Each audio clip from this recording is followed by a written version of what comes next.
Trying to use me up, but I never had a Midas touch.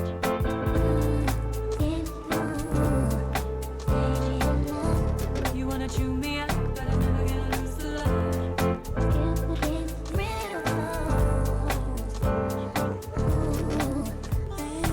Wasn't fine, so I cut loose violently.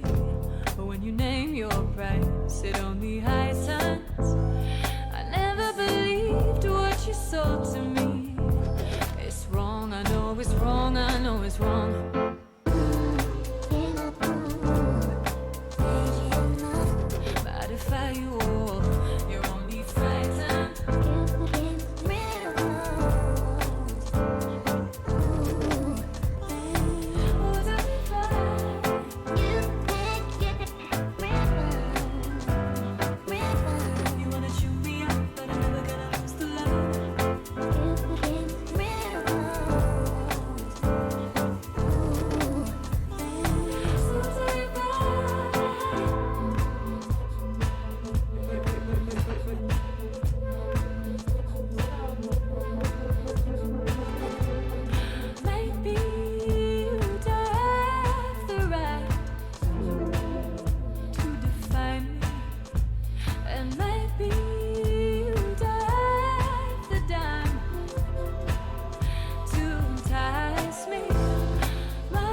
Oh, perfect timing, Ray. Thank you for the raid. Hello, everyone. Oh my gosh. I feel like I was just here.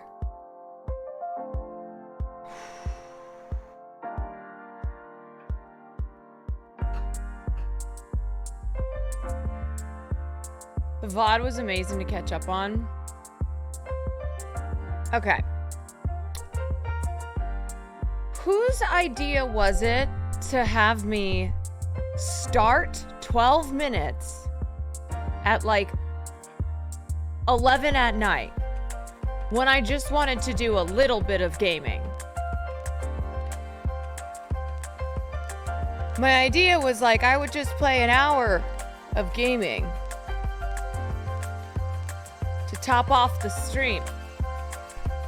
And next thing I know, it was about 4 a.m. and I had lost my mind. You didn't have to finish it, but y'all know how I am though. Emily read your card, but aw, sweet. Yeah, happy birthday, both Extra Emily and my buddy Ted Nivison. They have the same exact birthday. They were born the same day. They're both 26 today. Lefton, guys, thank you for the tier 1. Y'all. Normally I would not have had Will come in to help, but I was not okay. And that is not a game that I think is intuitive enough for me, someone who hasn't gamed a lot and has trouble with puzzles, to have figured it out. I mean, it took me an hour and a half to figure out it wasn't just level 1. Yeah. I thought that room was the first level. So I was like, okay, why is this taking me so long? Why? Something's wrong here. And then I realized like that was the game. Yeah, I had a moment an hour and a half in where I was like, this is the game. This is the game. This is the game. That sense of relief when it was over. I know, it really was like, I need to just finish this. Even if puzzles are easy, it's complicated as fuck. Yeah! Especially too because of things like point and click. Like having to perfectly point and click or else you're fucked. Oh my god. So I finished it. I ended up doing almost an 11-hour stream. I went from not thinking I was going to stream yesterday to, I want to go live and do some Critics' Choice stuff. Because I basically have to do award shows. I have to do award show coverage the next day. And there's a lot of back-to-back. So I was like, I want to do some Critics' Choice because then tonight is the Emmys. So then Tuesday I want to do some Emmys coverage. So I was like, I'm just going to do a chill little quickie. 11 hours. That's the longest stream I've done since I did the 24-hour subathon and then I had to do the 12-hour. Farley is already hitting his bell. Hold on. Oh my gosh, Dara JN, thank you so much for the raid. I was just about to let my dog out, which, let me just tell you about how emotionally devastating this whole day has been. Hi everyone, welcome in. One second. Yes, I'm coming.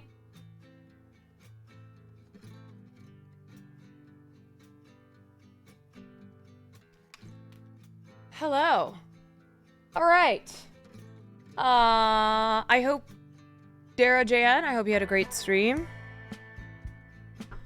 Everyone, I hope you're having a good day, good night, wherever you are in the world. Welcome. I was just talking about how last night I asked my community for a horror game recommendation. I just wanted to do a little bit of gaming. Did we miss the Emmy recap? No, you did not. We're just kicking things off. No worries. So, my community suggested 12 minutes. If anyone's ever played that motherfucking puzzle game. And I thought I was just gonna do like an hour of gaming, and I thought like the first hour and 20 minutes of that game, I thought that was the first level. Oh boy, was it not. Oh boy. It was not. So I ended up, I was up until about 4 streaming. I did an 11-hour stream. And yeah, so then, LMA, are you serious? Yes, I am so serious. Wasn't even gonna stream yesterday, ended up doing 11 hours because of this goddamn game. After I ended stream, finally, Will tried to, like, get me to play the next ending, and I thought I was gonna kill him. I was like... What are you doing to me? He's like, yeah, so here's the one. I'm like, no, I shut it down. Like, Gordon Ramsay, shut it down. So, I didn't go to sleep until about 5. I just was, you know, it takes a minute after stream, as exhausted as I am, and I didn't finish till almost 4. So I fell asleep after 5.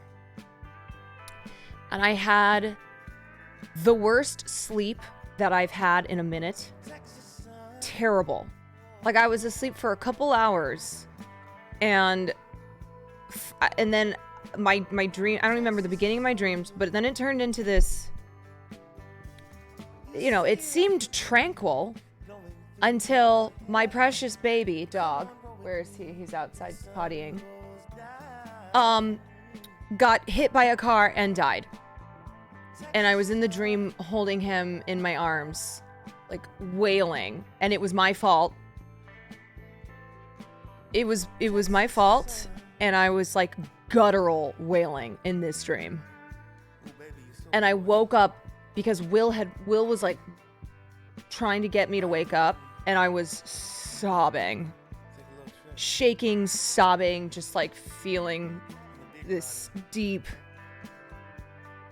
pain. I know, poor Beans. Poor Beans.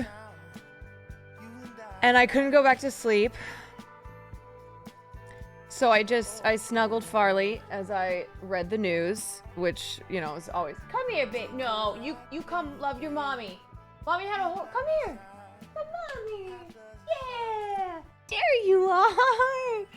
Oh, you have no idea. You have no idea what mommy went through last night. You have no idea. It was my fault. It was my fault. But then we did snugs all morning. I was so glad. I was so glad. He has no idea he died. I know. I was so glad it was just a nightmare. And you're right here. You're right next to me. My tiny beans. Oh, my tiny beans. Oh, my tiny beans. No. No. No. No. Oh, I need so much love. So much love. No idea what happened. It's my baby. So anyway, we snugged all morning. Yes, then as I was reading the news, always a source of comfort and calm, you know, especially being sleep deprived, emotionally unstable. And then I went to go see Zone of Interest. Oh boy, this day has just been... I have not had one moment of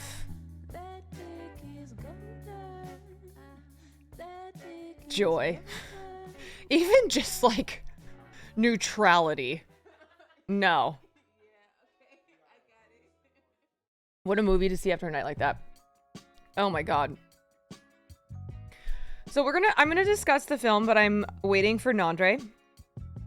I went to go see the film this afternoon with Nandre. My good buddy Nandre.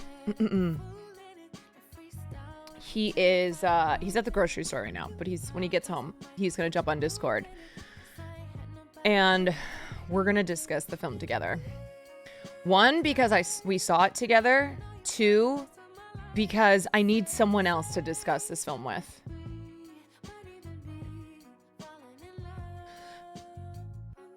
How much sleep did you end up getting? Like 3 hours? Super rad. I also had a meeting with Twitch today. Yeah.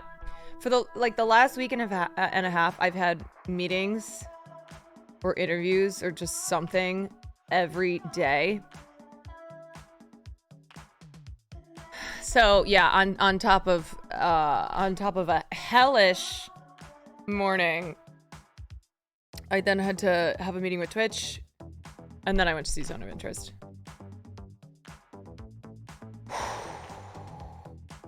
Are you out of Twitch jail for the time being? Momentarily. Should I watch the movie before listening to this discussion? You don't need to. It's also... I had to wait a while to see this movie because it just was not... It was not being released. They finally did a wider release. I still had to drive like 35 minutes to go see it. And then, after I got out of the film... Oh my gosh! This is so beautiful! Okay, sorry. Hold on. Give me a moment. And then I'll get right back into things. This is stunning! Who did this? This is by Chris Lee Arts. Oh my gosh. How cool. This is my fairy outfit from 2 years ago, or like a year and a half ago. And then this is Will's Billy the Ace. It's awesome. So cool. I love the artists in this community and in other communities. Yes, this is a butt plug. This one. Amazing. Yeah, I am always, I'm just always blown away by the sweet art that y'all do. We have some super talented artists in this community and Will's, and, you know, just the talent. Yeah, no, those are mushrooms. Those are not butt plugs. All right, so first, Nandre and I, we watch the film. It ends. I turn to him and just like exhaled. He goes, I need to get out of here. I'm like, let's go. So we're leaving, like, shell-shocked. And kind of just like sitting in while we were walking, but like in our feelings. And you know after you see a film, especially one that is just has an impact on you because of either the material or the subject material, or, you know, just the visuals of the film, or both. So we were feeling that, kind of starting, like, discussing a few things, and we run into a friend of his.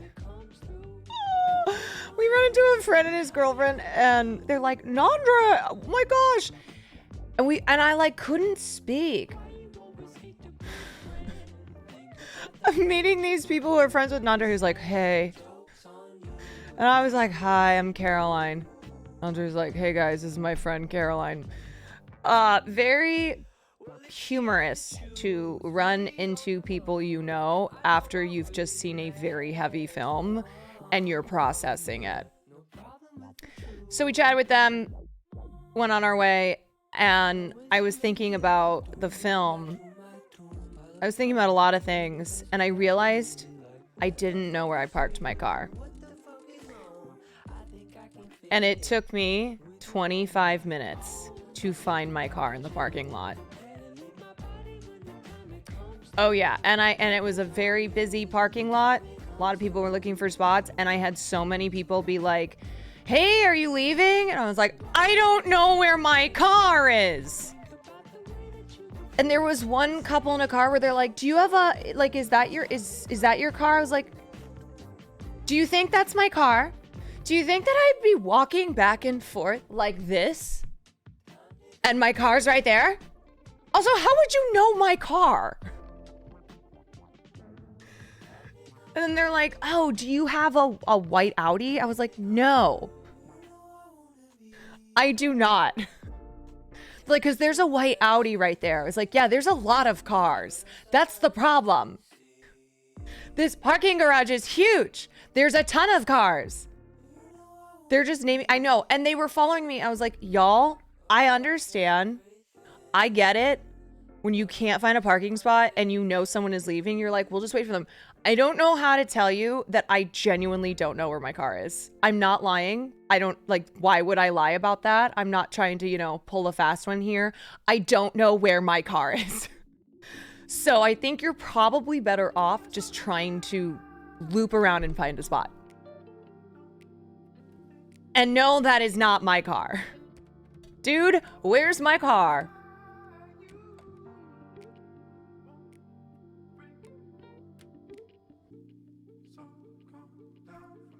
You look like you would drive a white Audi. I'm not a car person, so I don't know what that means. I have a Buick. Because she's reliable.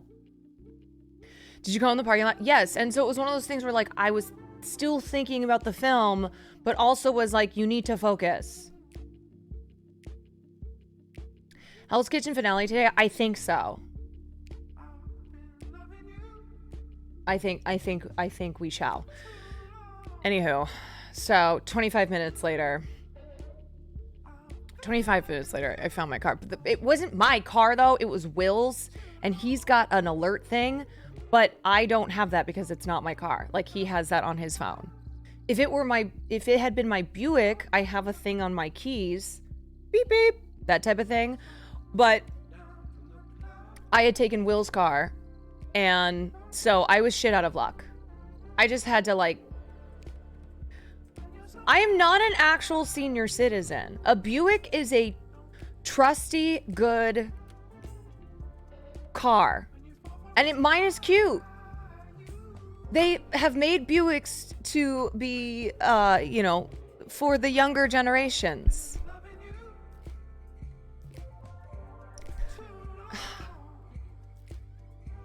Yeah, a Buick is a slight. Thank you, Hannah. Thank you. Thank you very much. Anyway, anywho, I love my Buick, okay? You'll never take that from me. Buicks are great cars, don't listen to chat. Yeah, Buicks are American made, and that's who I am, baby. American made! Anywho, see, this is why I don't say things like this, y'all. I don't let you know that I have a Buick. Because this is the response to it, okay? I'm never escaping the boomer accusations. Loving all the jungle playing tonight. You know, I recently rediscovered jungle and realized how much I love them, and so I've been playing them nonstop. Really good background music, starting screen music. Oh my god, you guys. Before the movie started, Andre and I were sitting there. We were watching the Nicole Kidman AMC ad. Classic. And he was like, you should remake this. And I go, what if I told you I've already had that thought? That I want to do a version of Nicole Kidman's AMC ad, but like as Twitch. This is like part of my intro. It's not gonna happen. I mean, maybe it would happen. I don't know how I would make it happen, but wouldn't that be amazing? You come to this place.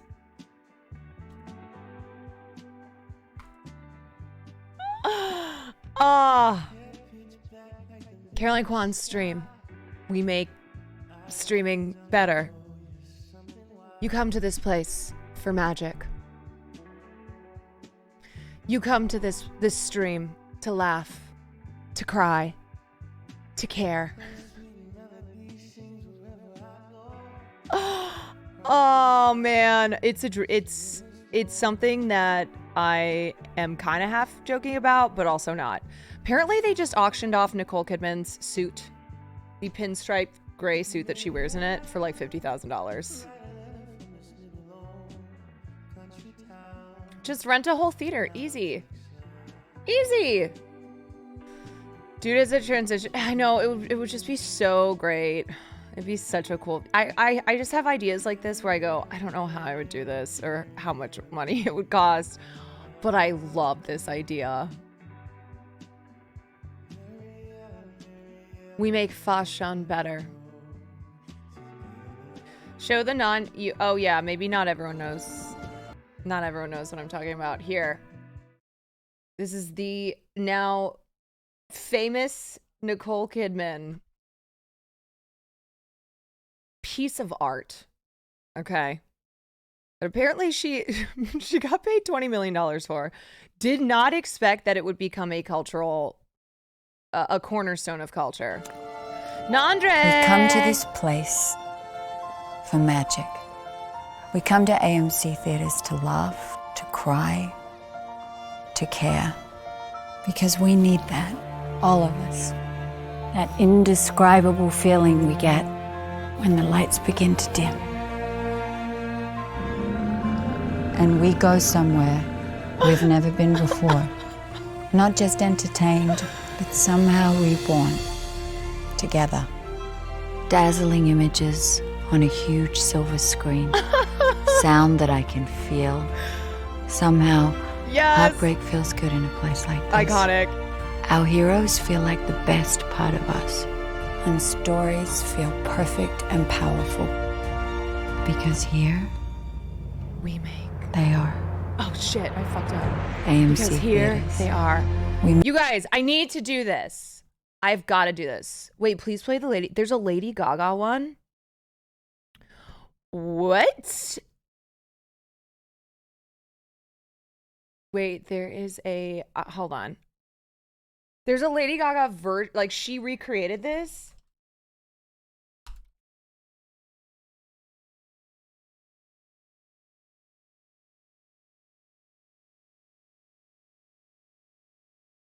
Wait, I have to watch Katya. No, it's just, oh, it's clips of a movie. I was like, wait, what?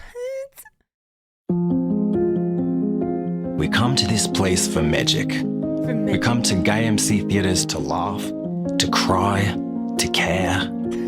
Because we need that. All of us. That indescribable feeling you get Sorry, this is the worst when the quality. lights begin to dim and you go somewhere we've never been before.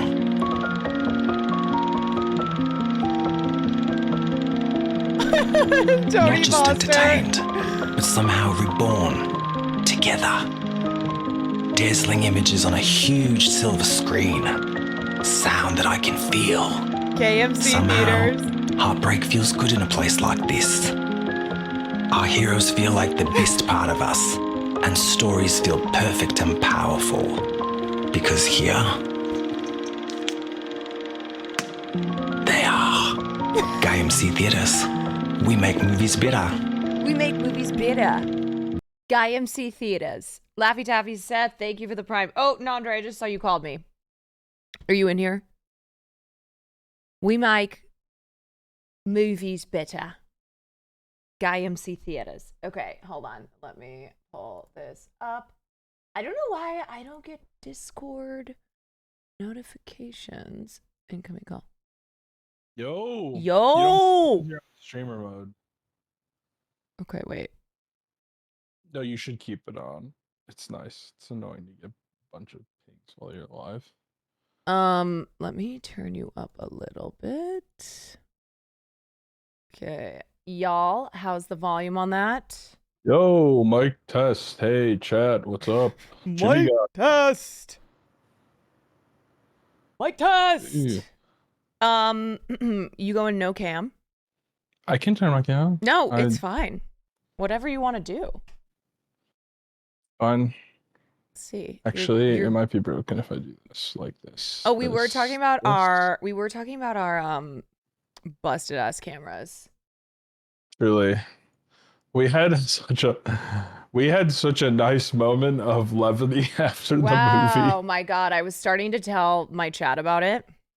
How we basically walked out of the film shell-shocked, trying to process, and then ran into a friend of yours who in my brain, I was like, be normal, nice human, say hello, speak,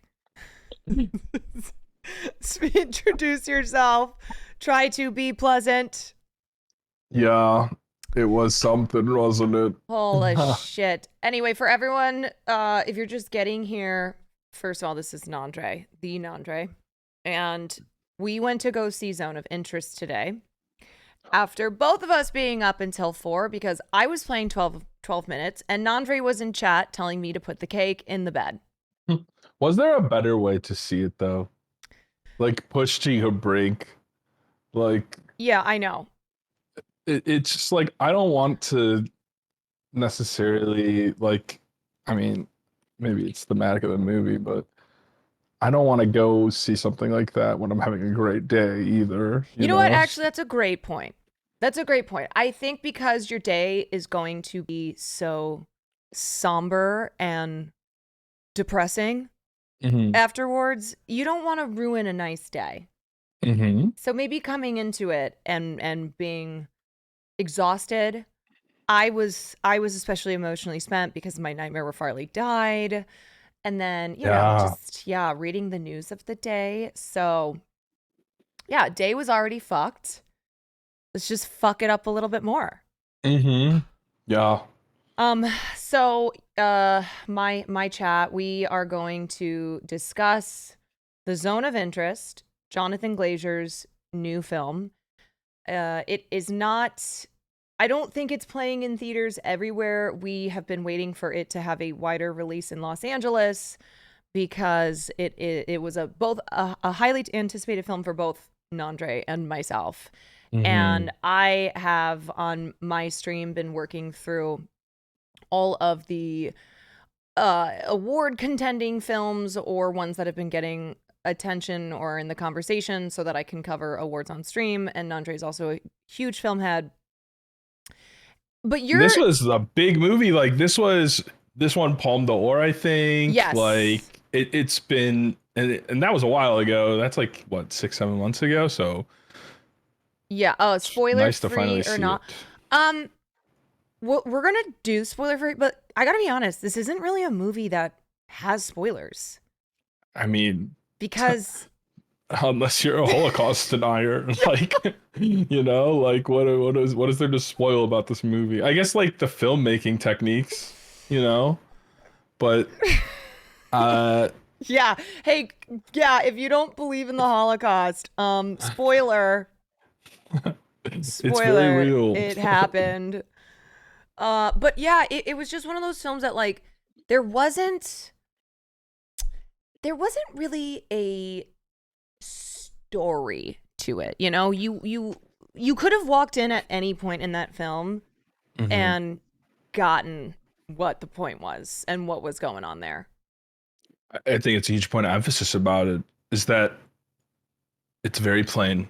It's very normal. Yep. It's very, I don't think fly on the wall is the right way to describe the style of it, but the aesthetic of it. Like you're just observing the plot of the movie is you're observing this family of the commandant who runs Auschwitz, which is the largest concentration camp run by Nazi Germany and Poland. And their lavish house that shares a wall with the camp. Yeah. You're right there, but you don't see anything the entire time. You just hear things. Yeah. So it feels kind of like a snapshot, a day in the life of this Nazi family as they, you know, as they go about their normal day and tend to the garden, play in the river. Meanwhile, there are, of course, unspeakable horrors literally happening on the other side of the wall, to which we don't see because they're, we know, like we know what's happening. And they also, it's happening in the background. Like you hear screams, you hear gunshots, you see the smoke of the crematorium, you see the ashes, but you don't see on the other side of the wall because what you're looking at is this, almost like portrait of this family. Mm-hmm. And to loop back to the first thing we were talking about, they live outside of the fact, that they're Nazis. Their life is pretty normal. And the whole movie itself, for me at least, feels like a mediation or meditation on that, like the most evil, heinous things that we've ever seen people do come from a very, normal people. There's no like great mythical evil. Like really, really the truest, most disgusting forms of evil feel normalized. Yeah. Like it was so very simple points, but delivered in such a like well shot and directed and acted movie. Like it was, in terms of filmmaking, this was like such a fucking incredible movie, I thought. Yeah, I mean, Still it thinking about combined both a very stripped down, um, you know, way of shooting this family, where apparently Jonathan Glazer used hidden cameras, Yeah, and he doesn't 10, do 7, or 5 camera setup. yeah, he doesn't do close up shots because it's like we're watching at a distance. So he would basically like set the camera, and then whatever's happening in that shot is happening, and then you would move to the next one. But then it's like intermixed with this experimentalism, which I think was his way of as much as it wasn't needed, but like reminding of the horrors that are happening here. And so even though he's sanitizing this evil as a way to make the point of the banality of evil and the way that people who are doing such evil things, capable of such evil, can just go about their day to day and sanitize it, and it's not a big deal, versus then using what he also did, using sound, using color. Yeah, sound is so important in this movie. Right, It is like yeah, everything. Yeah, as just a reminder of like, this is horror. I mean, it was a horror movie. Oh, absolutely. Yeah. I mean, it's terrifying. It was interesting because, well, I think like you were just talking about, the movie opens up with just a black screen and this very off-putting, strange noise, and it doesn't really give any greater context to it. And I was trying to think about it in the car, like on the ride back home, like, what is this? Why did they start the movie like this? And even Caroline and I in theater were like, has the movie started? Is there something wrong or something? And I think it was more just to kind of like put you in the awareness and to be contemplative of it all, and not, like you were saying, it's very sanitized, the movie, right? It's very stripped down, and it's not doing that to downplay everything. It's to make you contemplate it. And I think that's why they did that stuff at the beginning of the movie. I think too, it symbolized that like we hear this unsettling music and it's just a black screen, and then you start to hear sounds over that, and it felt like, wait, so what's going to happen next? Like, I don't know how this movie's going to open up. I don't know what the next shot is, which I think could have been a way of, and maybe this is just me reading into it, but that was what it was like for Jews in the concentration camps, where they had no idea what would happen next, and it's just this sense of dread. And then it opens up right into this idyllic shot of the Nazi family just enjoying a nice picnic and playing around in the little river. And then we're just right into their life. We're just viewing reviewing their life and you know, the niceties of their life. Horror as in jump scares or creepy? No, horror as in you are witnessing from a distance the normalization of unspeakable atrocities. And what was so you know, just stark in this film was that they didn't acknowledge what's happening over the wall. Mm-hmm. You know, like that was not what the conflict was in the film. Mm-hmm. That was not what was happening in any of the conversations. But there's like almost no dialogue directly talking about what's happening at that exact moment on the other side of the wall. Right. There are a few things where you see the effects of it. Yes. Which are like very interesting in how they delivered. Like there's a kid who mimics sound effects they hear from the other side.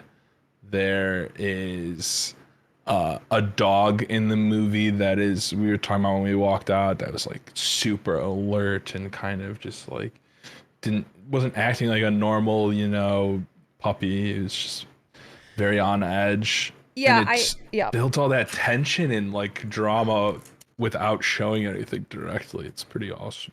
Oh, by the way, guys, Sandra Hüller is in this film, who was also in Anatomy of a Fall, and she is so good. There's like no ambition in their acting at all in this movie. It's so honest, like, and representative and not pretentious. There's no like, extra so dramatization. There's no big moments. You know, there's not really these dramatized action moments. And I think it's one of those films where it's a tough challenge because these are, you know, the task that these actors had was, these are inhuman humans.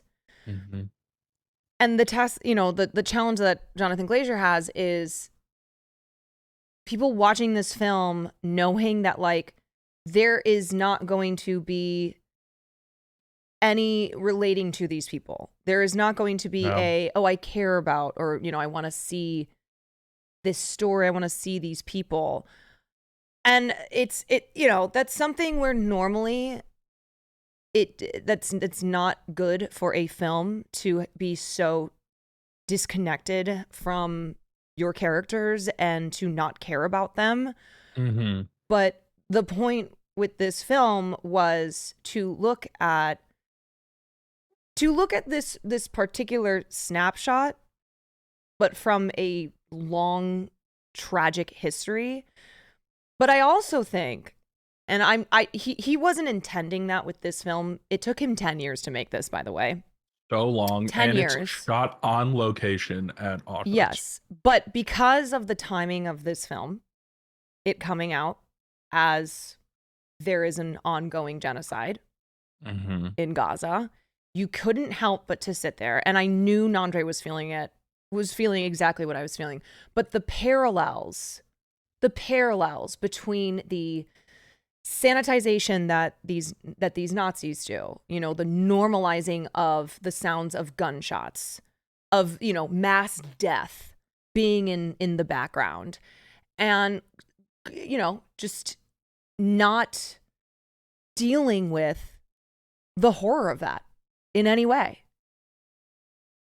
It's the parallel to settling in Gaza is so just in your face the entire time you're watching. Yeah. And it's so relevant and important. It's just like it makes you so frustrated and angry and sad and feel such a just like so many emotions while you're going through it. Like I was saying, this is like the first movie in a very long time where I have tears of anger and tears of sadness at the same time.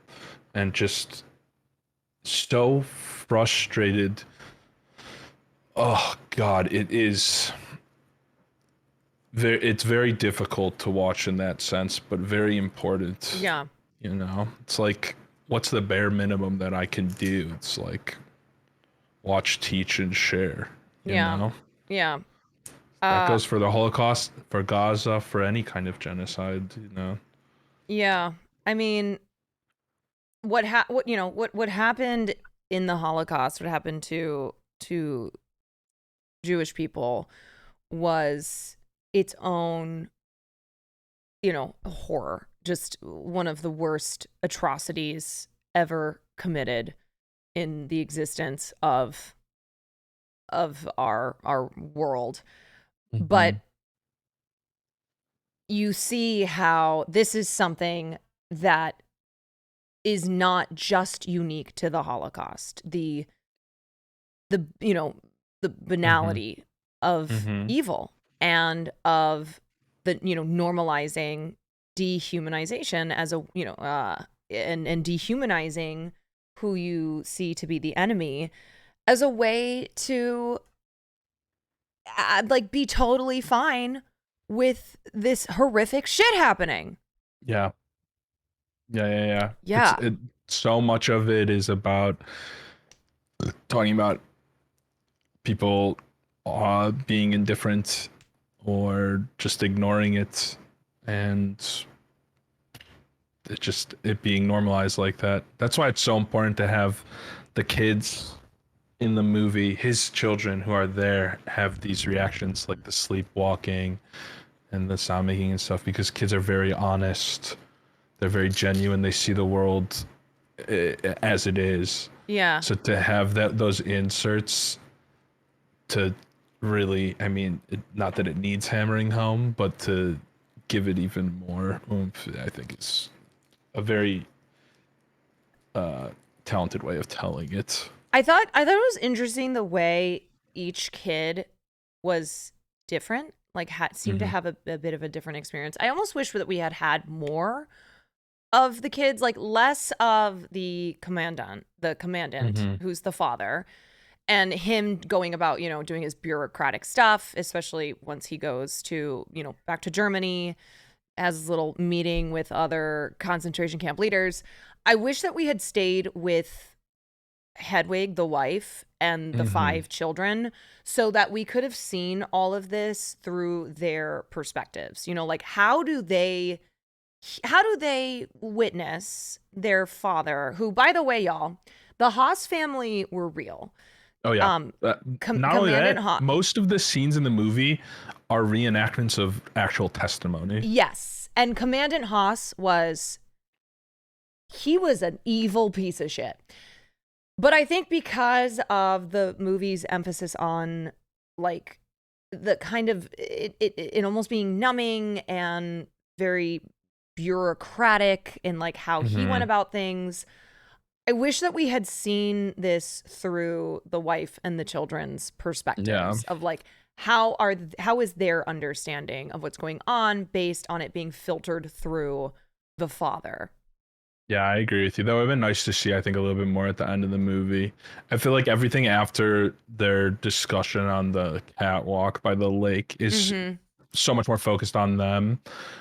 But I will say, I think the way that Glazer ends the film is, there's no other way to do it. Oh my God, yeah. It's one of the better cinematic sequences of the year. It's a gut punch. And you know what I think too? I think he shows you both sides of sanitation, okay? Sanitization, where he shows you how it is used to erase, how sanitization is used to erase the horrors that are being committed, and also how it's used in that final scene to remember them, right? I just really liked that juxtaposition there. And I also liked that it reminded you that even though this film is a snapshot and is just really kind of a moment in time, the end reminds you of like this whole tragic history, right? Like this is a moment, this is one family, but within the atmosphere of just absolute unspeakable, an absolutely unspeakable horrific history. It was the ending is very, very well done. I agree. I would have liked to have seen a lot more of the kids' reactions after he left, because I think there would have been something interesting there to see the way that they continue to be affected by it when he's not there. But also, he's not really that present in their lives anyways. He has so much he doesn't care about anything except his duty, to be honest. And you know no what? connection with his wife. There's no chemistry. The only things we said walking out, the only things he seemed to care about were his horse And the a dog. dog he meets Animals. in Germany. Animals. And you know what that showed me? This evil motherfucker showing compassion to animals who he considers to be better than the Jews, who they also would use animal language to describe Jewish people. And you see in this film this guy who, like, is pretty, there's not really a lot emotionally happening with him. He doesn't give anything away. He just, like I said, it's very bureaucratic. So many of his scenes, but it's those moments, and it's just another, like, reminder of how this man treated animals better than human beings. Yeah. It was fucking crazy. Dude, you know what I was thinking of too? And I whispered this to Nandre before the movie. I went, Amy Schumer posted that this is the best movie of the year. And I don't mean that as in she's wrong. It's not my favorite film of the year. It's hard to speak of it in even positive terms because it's just so dreadful. You could say it's the best. It's hard to say it's your favorite. Yes. But my point is, it's just like another, reminder that someone like Amy Schumer, just a staunch Zionist, watches that film and does not see the obvious parallels to what is happening in Gaza. I mean, there were so many details of that film. And like I said, that was not necessarily Jonathan Glazer's intent, because it is a movie specifically about the Holocaust from the POV perspective, focus of this Nazi family. But because of the year that it was released, because of, the timing of it and just the conversations that are being had, it's impossible not to see those things. It almost speaks more to the movie that she said that. Yes. Because it is so much what the movie is talking about. How easily blinded, immersed in violence people are that they don't see it happening right in front of them. Right. It's just it's right there. It's wild. It's I know. Wild to think of. And then having anti-Zionist Jews who go, I know the Holocaust from a personal experience. My, my grandparents, my parents, whatever it is, understanding this to their core and being able to see the parallels between this and Gaza and going, this is why we can't, we have to stand up against this, because we know all too well when we say never again, we mean never again to all humanity. Like, what happened during the Holocaust was so unbelievably inhuman, and yet it still is, yeah. Yeah. The beautiful garden is still in full bloom when you're talking about Gaza for many people. But hopefully one day the flowers will wilt. We'll be able to see. Yep.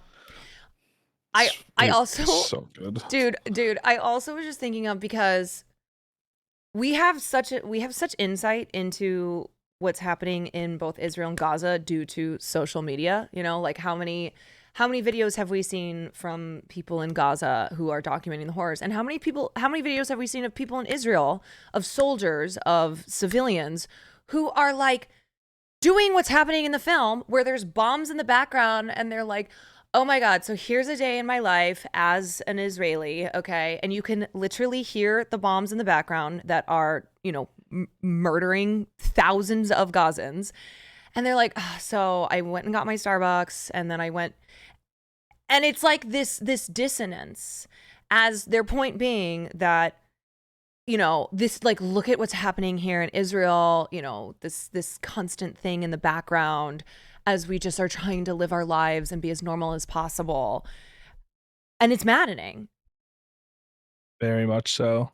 It's the fact that it's so well documented, that there is so much media of it right now, versus when you watch this movie and you know that there is no representation, there is no news, there is no, it's even more helpless and infuriating to know that now, with that stuff available and in your face, it still doesn't make as much a difference as it would. I was just thinking about I was thinking about Sandra Hüller's character, Hedwig, with the one scene in particular that really shows you that duality. And she's going through her garden and she's showing her mom. She's like, oh, yeah, you know, yeah. I mean, it's all in German. Pointing out the pool and, oh, my flowers. And, you know, kind of bragging about how beautiful it is and what she's created here. And I just imagine, like, if social media had existed back then, you know, we would have had TikToks of Nazis like, oh, hi, everyone, like showing gardening in the backyard while there are Jews being murdered in, you know, behind a wall. You like almost wonder if, like, you know, the really dark side of it is, you wonder that if that existed, would it have gone longer, or would have been perpetrated longer, because there's so much disinformation pushed through as well. It's just, it's there's so many, it's such commentary about today in this movie that was a 10-year long production that just happened to come out at probably like the peak of the cultural zeitgeist for discussion around it. You know, it's just like, for me overall, it's not, I don't think it's my favorite movie I saw last year, but the more I think about it, it's probably the best. No, I haven't seen Anatomy of a Fall or Oppie yet, but oh god, I still have Anatomy of a Fall. Yeah, I still have Anatomy of a Fall as my number one. I am riding so hard for Sandra Hüller. I am just, she's so great. She's oh my god, so she's fucking incredible. good. Tony Erdmann is also very, very good. That's where I first saw her. Yeah, I think like 2016 or 2018 German movies. Very good. She's in. I think this is a film that I don't need to see again. I don't think it's something like a Schindler's List, like the Pianist, where I revisit those films. I think this is one where you watch it and it's because it doesn't present, you know, you watch 5 minutes of it and it never changes. It doesn't change its tone. It doesn't change its pacing. It just simply keeps going, and you are just, you're just watching it. It's like you can't escape. You're just a part of it. It's a very good introduction, I think, into learning more about the Holocaust. It's, I think, one of the better ones. If you have like cursory knowledge, go into that, and then you can learn more about it from beyond that point. And it is, I mean, incredibly well documented. There are, I can already think of 3 museums around the world: the Holocaust Museum in Skokie, DC, and Yad Vashem in Jerusalem, like, that are just, I mean, the disgusting part of the Nazis is they were the greatest bookkeepers of all time. So there is so much literature about it all. But this really gets you thinking about the kind of emotion of it all. And because of its timing, it really makes hard real world connections for you to think about with it. Yeah. Very, very, very good movie. I agree with you, though. I don't want to watch it again. I don't want to have to watch it again. No, because and I hope that people can take something away from it that will prevent needing that discussion. I don't think it's a film you need to see again. I think you see it and you understand, unless you're Amy Schumer. Wait, I want to read one of my mods' comments. This is the director's comment on Gaza when he was asked about it in a Q&A. Yes, and it's weighing on all of us. The sickening thing about this film is it's timely, and it's always going to be timely until we can somehow evolve out of this cycle of violence that we perpetuate as human beings. And when will that happen? Not in our lifetime. Right now, it seems to be reversing, and I'm mindful of that too in terms of the film and its complexity. Interesting. Yeah, I mean, that's exactly it. And to hear Jonathan Glazer, who is Jewish and who's, who wanted to tell this story for so long, but the reason it took 10 years is because he worried that not worried, but he almost hoped that he would kind of give up, that he would chicken out of it. Because growing up, he said the Holocaust was never discussed in his family. It was, acknowledged. I watched the Khan interview about it, and he said that when he wanted to make it, he went to his dad and was like, I'm thinking about making this movie. And his dad says to him, don't let it rot. Yeah. Don't let it rot. Let it go to bed. And he said that is the thing that he struggled with the entire time, even to when it, was full and screened. But I don't know, it's hard. Yeah. It was just so disturbing. And it was so discomforting. And I think my face the entire time when I was watching it was just contorted in anger.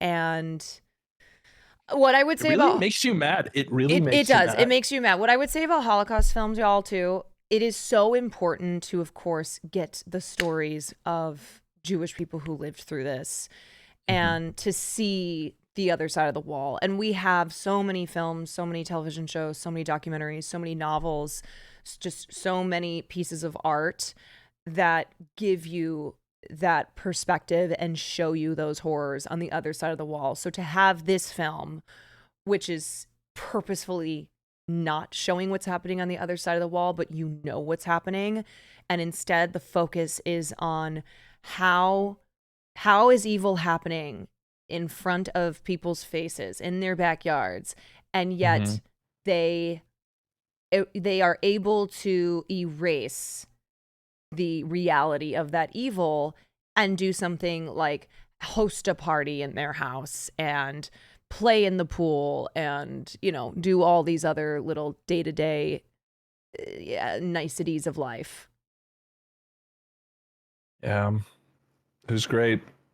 Don't want to have to watch it again, but it was great. No, I will not watch it again. I do recommend watching this film.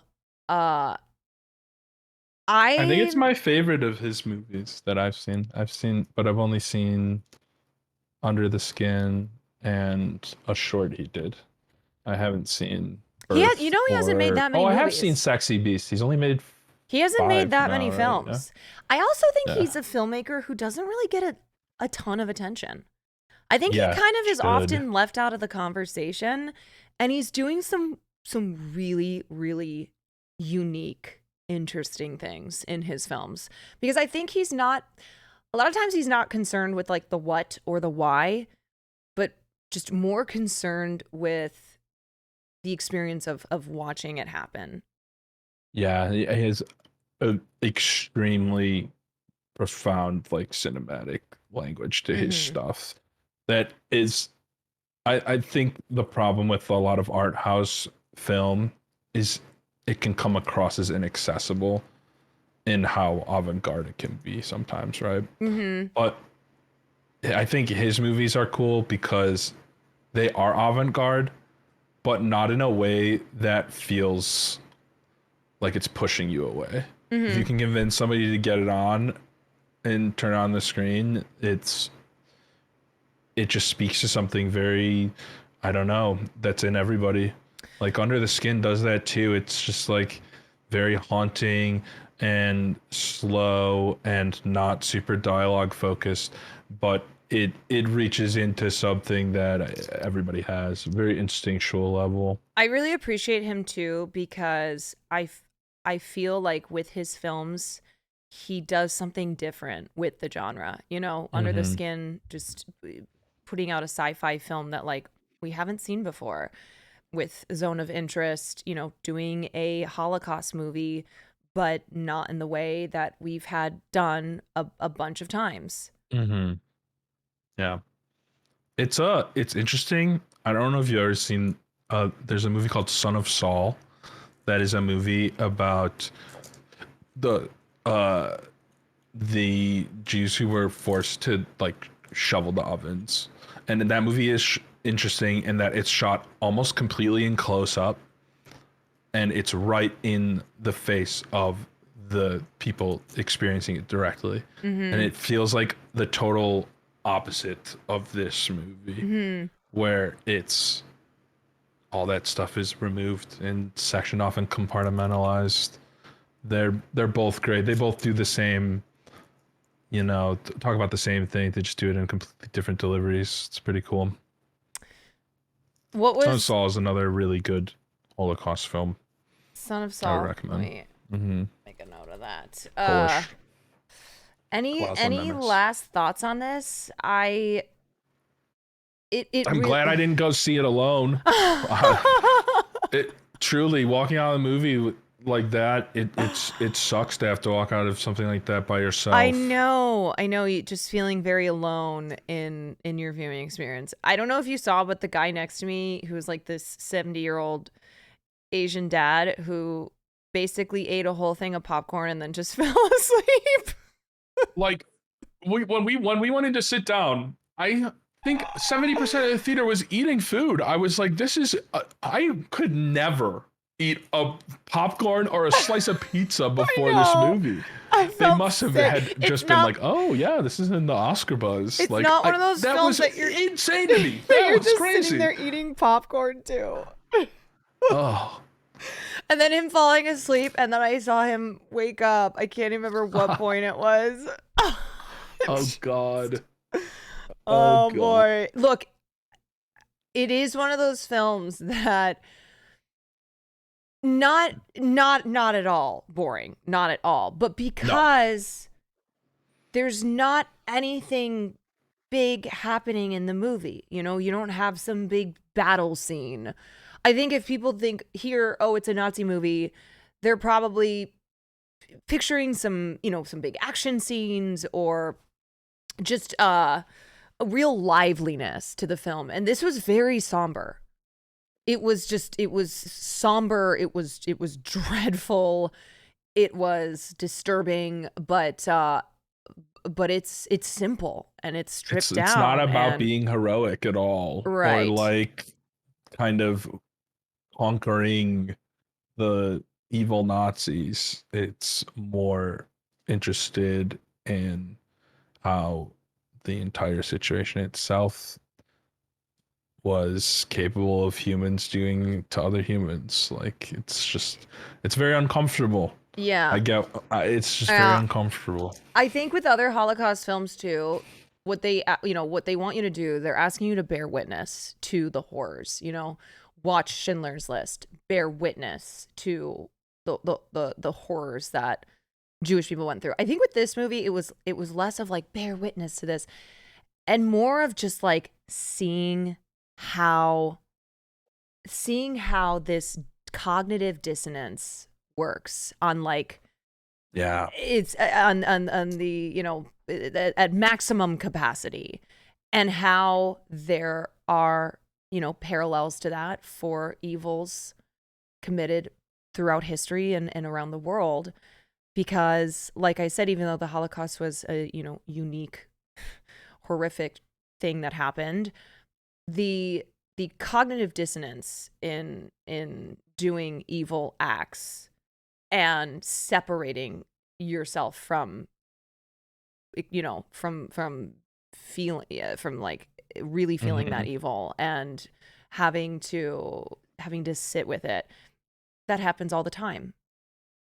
Yeah, and the smallest gesture we can do to combat that cognitive is, you know, talk about it, which is what this movie does, and it succeeds at it, I think, very well, and will be very, very interesting as we finish off award season. I know. What do you think's gonna happen? It get discussed in the mainstream. I don't know. I feel like we're gonna see definitely more moments like we have with Amy Schumer, where we see people who are outspoken Zionists praise this movie and completely see it soar over their heads. And I mean, I'm waiting with bated breath for another moment like that. It's like that is even more infuriating because it validates people. It validates people who hear that and read that headline. You know what I mean? It's just it's so frustrating. Right. It's so frustrating. Like if you watch that film and what you take away is, oh, the Holocaust was evil and what happened to Jews was evil and we, you know, it can't ever happen again, then you're not getting the full picture here.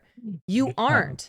And that's why Zionists like Amy Ass Schumer watch that film and are even more staunch in their beliefs that Israel needs to do whatever it needs to do in connection to the Holocaust never happening again. Yeah. Yeah. I also, one thing about the awards too is it was totally, Zone of Interest was pretty much left out of SAG nominations. So I don't know if it's because a lot of people just haven't watched this movie yet, which I think is true. I haven't gotten a screener for it. So yeah, it's like hard to access. It's hard to access, you know. And it's not going to do well commercially. Movies that make you feel good don't do well commercially. No. So I don't know. I think it will get nominated in Best Foreign. Does SAG do 5 or does it do 10? SAG does. Or do they split it between drama and like comedy, like the Globes?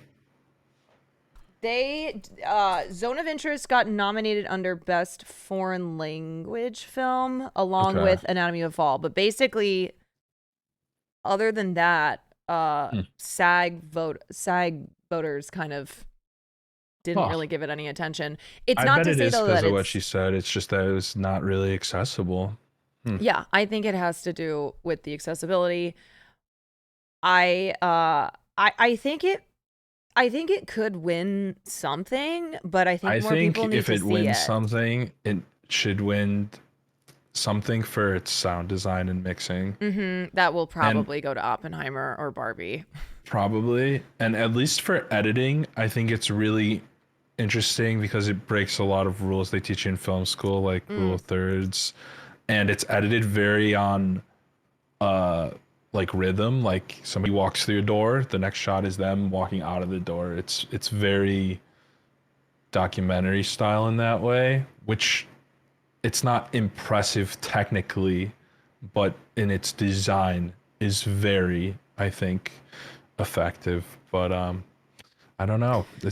It's shaping up to be quite an interesting award season. It's a pretty good year for movies. Wait, what are your picks? We haven't even discussed. I think the best movie that I saw last year would either be this or Godzilla -1. But it's not an I award still haven't winner. seen that. I know. It's not an award winner. You did -1 say that. was so good. Let me see. Let me go just look. Even though I hate them, I'm looking at the Globes. It's subjective, okay? You're going with what you thought was the best movie. I think it just feels like Oppenheimer is gonna win stuff. I know. But if I had to pick something, even though I haven't seen it yet, I would like to see either Anatomy of a Fall or maybe Poor Things win. I want Anatomy of a Fall. I gotta see Poor Things. I think I'm gonna go tomorrow afternoon. Have you seen? I've seen Poor Things. Have you seen Iron Claw or All of Us Strangers yet? Those are the two I need to see. All of Us Strangers you told me about. Iron Claw I haven't. I will say, if the what's his name, Charles Melton from May December From was May December. Oh the my best god, performance I of the year can't that I talk saw. about it because I felt so confident. I felt so fucking confident after I watched his performance. Was devastated. Amazing. The start of the start like pre-award season, I'm like, I think Charles Melton could win. Now I don't even know if he's going to be nominated. I went from thinking Charles Melton would win to I don't even know if my boy is going to get a nomination. Right? That would be what I would give. I mean, you talk about someone who was emotionally and physically transformed into this, as someone who Charles Melton is imposing. He's a man, okay? He's tall, he's big, and yet felt so much like a little boy. And he was just so he was so devastating. The intersection of his competence in carrying out his everyday life and the just like complete stunted growth, and I know. it's just like I don't even know how you would go about doing that, and for him to come out of nowhere and do that, I know, come from Riverdale. I mean, my God, I am all on board with Charles Melton, and so I'm preparing myself. I'm preparing myself because I feel like Robert Downey Jr. has this locked down. I feel like both supporting races this year, Divine Joy Randolph, Robert Downey Jr. are pretty locked in. Yeah, and Divine Joy Randolph, I'm good with. Loved her, loved Holdovers. I don't agree with Robert Downey Jr. in Oppenheimer. I don't. There's this one picture of Paul Giamatti in the Holdovers making this face. Oh yeah, with his bad eye. My favorite picture ever. I love that picture. I just love the specificities of his character too. Todd Haynes never gets enough love. That's true, Allison, and it pisses me off because I really like him. Literally gonna go watch this soon because of Caroline. You want to know what's so frustrating? I can't even watch the awards and do free promo, let alone get paid for it. Like I do free promo for these films, for these award shows. Did you see that the Emmys last night had they had like historic low numbers? 27% drop or something like that. These shows are going down, down, down, down, down. They need more Joe Coy. Yes, you are spot on with that. If every award show had more Joe Coy, they would get for those Streamer numbers up. Awards 2024. I'm making the push right now. This is where it starts. Do you know what's crazy? I bet we could get him. I bet we could, if everybody like pulled together their connects. I bet we could get Oh my Joe God. Coy.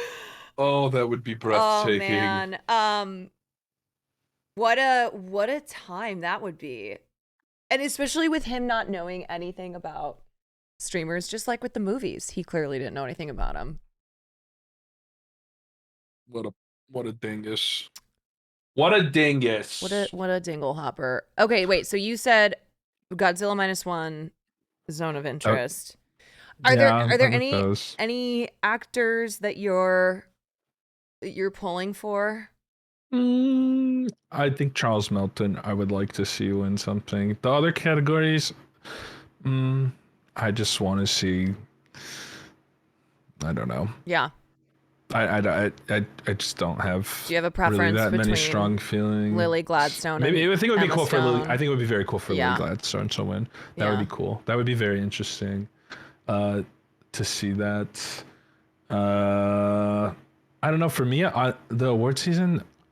For me, I don't care about the Primo Awards as much. I love to hear who wins the back end stuff. Like editing is my favorite award to always watch. Oh, really? See, I am, because they're always so humble and they're so great at what they do. Yeah, I unsung have heroes. appreciation for editing. Unsung heroes. See, I'm the top villain bitch where I want the big ones. That's what I care about, especially actress. I am always very, very invested in the actress races. It's a very interesting actress race, especially if you go off the SAG Awards, because you have just like such a wide array of genre and representation. Yeah. And it's a pretty cool race. Yeah, performances. We don't have like two old British ladies battling it out.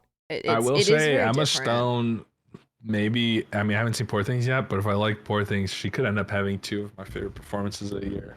The Curse. The Curse. Oh the Curse my is God. so uncomfortable. Oh my God. So, I have not been that uncomfortable watching something in a very, very long time. I mean, And then look we go at to Songs you of got Interest. you have the 1-2 punch of Safdie and Nathan Fielder. There was no way that project was not going to be unbearably uncomfortable and cringe. Like those Really, two together. Really loved it though. Oh, It was great. yes, absolutely loved it. I am so here for as Nathan Fielder gets more established, more famous, he just gets even fucking weirder with the work that he does. Yeah, that's my goat. I love Nathan Fielder. Oh, me too. Love, but love, yeah, love. Emma, watching Emma and the Curse, and then after Poor Things, I was like, she's one of the best actresses of her generation. It's She's great. It's settled. She's great. She has been nominated 3 times. She's already won for La La Land. So between her, you know, if it comes down to her and Lily Gladstone, I'd like Lily Gladstone to get the honor. Because Emma's just, you know, Emma's going to keep having the best roles at her availability, and she's going to continue to fucking slay. Yeah. Yeah.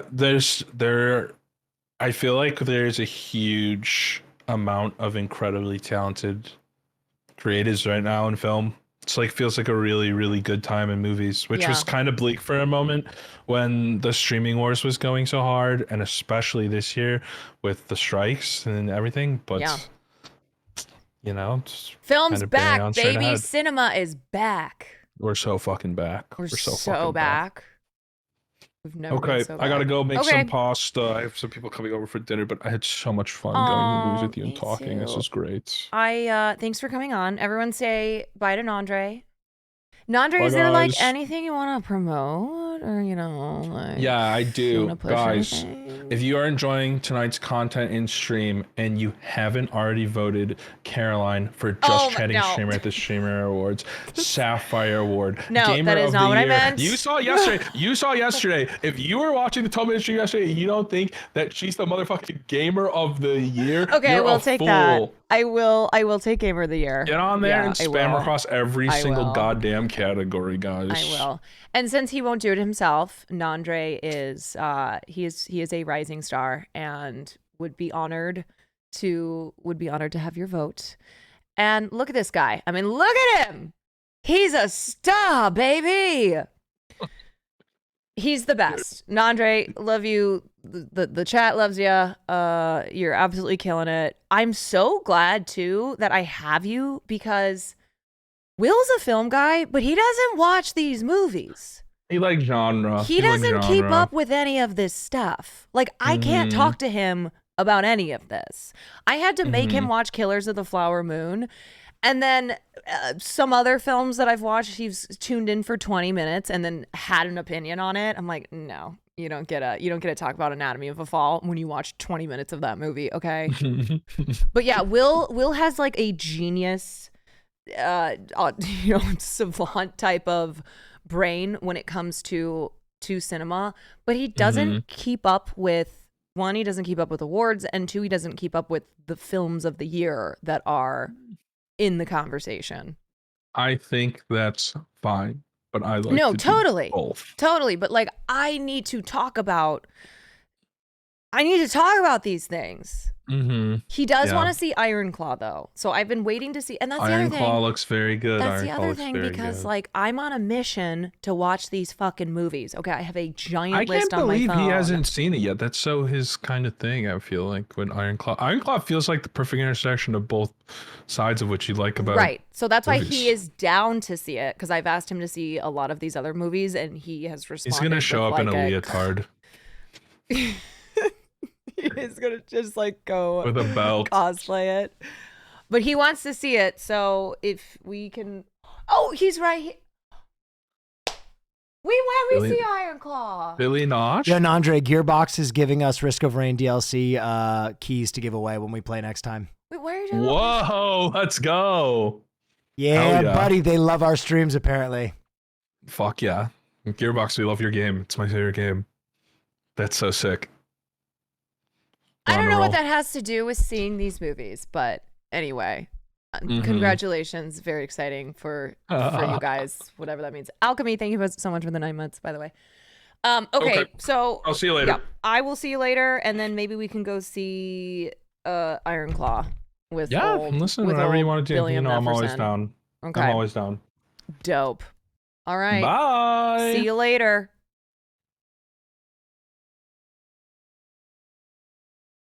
Okay, everyone.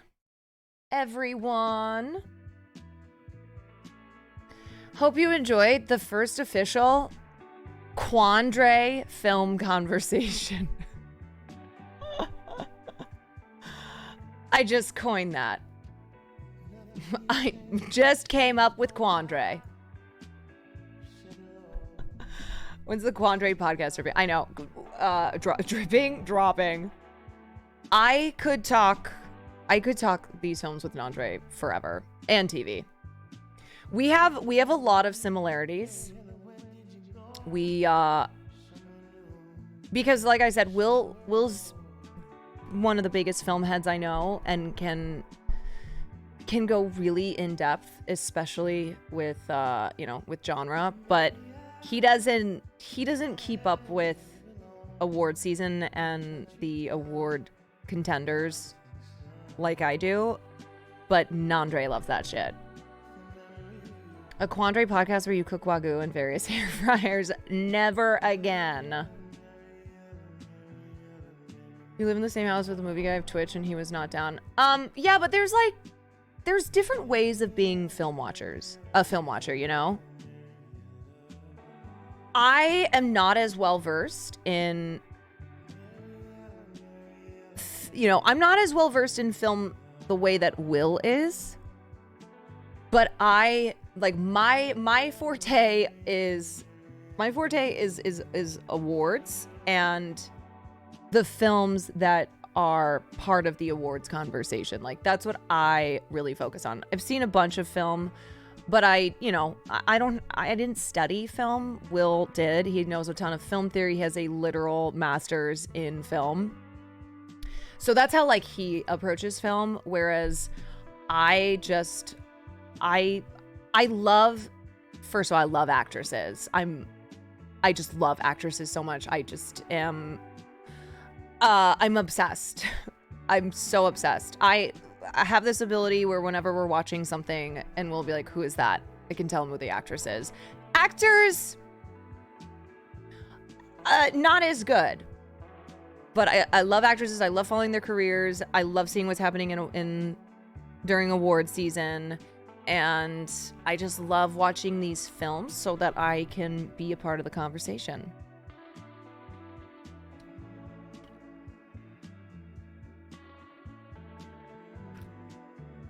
I'm guessing you're more industry and culture centric compared to Will. Yeah, 100%. I mean, I also worked for a movie studio and I've just always been very into the entertainment industry and pop culture in ways that Will is not. He seemed invested in the word zeitgeist when Everything Ever All at Once and Parasite brought. Yes, that was an anomaly for him though. And even still though, he followed it just as far as those films were, just as far as it was related to those films. What'd you think of Anatomy of a Fall? I fucking loved Anatomy of a Fall. I loved it. It was like a thriller version of Marriage Story.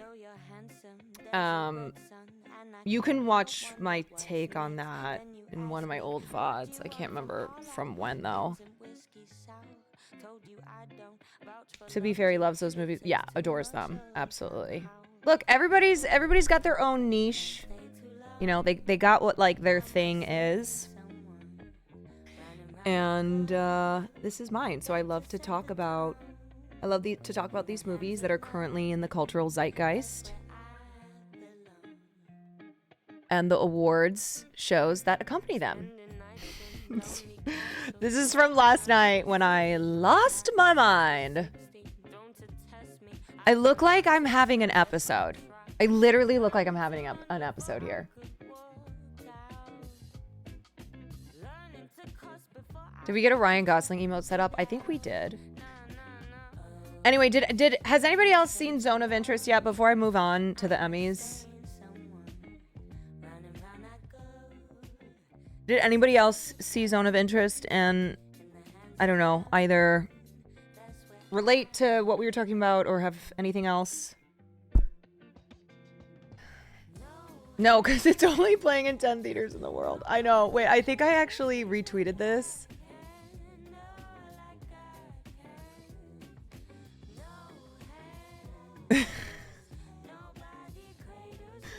They haven't seen the Zone of Interest. Neither have you. No one has.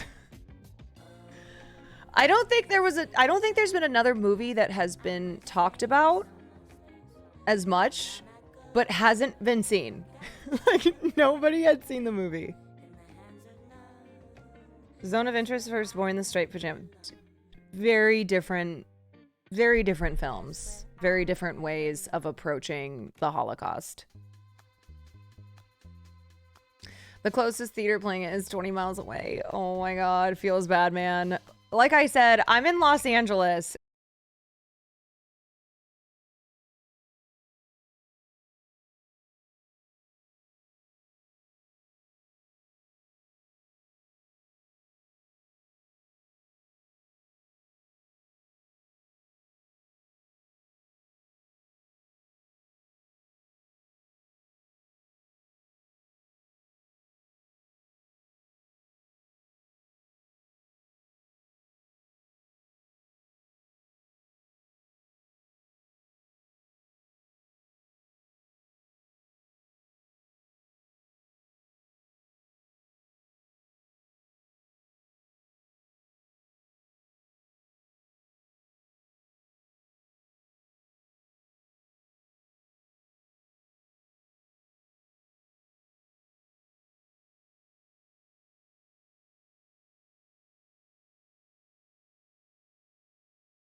Okay, so basically the Emmys last night were The Bear, Succession, and Beef. As much as I love those shows, y'all know I loved those shows. Are there no more shows? Are there nothing else? Really? Because, like, here's the thing. Like I said, with The Bear, that was season 1, by the way. Because of the delay in the Emmys and just how the bear was spaced, those awards were for season 1, which means most likely it's going to be another sweep at the next Emmys, and maybe even more awards. And it's not that I don't think those shows deserve them. I just feel like this happens a lot, especially with recent Emmys, where it feels like it's just the same couple of shows. And I cannot believe we live in a world where, first of all, a show like It's Always Sunny in Philadelphia has never gotten a nomination. Wild. I mean, they made a whole they like did a whole parody of it in the show itself. And also that we live in a world where Better Call Saul got 53 Emmy nominations in the totality of that show's running, and not a single win. How did that happen? 53 nominations, 0 wins. Bob Odenkirk was nominated 7 times for Best Actor and lost every single time. And Rhea Seehorn, I mean, should have been nominated even more than she was. Finally got nominated, like, I think she has a total of 2. Didn't win. It's weird because Breaking Bad won a lot. Yeah, and in some ways, I'm still very much so a huge Breaking Bad head. But in some ways, Better Call Saul was better. And I cannot believe it did not win a single fucking award. Adds to its mystique.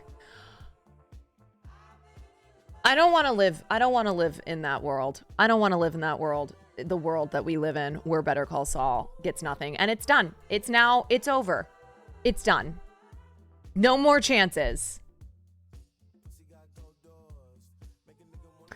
Thoughts on whether or not a dramedy category should be added? I feel like so many shows are put into comedy or drama categories when they don't really fit that. Yeah, I mean, it's hard,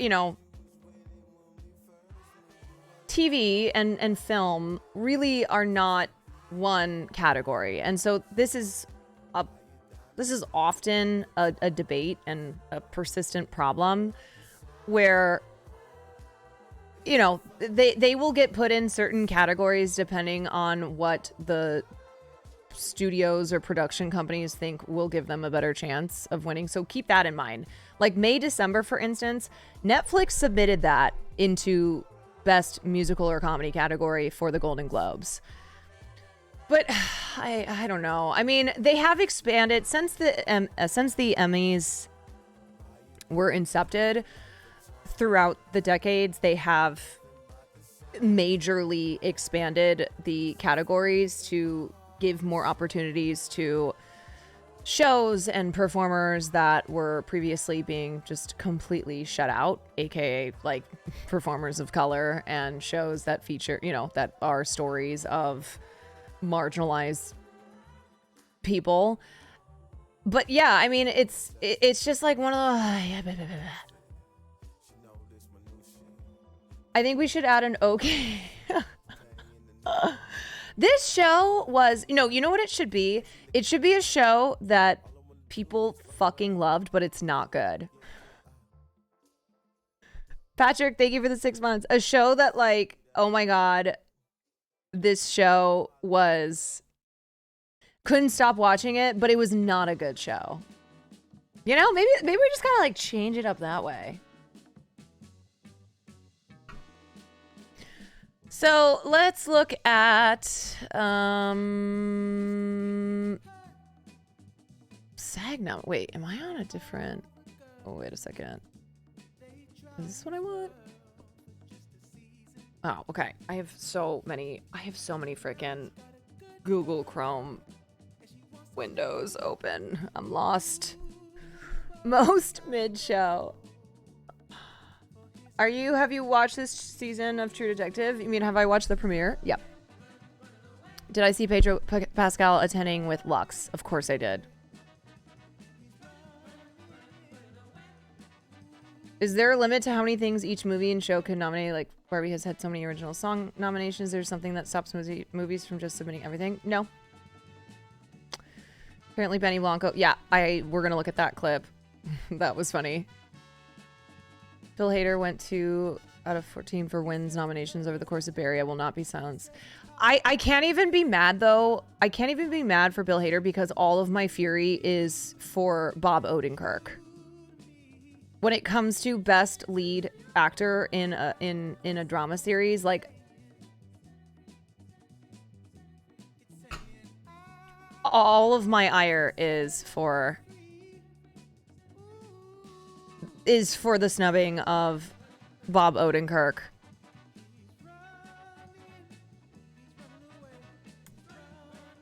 Oh, I guess Barry's technically is a comedy series. Okay, let's look at everything. Let's look at what won, and then we'll look at some of the speeches from last night.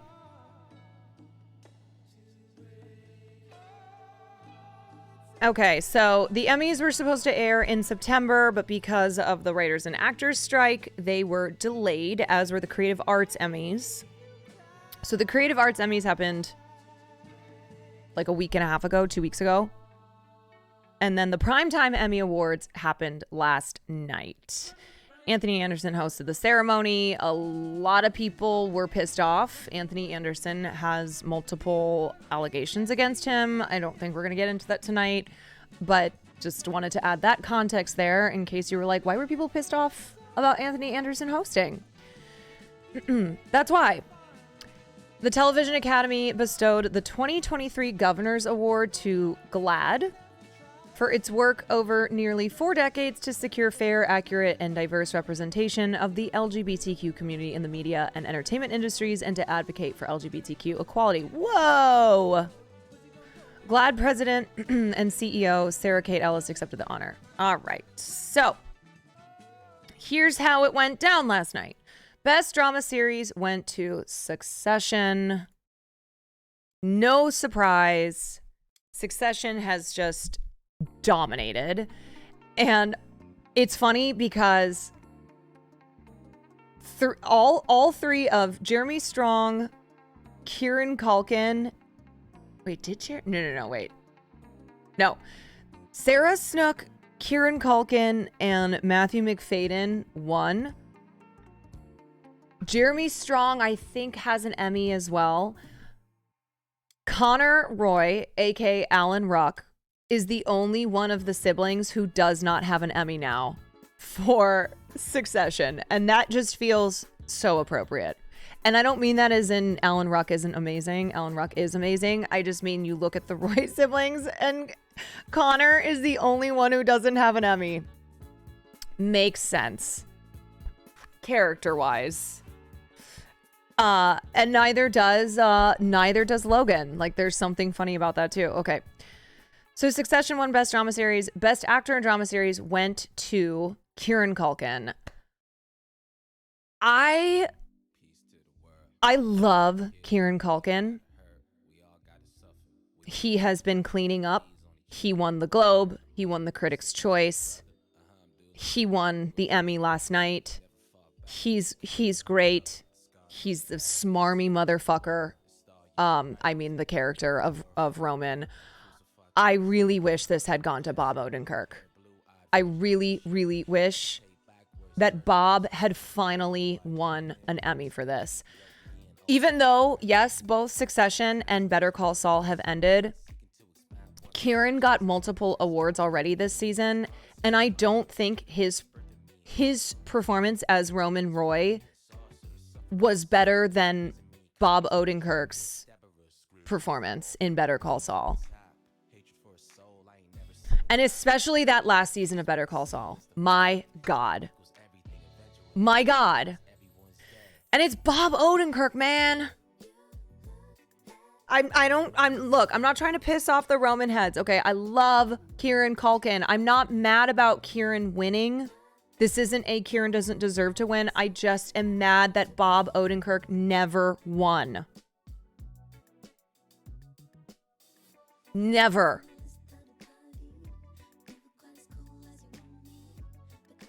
Best Actress in a Drama Series, Sarah Snook won for Succession.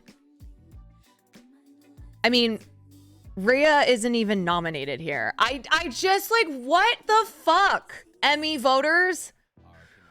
What is going on? I'm totally fine with Sarah Snook winning out of this group of people. My anger is about Rhea. Oh, they put her as supporting?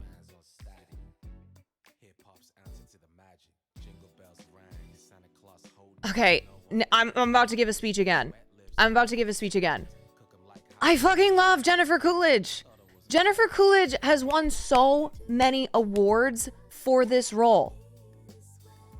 This was another place where, or this is another category where Rhea Seehorn should have won this.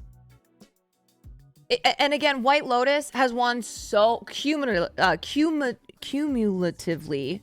White Lotus has won so many fucking awards. Jennifer Coolidge has won multiple awards. I mean, look at this category. Like, White Lotus is 1, 2, 3, 4, 5. 5 out of the 8 nominees. It's just one of those things where I feel like we're in a period where it's like everyone from a show that is very good gets nominated now. Do you think the people who were more open about the strike might have got stiff? No, I don't think that mattered here. And so that's it. Rhea Seehorn will never have the opportunity to win anything for Better Call Saul. Maddening. Okay, Best Supporting Actor in a Drama Series went to Matthew McFadden. Again, look at White Lotus. 1, 2, 3, 4. It's either White Lotus or Succession. This entire... Fuck. Where is it? The entire category of Best Supporting Actor in a Drama Series is White Lotus or Succession. No other television shows? No other drama series? Nothing? Crazy.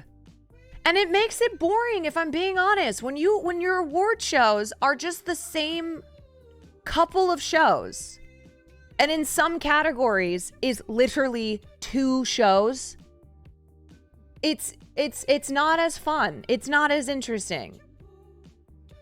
What are we doing here?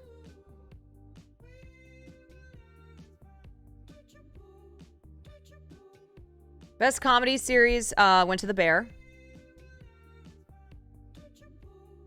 Best Actress in a Comedy Series, Quinta Brunson. This was a historic win. We will talk about this.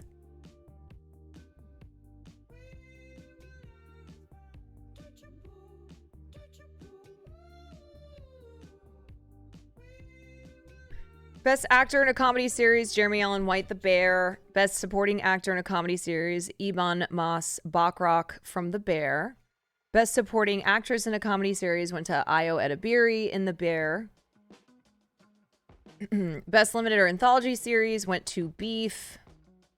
Best Actress in a Limited Anthology Series, Ali Wong from Beef. Best Actor in a Limited Anthology Series, Stephen Yeun, Beef. And it's just, it's interesting too, because this is how it's been every award show now of this year. You know, like there's no change up. Both of them won, you know, at the previous shows. And same with all, you know, I think Ebon's the exception here, but Paul Walter Hauser won for Blackbird and Best Supporting Actor in a Limited or Anthology Series. Best Supporting Actress went to Niecy Nash Betts. We're gonna watch her speech because goddamn, I love her. I really wish this had not been for Dahmer, though. Best writing for a comedy series, The Bear. Best writing for a drama series, Succession. Best writing for a limited or anthology series, Beef. Best writing for a variety series, Last Week Tonight with John Oliver. Best directing for a drama series, Succession. Best directing for a comedy series, Bear. Best directing for a limited or anthology series, Beef. Best talk series, The Daily Show with Trevor Noah. Best reality competition program, RuPaul's Drag Race. RuPaul has the most Emmy awards of any reality show in history. RuPaul has a total of 29 Emmys now. And it just continues to extend its record. Best scripted variety series, Last Week Tonight with John Oliver. Best variety special, Elton John Live, Farewell from Dodger Stadium. Elton John is now the 19th person to EGOT, which means to get the Emmy, the Grammy, the Oscar, and the Tony. Okay, so let's talk about some historic moments from last night, starting with Quinta Brunson.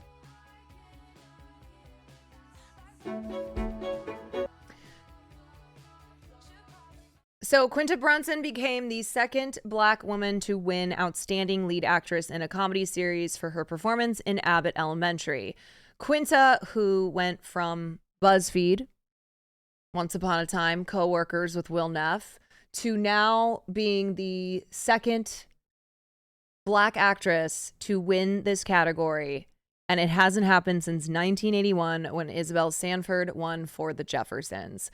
Quinta's rise has been incredible. It's astounding. It's astounding to know that like her origins were BuzzFeed, were, just doing sketches for digital media. And it's also stunning to know that she's only the second Black actress to win this award. And it hasn't been done since 1981. So it's one of those things where every award show, there are, as we are striving for this industry that is more diverse and more equal opportunity, long way to go. There are historic moments that are happening pretty much at every award show, just for the mere reason that for most of the history of the entertainment industry, people of color, people from marginalized communities were shut out, just like totally shut out of Hollywood, didn't have opportunities. So it's one of those things where it's great when we get more representation at award shows, when we are, breaking records or finally having historic moments for performers of color. But that also needs to be reflected in the opportunities in Hollywood. So not enough to just have Quinta Brunson, break or have a historic moment last night at the Emmys, but also need to make sure that they're working in tandem here. More opportunities in Hollywood, therefore more chances to be nominated for award shows.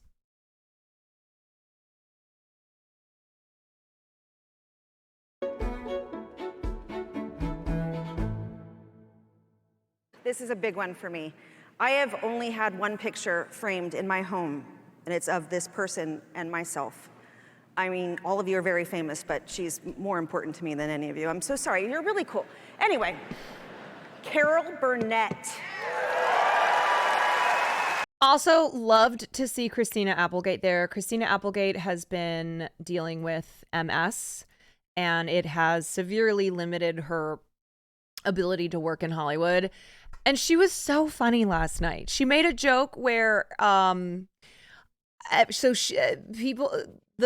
audience gave her a standing ovation when she came out, and she made a joke about them like showing off how able-bodied they are to be able to stand without a cane. She's so funny and just really an unbelievable talent, and it's sad that she has had to take a step back because of MS, but God damn it, I love seeing her out here. changed variety television. Before Carol, variety was a male dominion. The Jack Bennys and Red Skeltons and Andy Williams on television were great, but it was Carol who broke new ground for all the shows that followed with sketches that have withstood the test of time. And now, oh, come on, please welcome the legend who not only blazed a trail for me, but for all of us, for so many other women on television, a 7-time Emmy winner who brought home her latest Emmy a week ago for Outstanding Variety Special. Here is the legendary Carol Burnett. Carol Burnett.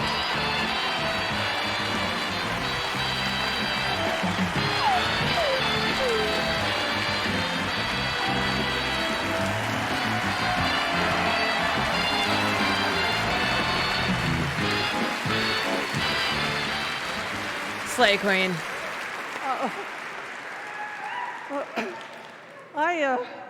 I was lucky enough to be the first female host of a comedy variety show from 1967 to 1978. 11 years, and that was a long time ago. And I just want to say that a lot has changed in the last 46 years for the better.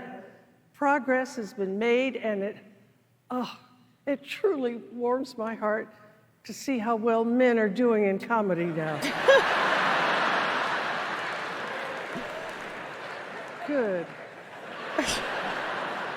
And now, here are the nominees for a lead actress in a comedy series.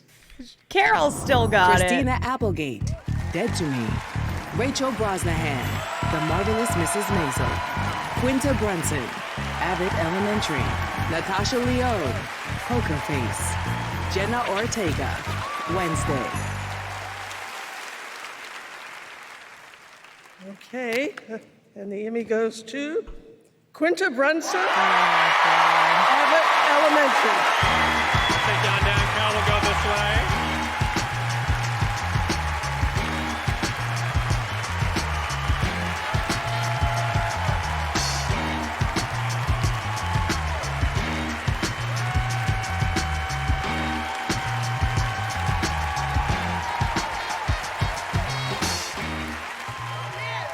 Can you imagine Carol Burnett giving you your Emmy? Man.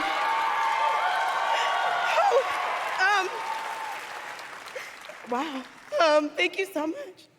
I don't even know why I'm so emotional. I think like the Carol Burnett of it all. Thank you so much. I love making Abbott Elementary so much, and I am so happy to be able to live my dream and act out comedy. And I say it every time, but I just love comedy so much that I am so happy to be able to get this. I didn't prepare anything because I just didn't think, oh God. I love my mom, my dad, I love my mom. sisters, my brothers, my entire family so much. I love my husband. I'm so happy. I love my cast. I love Abbott Elementary. Thank you so much.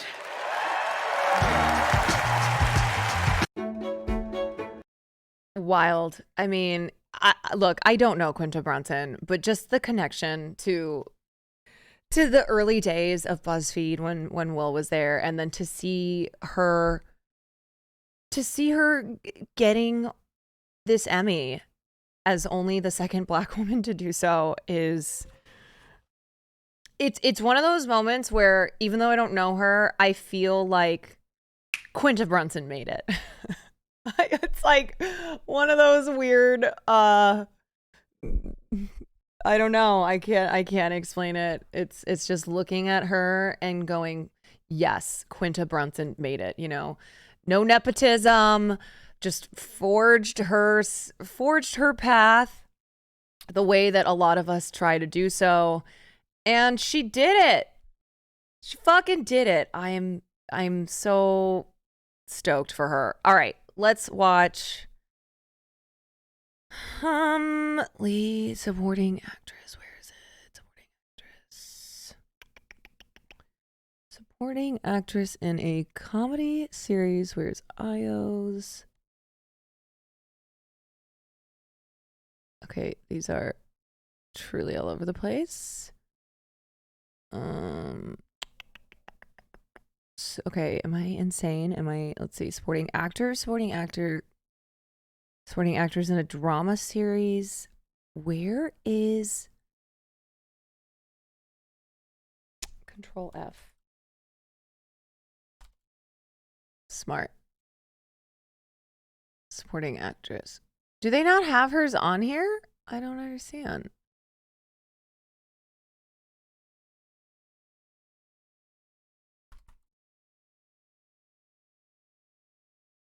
How good, thank you for the gifted.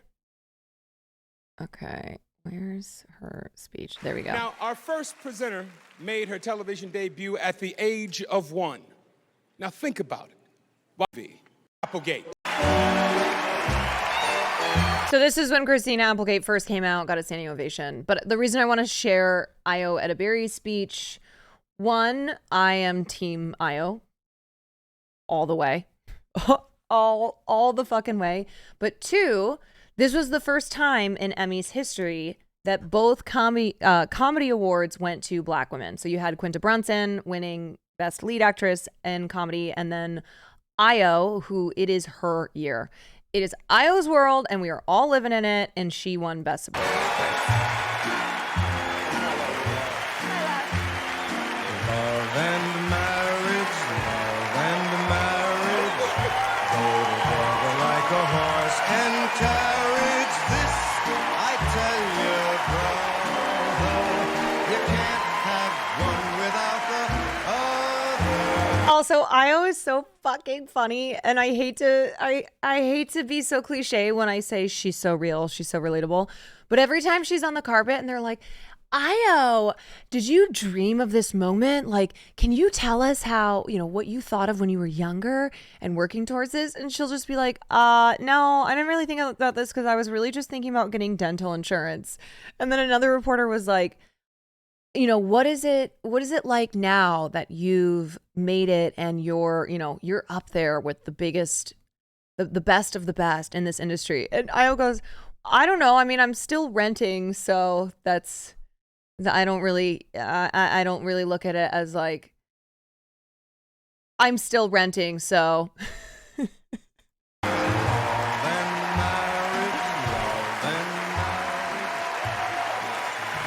you so much. Oh my God. You're totally shaming me with disability by standing up. It's fine. Okay. Body, not by Ozempic. Okay, let's go. Some of you may know me as Kelly Bundy from Married with Children.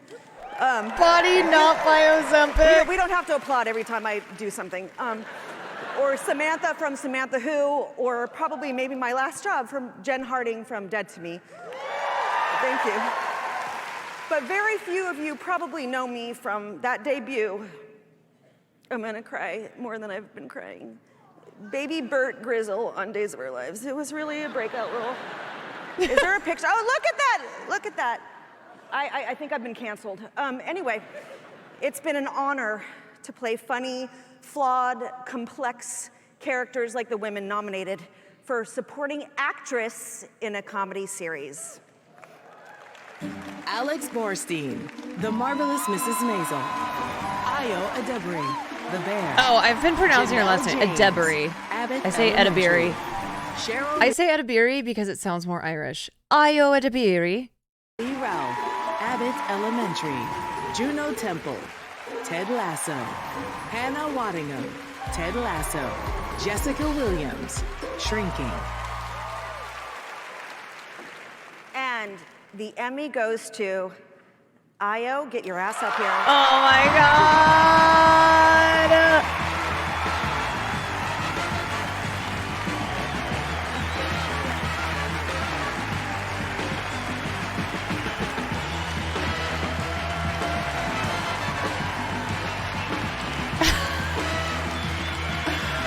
She fucking rules.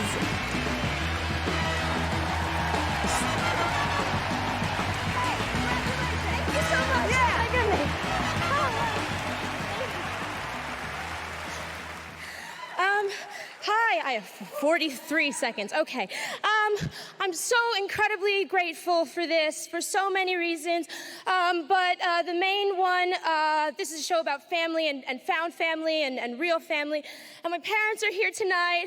I'm making them sit kind of far away from me because I'm a bad kid. But I love you guys so much. Thank you so much for loving me and letting me feel beautiful and black and proud of all of that.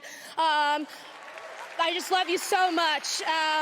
Probably not like a dream to emigrate to this country and have your child be like, I want to do improv, but you're real ones. Thank you so much for this. It means the world. Thank you. Wowie. Do you know what I love about IO this award season is you can feel her incredulity and the nerves and like it's IO's year, you know, it's IO's world. It's IO's world. We're all just living in it. Did you see the reaction in the upper left? When she says, IO, get your ass up here. Body not by Ozempic. Okay, let's go. But very few of you have been crying. Is it Carrie's? Abbott, Ella Temple, Jessica. And the Emmy goes to Io. Get your ass up here. Oh, yeah, no, the actors do that bit all the time. You know that was a bit, right? No. This reaction of like, what? Everybody loves Io.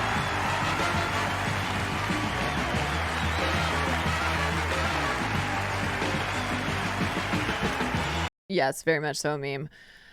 So super cool. Love me some Io and yeah, look, let's keep doing it. Let's keep having more opportunities for for people like Io.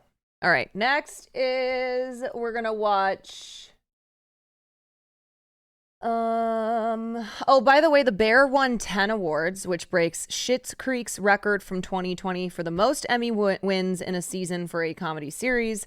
Additionally, The Bear broke the record for most wins for a comedy series in its first season, beating The Marvelous Mrs. Maisel, and the most wins for any series in its first season, beating The West Wing. So, my God, the Bear is...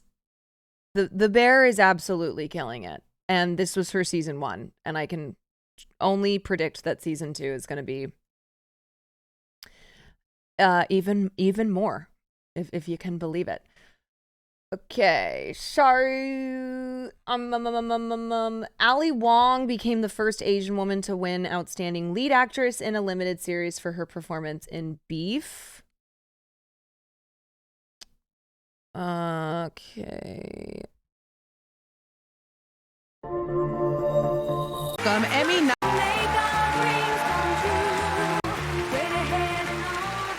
Oh my God, Cheryl Lee Ralph. Happy MLK Day, Jenna. Happy MLK Day to you too, Cheryl. Thank you. The divine Jessica Lange, the inspiring Regina Hogan, King, thank you for the gifted. The vivacious Helen Mirren, and the audacious Meryl Streep. The God, list Cheryl of Lee is esteemed actresses whose inspired so and good. unforgettable performances have earned them this award is second to none. And tonight, another exceptional talent joins those impressive ranks. Here are the nominees for Outstanding Lead Actress in a Limited or Anthology Series or Movie. Lizzie Kaplan, Fleischman is in Trouble. Jessica Chastain, George and Tammy. Dominique Fishback, Swarm. Catherine Hahn, Tiny Beautiful Things. Riley Keough, Daisy Jones and the Six. Ali Wong, Beef. I just have to say, it is unfortunate, the behind the scenes drama that tainted the impact of Beef and the success of the show and of its leads. And it just sucks to see that, like, people online, the discussions around Beef is that behind the scenes drama. Like, it just kind of, it blows. it fucking blows. I don't mean it as like, can't we just focus on the show? But just that happening and the way it was handled, I'm like, God damn it. And now you have Ali Wong being the first Asian actress to win this award, and it just feels it feels a little overshadowed by everything that happened with David Cho. Guys, we discussed it on stream. Y'all are fake fans. We've discussed this multiple times, yeah. But I don't expect everyone to watch every single stream. I don't want to get into it all now, but that is either something you can look at one of my old VODs or just Google David Cho. I love this part. And the Emmy goes to Ali Wong. Okay, also, I know about, like, I've known about this relationship, but Ali Wong and Bill Hader. It was incredible to see the internet's responses I don't think this is the first award show that they've been at together, but every award show, people finding out that Bill Hader is dating Ali Wong.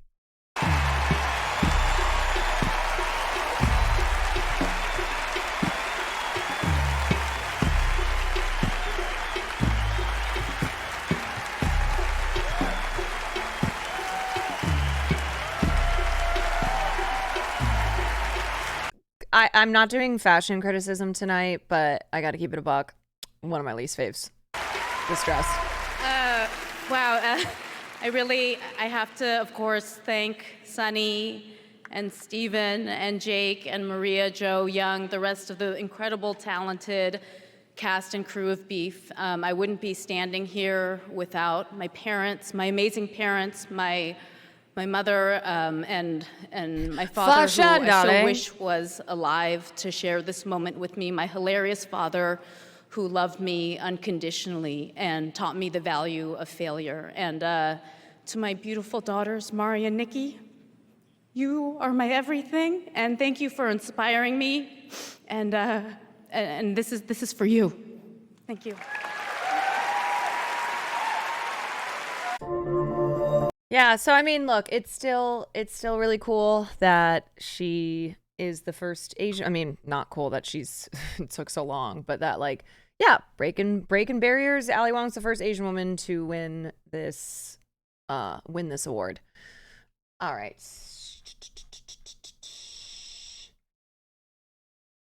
Okay, let's watch RuPaul's speech.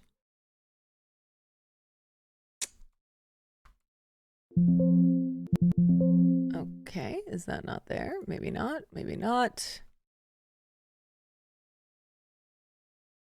RuPaul's Drag Race now has 29 wins. He is the first host to win 8 consecutive years in a row. RuPaul's Drag Race just dominates when it comes to reality TV. Nothing is beating this show. Hogan, thank you for the gifted. Our next presenters are two of the most... Wow, you're one to talk, Anthony Anderson. Why don't you call us on your T-Mobile phone? We'll go into your Smirnoff Ice party, okay? Zing! Do it, man. Oh, sorry about that. Sorry. Okay. This height difference is so funny. The outstanding reality competition programs. We know a thing or two about reality competition shows. Because Ken is finally over the height requirement to participate in the profit sharing. So, you're a real mogul, buddy. Way to go. Stop. Seriously, live TV.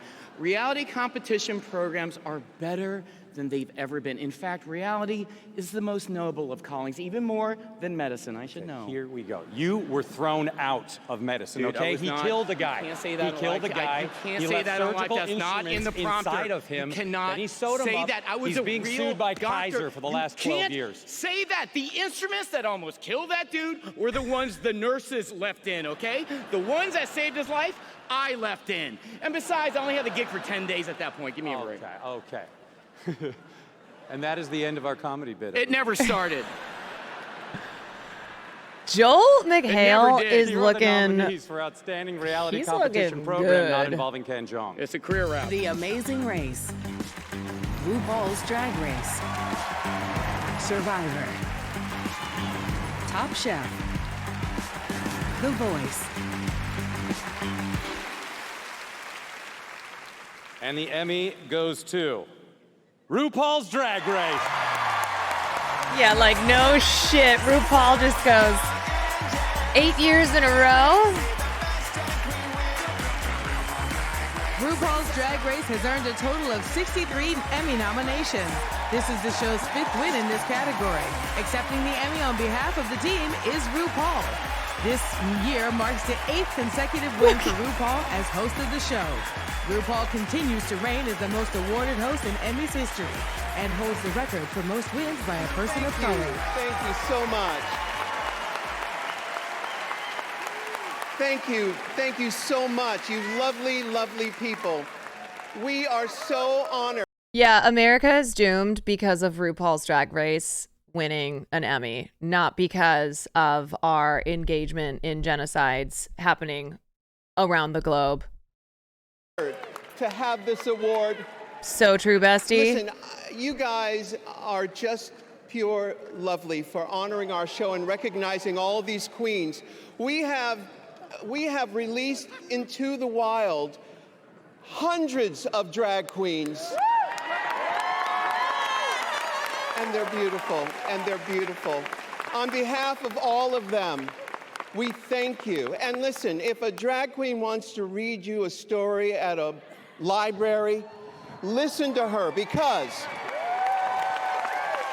knowledge is power. And if someone tries to restrict your access to power, they are trying to scare you. So listen to a drag queen. We love you. Thank you. Listen to a drag queen. Tell them. Thank you. Yeah, tell them. Yeah, we should be restricting children getting to be a part of something like Drag Queen Story Hour.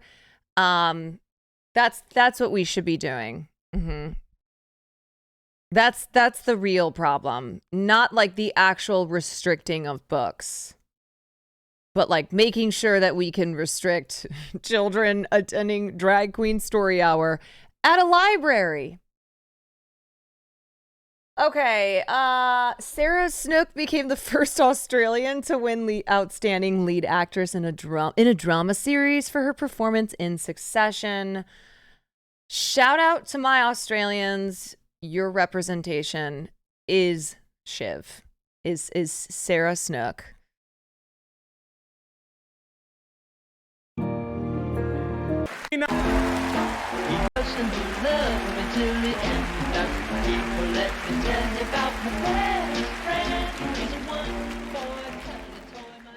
One of my first She TV looks appearances good. was on The Courtship of Eddie's Father.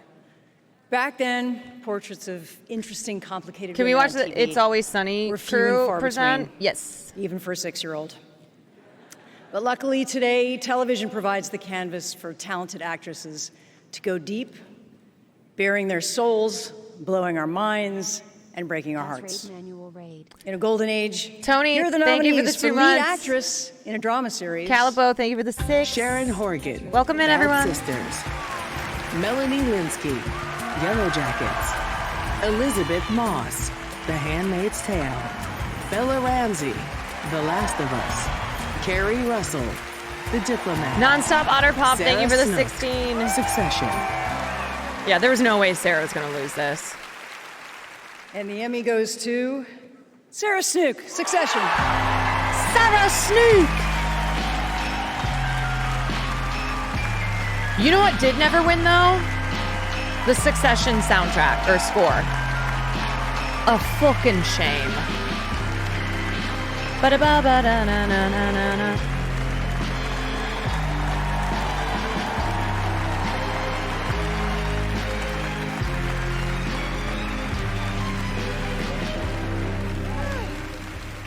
Can't afford a second month sub but love the streams. No worries. Happy to have you here. thank you. Maybe some generous to- person can give you thanks one. for everyone who voted and for loving the show as much as we did as a cast making it and as a crew making it. We all put our all into it, and the bar was set so high, and I think that's what spurred us on. From every department, we all gave it our best, led by Jesse and by Mark, who are brilliant, and all my cast, who I just love so much and I'm going to miss. And my family, to my mom She and my looks dad, great. I love you, and thank you for having a dress-up box when I was a kid. I think this is where it gets you. Sorry. LMAO, I didn't know she was British. You take that back. Australia must be proud of her honor. You take that back. This is Australian representation. Sarah Snook is the first Australian to win Outstanding Lead Actress in a Drama Series. Don't give everything to the British. They don't deserve it. You take it back. Asian Scales, thank you for the 2 months. And Manuel Moat, thank you for the tier 1.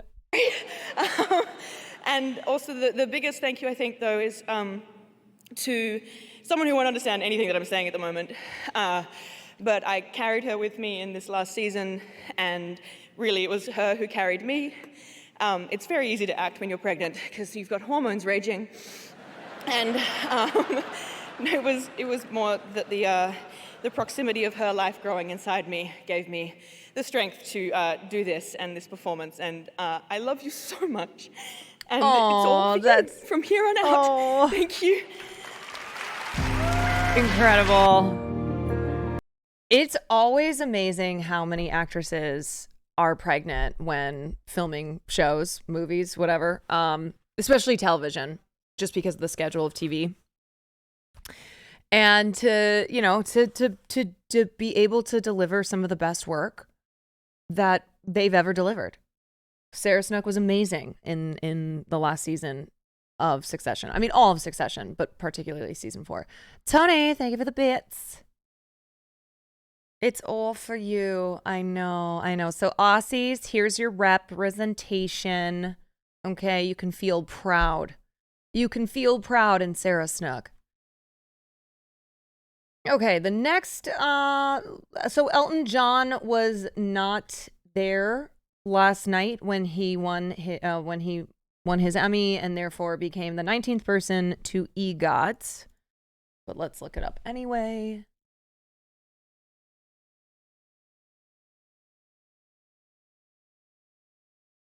First up, more from TV's big night, the Emmys. We are going to start with Elton John.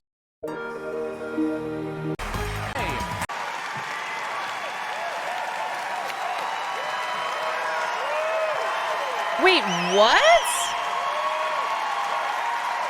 Hold on a second. I missed this. Let me start at the beginning. A special Emmy edition of Weekend Update with Tina Fey and Amy Poehler. Oh my God.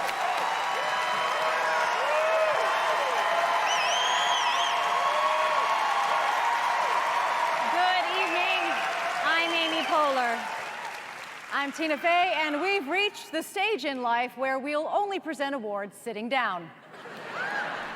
Here are tonight's nominees for Outstanding Live Variety Special. They're back! The only show that's longer than when they air Titanic with commercials on TBS, the Oscars.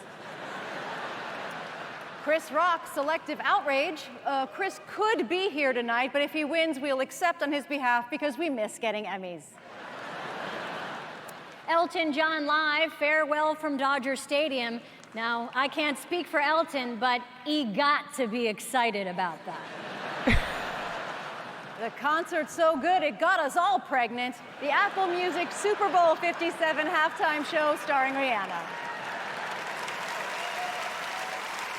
Celebrating the best in musicals that were based on movies which will probably be movies again. There's nothing wrong with that. Absolutely. The 75th Annual Tony Awards. EGOT! And the Emmy goes to... That's so cool that they brought this back. And the Emmy goes to Elton John Live, Farewell from Dodger Stadium.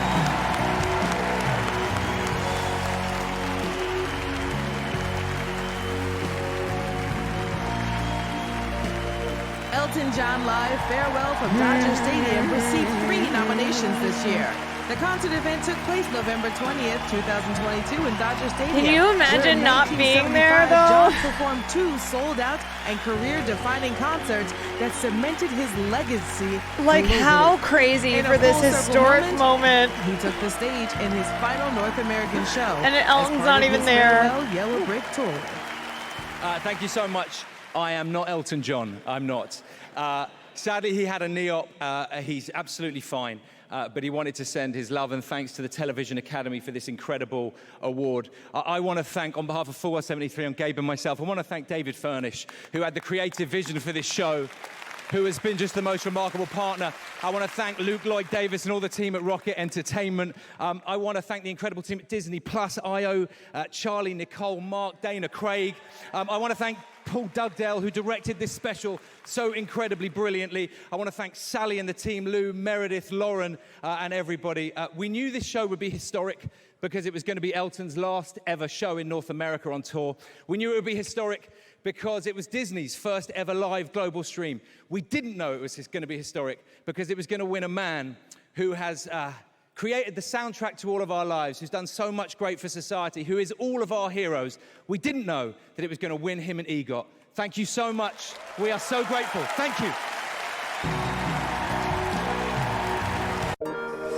It's the thing is too that usually actors who are up for, you know, historic moments like this, where not a lot of people have won an EGOT, 19 to be specific, they will do everything that they can to be at these award shows because of it being, you know, because of the likelihood that they're going to get the win because of what it means, you know, overall for their career. Caroline number 20. No, you know what it is? I'm going to be the EGOT of getting banned for award shows. That's what I'm going to be collecting here. I'm going to get a ban for the Emmys, the Grammys, which I already did. So 1 down, the Oscars and the Tonys. So I'm 1/4 of the way through.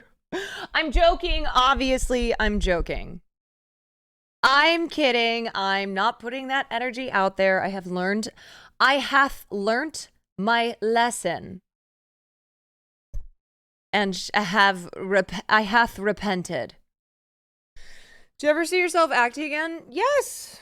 Yes. Would love to get back into it, just not at this moment. Same with writing. You know, I very much so love I love filmmaking, and I love this industry.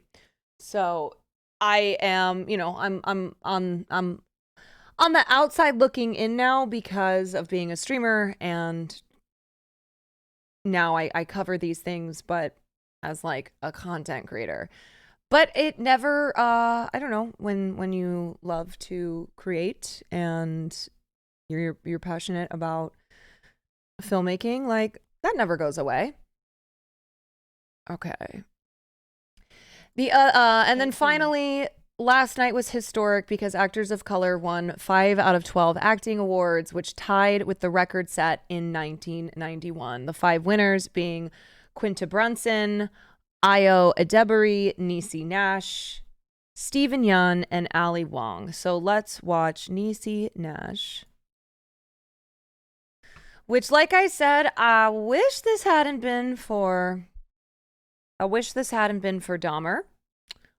But it is what it is. I wish that she had won for something else. Maria, thank you so much for the 9 months. But she delivers a beautiful speech. Fucking awesome speech. Now, please welcome Emmy winner tonight, Quinta Brunson, joined by a television legend herself. Yes, she got it for Dahmer. Five-time Emmy nominee, Marla Gibbs. If anyone was going to win, I'm glad it was her. Same.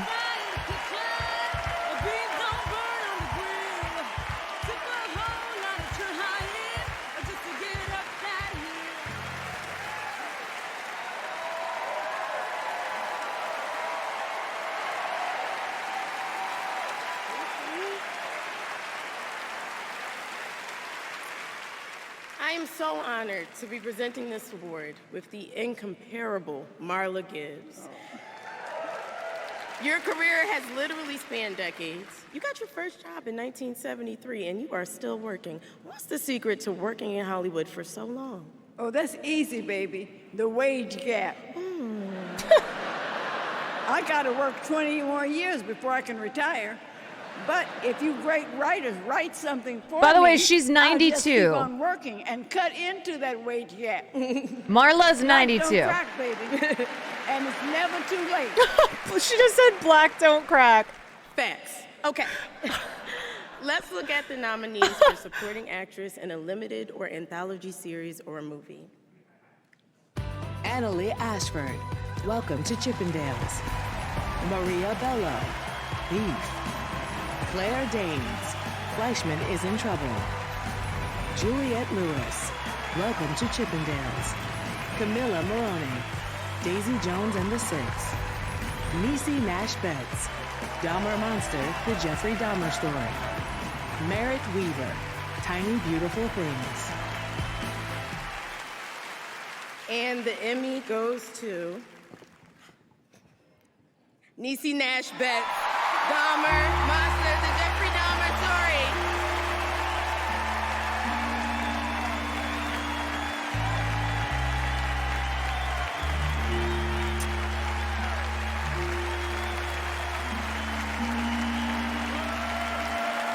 I'm really excited for her. Really, really excited. Like I said, sucks it's for Dahmer. She deserves to have one before this.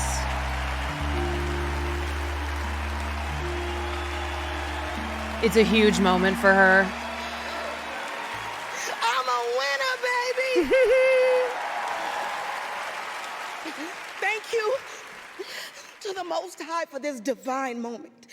Thank you, Ryan Murphy, for seeing me. Evan Peters, I love you. Netflix, every single person who voted for me, thank you. And my better half who picked me up when I was gutted from this work, thank you. And you know who I want to thank? I want to thank me. Yeah!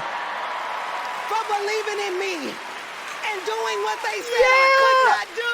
And I want to say to myself in front of all you beautiful people, go on, girl, with your bad self. Yes! You did that. Finally, I accept this award on behalf of every black and brown woman who has gone unheard yet over-policed, like Glenda Cleveland, like Sandra Bland, like Breonna Taylor. As an artist, my job is to speak truth to power, and baby, I'm gonna do it to the day I die. God. Mama, I won! Oh, her mom. Oh my God, Emmys. Thank you so much for ruining that beautiful moment. Anyway, forget that happened.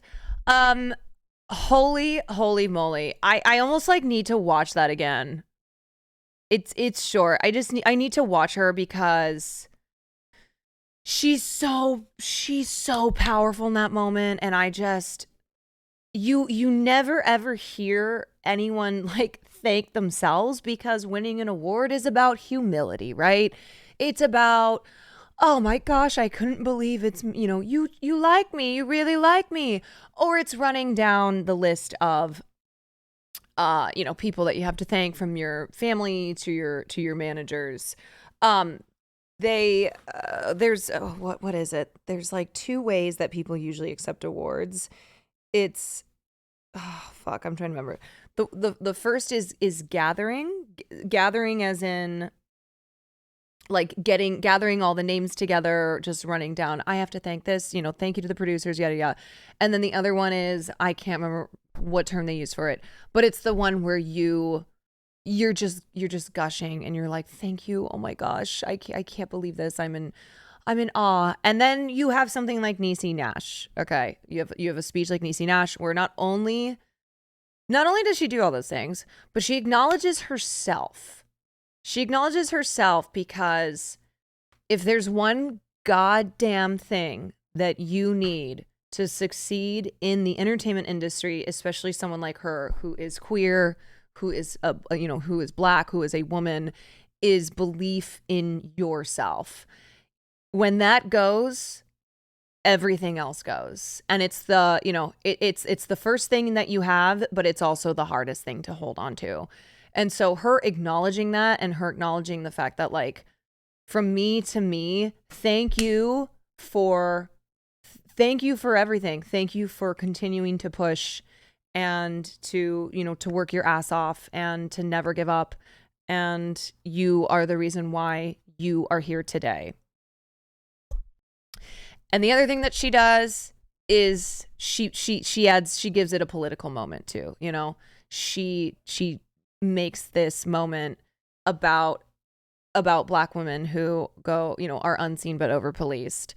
And that's why, like, all those components just make this a hell of a speech.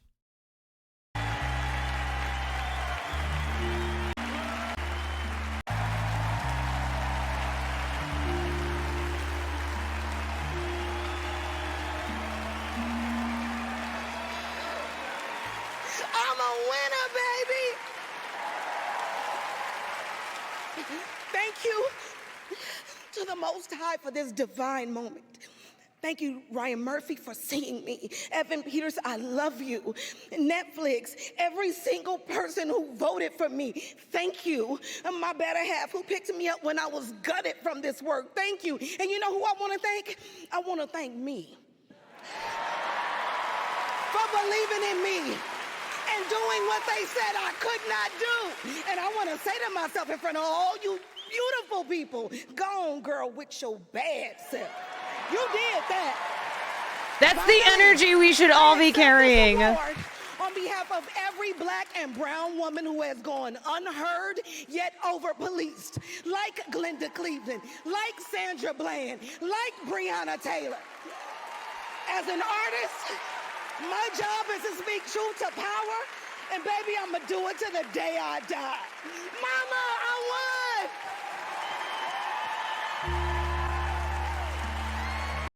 Pausing that before the Emmy sound blows our ears out again. That is the energy that we should all be carrying throughout our lives, okay? Obviously, humility is a beautiful thing, but believing in yourself and acknowledging yourself for when you get W's in life, okay? All right, I say this for all of us, myself included. You can apply this to everything. Radical self-love is so powerful. It's an amazing thing. Okay, so that was incredible. We need to watch. I can't leave out Stephen Yeun. We've watched everyone else's speeches. We gotta watch him.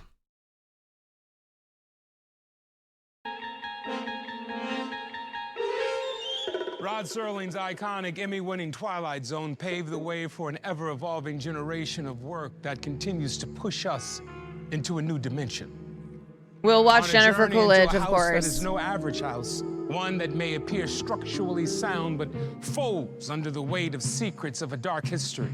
A house possessed by residents past with a sinister agenda for its current occupants. A dangerous house, a murder house, an American Horror Story. Please welcome multiple Emmy nominee, Dylan McDermott. Okay, I gotta be honest, y'all. I don't know how I was so enthralled with American Horror Story. I've gone back and rewatched parts of season 1. It's not a good show. The concepts to introduce the noms were so good. Yes, I do love the concepts, though. Love this. We would not have American Horror Story, love it, a winner of 16 Emmys, without the series creators Ryan Murphy and Brad Falchuk. Is it me, or does this place seem haunted? It's almost like somebody's watching me. Oh, no. Not this dude again. Maybe if I ignore him, he'll just go away. Let's take a look at the nominees for lead actor in a limited series or a movie. Taron Egerton, Blackbird. Kumail Nanjiani, Welcome to Chippendales.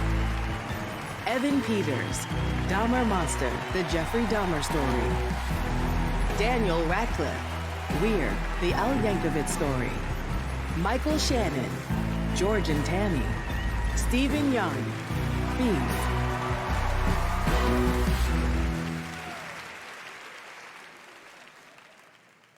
Do you have the envelope?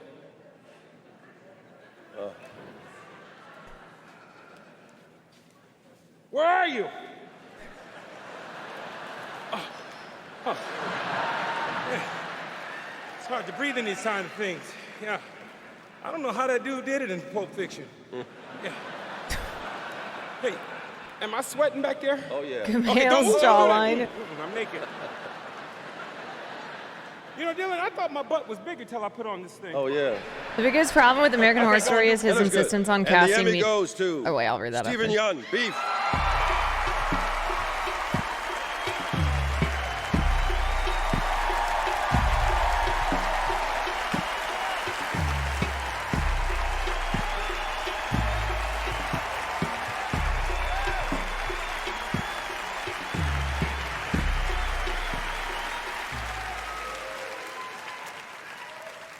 Wow.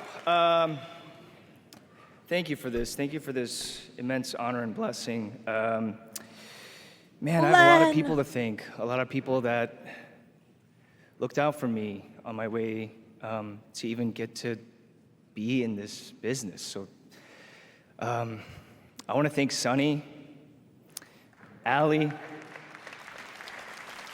Jake, our incredible cast and crew. Thank you to A24 Netflix. Thank you to Mike and Peter. I want to thank Andrew Cooper for talking to me one night, our incredible on-set photographer, a legend. And there were days when it was difficult to live in Danny's skin. Sometimes I wanted to judge him. Sometimes I wanted to make fun of him. And he pulled me aside and he's like, never bail on Danny. And thanks. I want to say thank you to Danny for teaching me that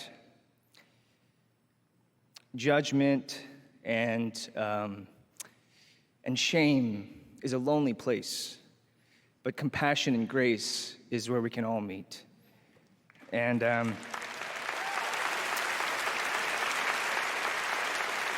I'm grateful to my wife, Jo. Thank you, always. Jude, Ruth, Mom, Dad, Brian, family, I love you. Thank you. God, I tried to stop it before. Why? Why do you motherfuckers do this? We're having such a nice moment. Oh my God. What is this a metaphor for? Having a nice moment and then it's just ruined. Emmy, please. You know what's amazing about Stephen Yeun? Really, Stephen Yeun's career. Stephen Yeun is incredible, and I have been following his career since he was Glenn in Walking Dead. Stephen Yeun is a rarity where he moved to Hollywood, and within like 6 months of moving here, he booked Glenn on The Walking Dead. And now, look, for someone who is like Stephen Yeun, he's, you know, he ain't white. That could have been the end of the road. It could have been he had this right out the gate enormous success playing a beloved character in a beloved series. But Stephen Yeun was able to maintain that success and also be selective with the projects that he does. And that is so fucking rare. And I think it is an advantage that his first big thing was Walking Dead, where he played a character whose identity was not central to who he was. Glenn is Korean, was Korean, but Glenn's entire existence and and who Glenn was not wrapped up in needing to remind the audience that he's Korean. So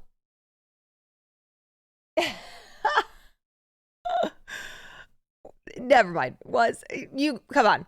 So anyway, he wasn't in a movie just to be Asian. Right. And so it was incredible representation, and Steven Yeun talks about how Asian kids used to come up to him all the time, like when they would see him, when he started, when he gained notoriety, and they would say how much they appreciated having Steven Yeun in that role and having the role of Glenn.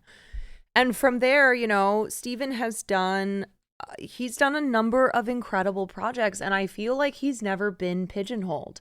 I feel like Steven Yeun has never either been forced out because there weren't opportunities,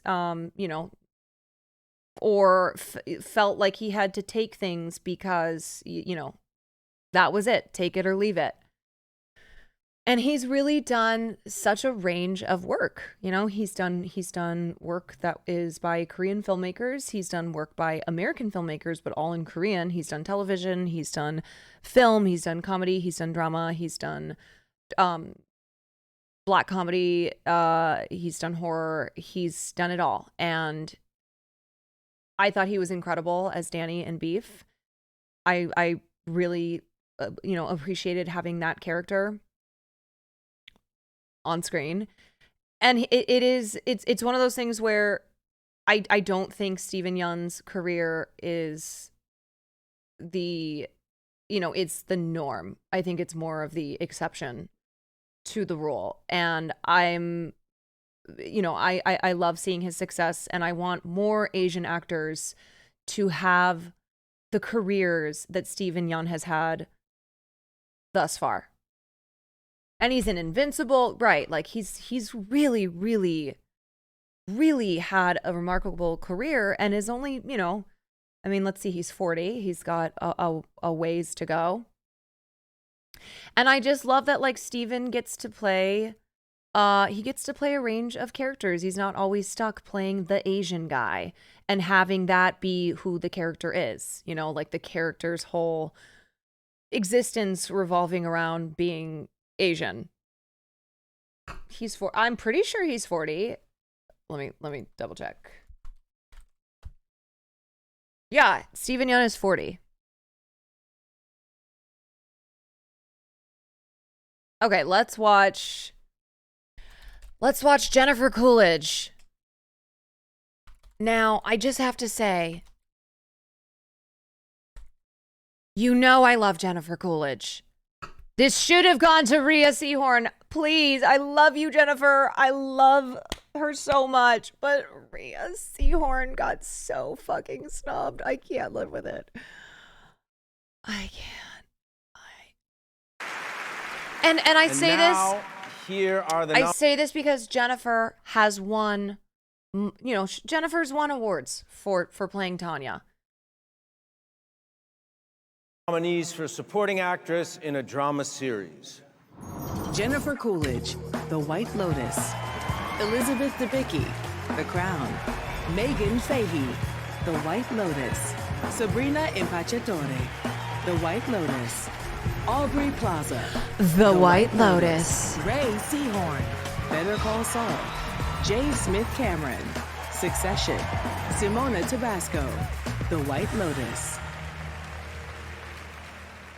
Any other show? No. Oh, and the Emmy goes to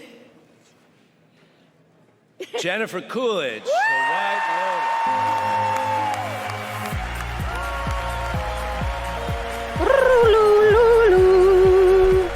Lotus. 0 wins for Better Call Saul.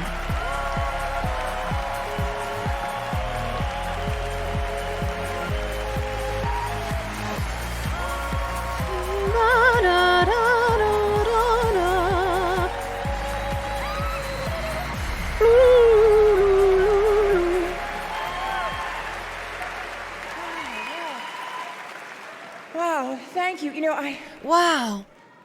just want to say, I have to put this down. I still don't have the strength. She's so for it, fucking but funny. I got the hook last year. I talked too long. That this giant hook comes out and takes you away. So I'm going to be so fast. I just, Mike White, thank you for this. Mike White, making you part of giving me this opportunity to play this What a incredible random character. cut. And, he says I'm definitely dead, so I'm going along with it. And and I just Dave Bernard, amazing producer, Mark Kamine, there's somebody, you see them, it's running out. Okay, so I just want to say, I want to thank all the evil gays. I just really,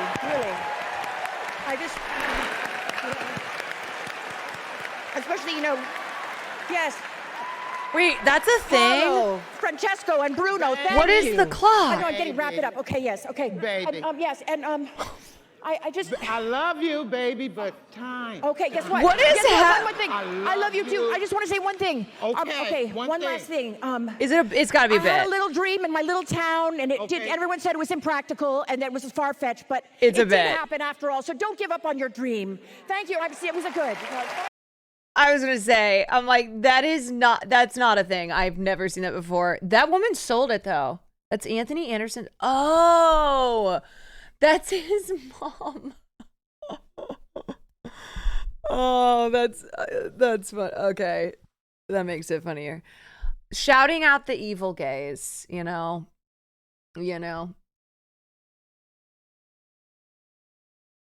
Anyway, they just wanted Jennifer Coolidge because of the speech again.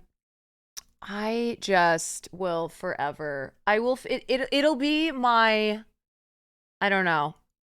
It's my mini 9/11. It's like the thing that me and a lot of other people will never shut the fuck up about. I even saw a Central Committee. I saw Mike from PA getting in on this. Mike came all the way into my stream to talk about this, and then I saw him post on Twitter. Like, Mike from PA was getting involved and making it clear that it is a crying shame that Better Call Saul got 53 nominations throughout the run of its show and never won a single thing. Lawyer solidarity. When politics dudes get mad, it's real. Yeah. Okay, what else do we want to watch? Okay, we watched Jennifer Coolidge, and then It's Always Sunny has a bit that they did. All right. Wow, that is trash quality. Did they they pronounced this one, or presented this one.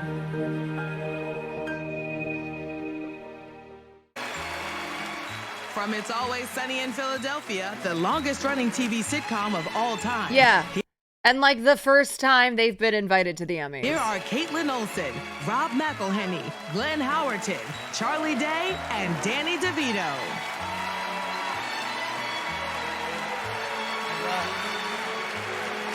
Okay. All right. What an honor it is to be here at the 75th Emmy Awards. Yes, it truly. Wait, what? Yes. What? 75 years? Yeah. The show's been on for 75. We've been on the air since Look at 2005. I've never even been here. Yeah, hang on. Have you guys been doing this every single year without us? Yeah. They do. They get dressed up. They give each other awards. Yeah. And 16 seasons, we've never presented before. No. I feel like we're getting the full Martin treatment over here. Yeah. Sort of, except they built them a set. Where's Patty's Pub? Yeah, we should have a set, and they gave us the same bit. Well, Danny, I mean, surely the Emmys must have given you an award. Yeah, they did. They did. Yeah. They did? Yeah, I got one. For Sunny? No, for Taxi. I got one. Okay. Settle down. Well, how long was Taxi on the air? 5 years. Only 5 years, and it got nominated. Yeah, we had 34 nominations and 18 wins. That's why I got one. Thank you very much. Okay, 34 nominations in 5 years versus 0 nominations in 16 years? That math is bad. The math's bad. Yeah. Yeah, yeah. The real math one, ain't four. mathin'. Cheers. All right, don't rub it in. Okay. Well, I don't know. Maybe they got some trophies backstage that they just like forgot to give us. Just It could have sitting been a there? mix-up. No, I won some last week. We got 5 for Welcome to Wrexham. Oh. And I went, yeah, thank you. And I went backstage Some and I looked for the trophies Martin ones and I backstage. looked for the Sunny ones and they didn't have them. Nothing, huh? No. Shoot. All right, I'm still gonna poke around back. Yeah, I'll rifle around back there. Yeah, I'll probably find something back there to grab. So speaking of guys This with is the best far bit too of the many show. nominations, here are the nominees 'Cause for it's not even a Outstanding bit. Talk Series. The Daily Show with Trevor Noah. All right, whatever. John Oliver wins, or Trevor Noah won.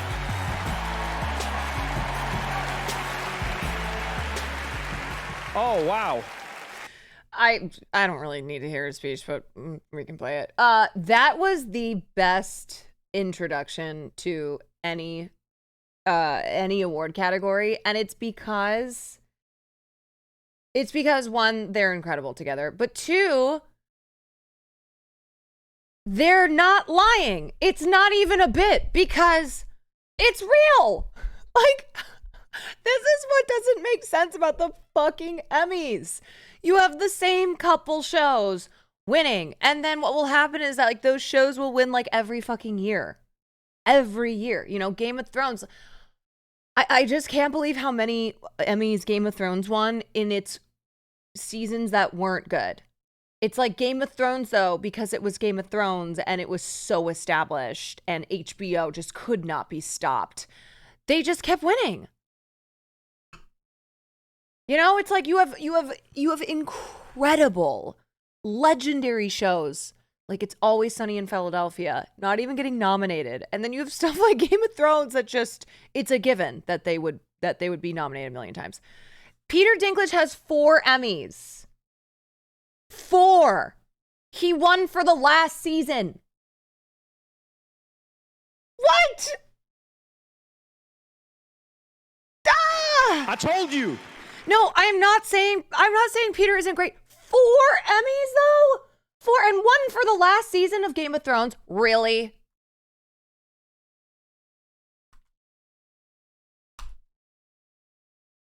It's just one of those things where the Emmys and award shows get boring when it's just the same people and the same shows winning.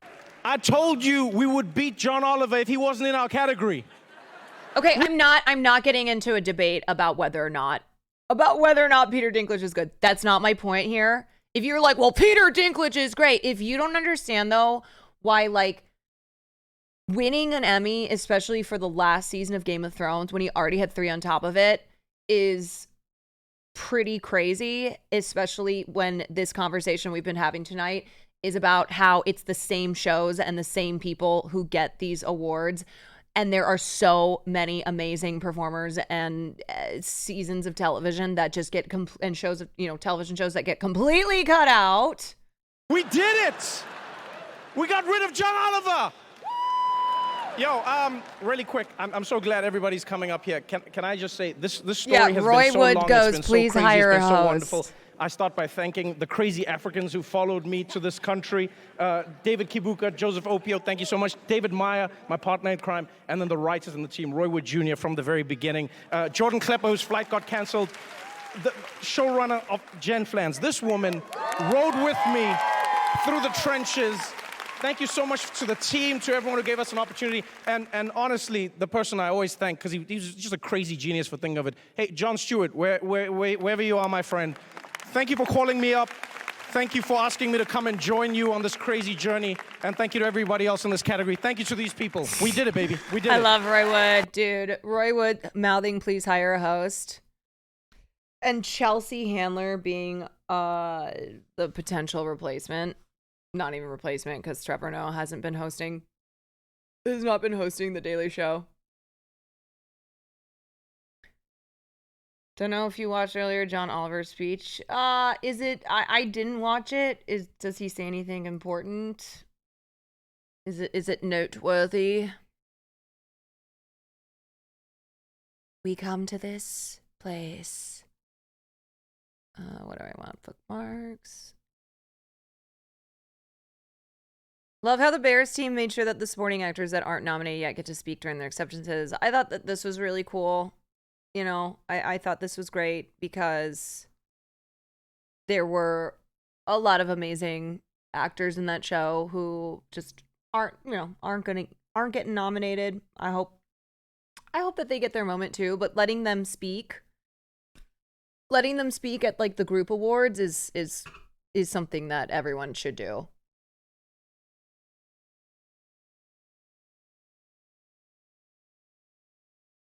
Here we can watch John Oliver.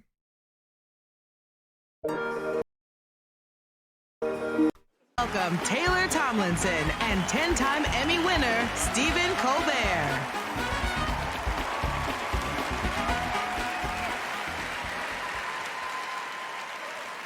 So, Taylor, your show After Midnight premieres tomorrow night, right after my show, and this is your first Emmys. I gotta ask, how are you feeling? Oh, amazing. I love knowing that Gen Z is absolutely destroying me online right now. No, they're not. Come on, you're young and you're cool. No, I'm 30, Steven. In Gen Z's eyes, I'm basically mummy dust. Yeah, that is true. Seriously.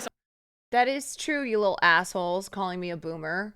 I'm 1 year older than her. Someone said that. Wait, if you're mummy dust, then what am I? A pyramid. Because a lot of people died to build you. I told you not to read the comments. You're not my dad. Taylor, Elise, we'll talk about this later. And here are the nominees for Outstanding Scripted Variety Series.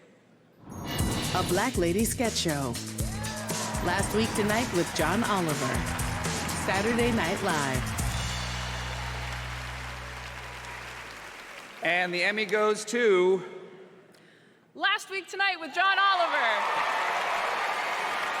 Is that his wife?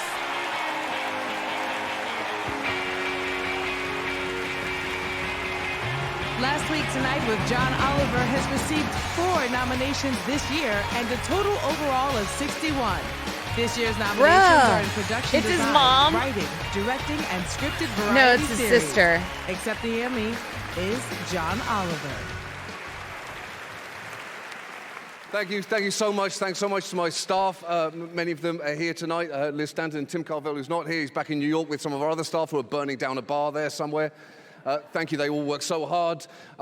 Thank you to HBO, Casey, Nina, and our lawyers who are angry with us all the time. Thank you to my wife, Kate, who is here tonight. I love you very much. Our kids, Hudson and Marzi, are not here, and they are so mad that I left this morning. I promised them Pokemon cards, and I don't know where to get Pokemon cards in LA. So if anyone knows where to get Pokemon cards between here and LAX, You have it's to a Google her? significant problem that I've worked myself into. I am not leaving without getting played off by Anthony Anderson's mom, so I'm going to start reading off the names of the Liverpool football team. In goal, Alisson Becker. Then you got Trent Alexander-Arnold. Then you got Virgil van Dijk, obviously. Oh, she's not here. I can get through the whole team then. Baby. Oh, I'd like to thank Jesus and my family. Thank you. Okay. Okay. I'd like to thank Jesus and my family. Wait, his wife is a Republican activist? Wait, she's a veteran? What? Hold on. Kate Norley enlisted in the U.S. Army when she was 19 years old. She wanted to serve her country after the 9/11 terrorist attacks. Kate worked as both a combat med and a mental health specialist when she was in Iraq. Once she returned to the U.S., dedicated herself towards veteran support by working with the org Vets for Freedom. She's a Republican? Is he like, I can fix her? Wait, they met at the Republican National Convention. Are we sure she's still a Republican? He brings up that he and his wife don't agree on politics on his show.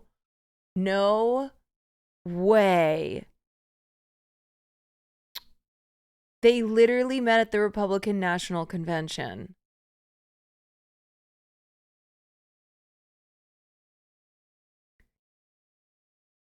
They have 2 sons. What?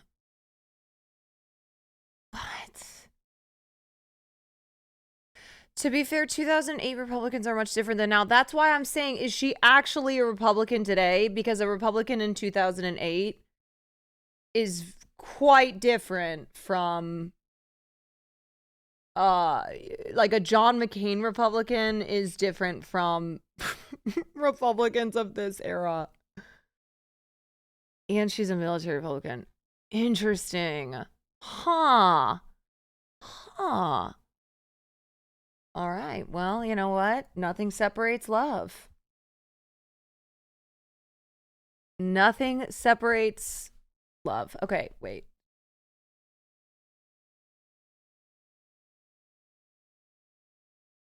She's fought for Republican causes.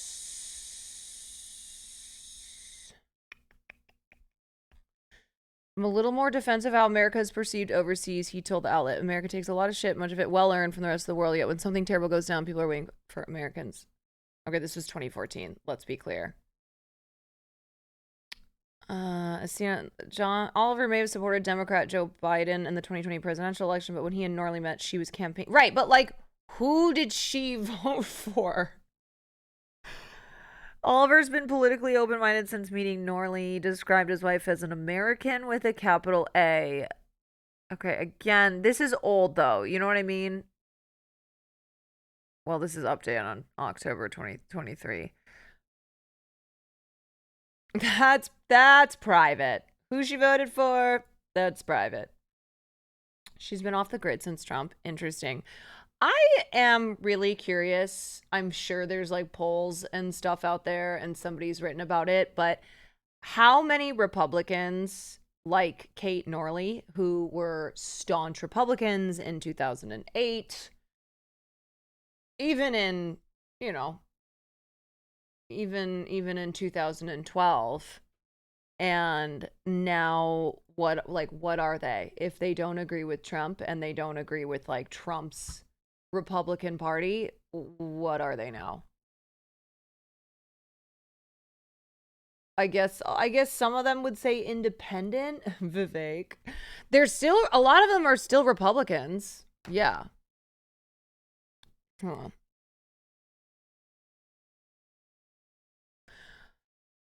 All right. Well, what I wanted to look at a couple more things. They tried to kick Benny Blanco, Selena Gomez's boyfriend, love of her life, off the carpet because they thought he was homeless. I can't. Is there sound? No. Wait, I don't know if that's really true. I don't know if that's true, but that's funny. That's really funny. Okay. Hey, he's just from LA, okay? He's just a music guy in LA. He's not homeless. I'm going to choose to believe this is true. This is a funny moment. This is a very funny moment. They asked if anybody had spoken to Jeremy Strong. Jeremy Strong was not there. He also wasn't at the Globes. Like, Jeremy Strong has just not been... I mean, he also hasn't been getting... He hasn't been getting nominated and winning in a way that his castmates have. We don't allow it.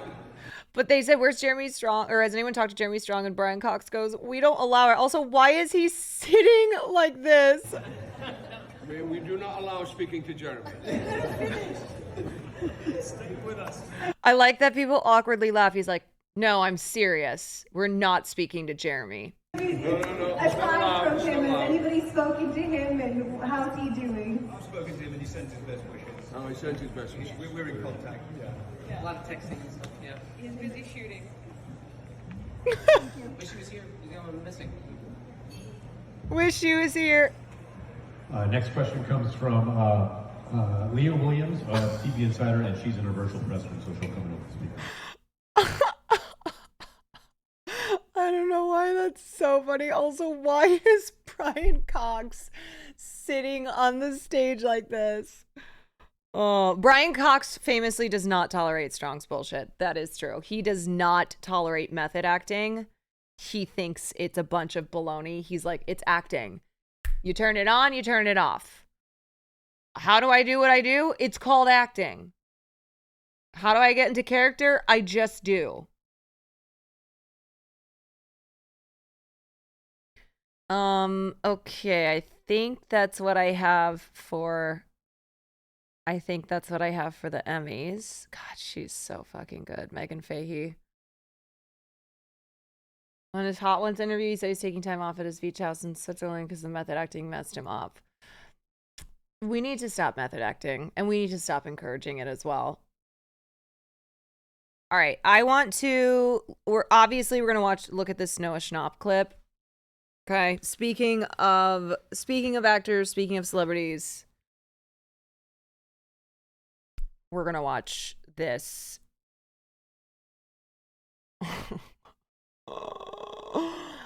All right, Noah Schnapp.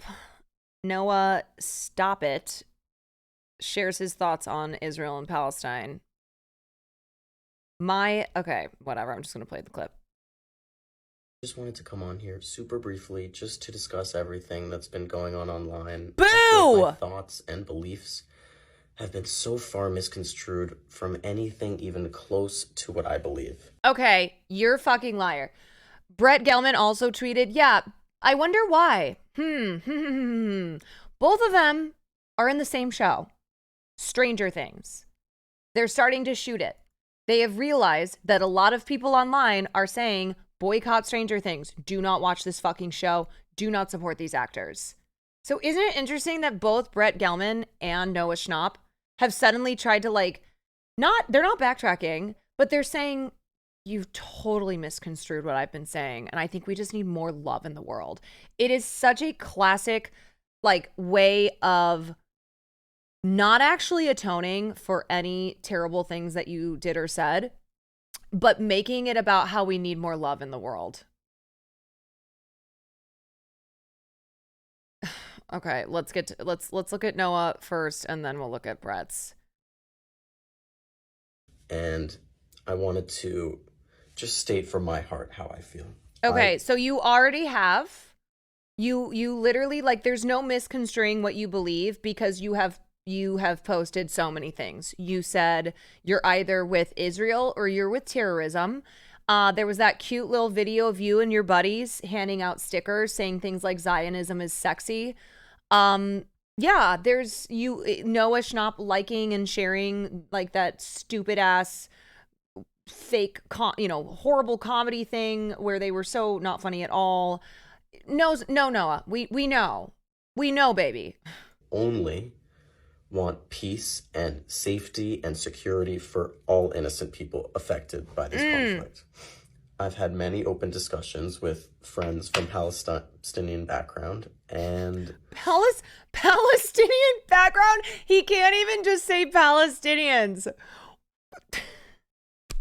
He can't even just say, I've had many conversations with Palestinian friends. With friends of Palestinian background. Bro. Okay. I think those are very important conversations to have, and I've learned a lot. And one of the takeaways I've had is that we all hope for the same things. That being those innocent people still being held hostage in Gaza to be returned. Oh, I am so mad. You want to know why I'm maddened? Because I know people will look at this and be like, oh, hearts, Noah, hearts.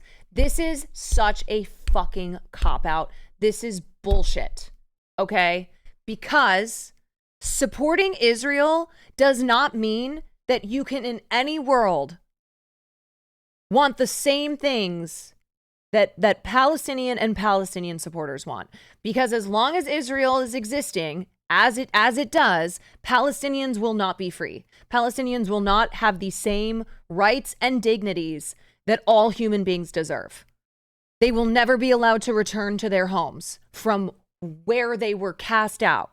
They will continue to be subjugated and brutalized, and their children ripped from them and put into Israeli prisons and held there for months and years, oftentimes without a charge. No, you piece of shit. Israel relies on settler colonialism. I mean, I'm just like, this is obviously, yes, we all know. I'm preaching to the choir here, but I'm so tired of this because I also see right through it. It's so transparent. It's basically another condom hummus post, but with other words used. Yeah, here, I'll finish return it. to their families and equally hope for an end to the loss of that being those innocent people still being held hostage in Gaza to be returned to their families, and equally hope for an end to the loss of innocent life in Palestine. So many of those people being women and children, and it's horrible to see.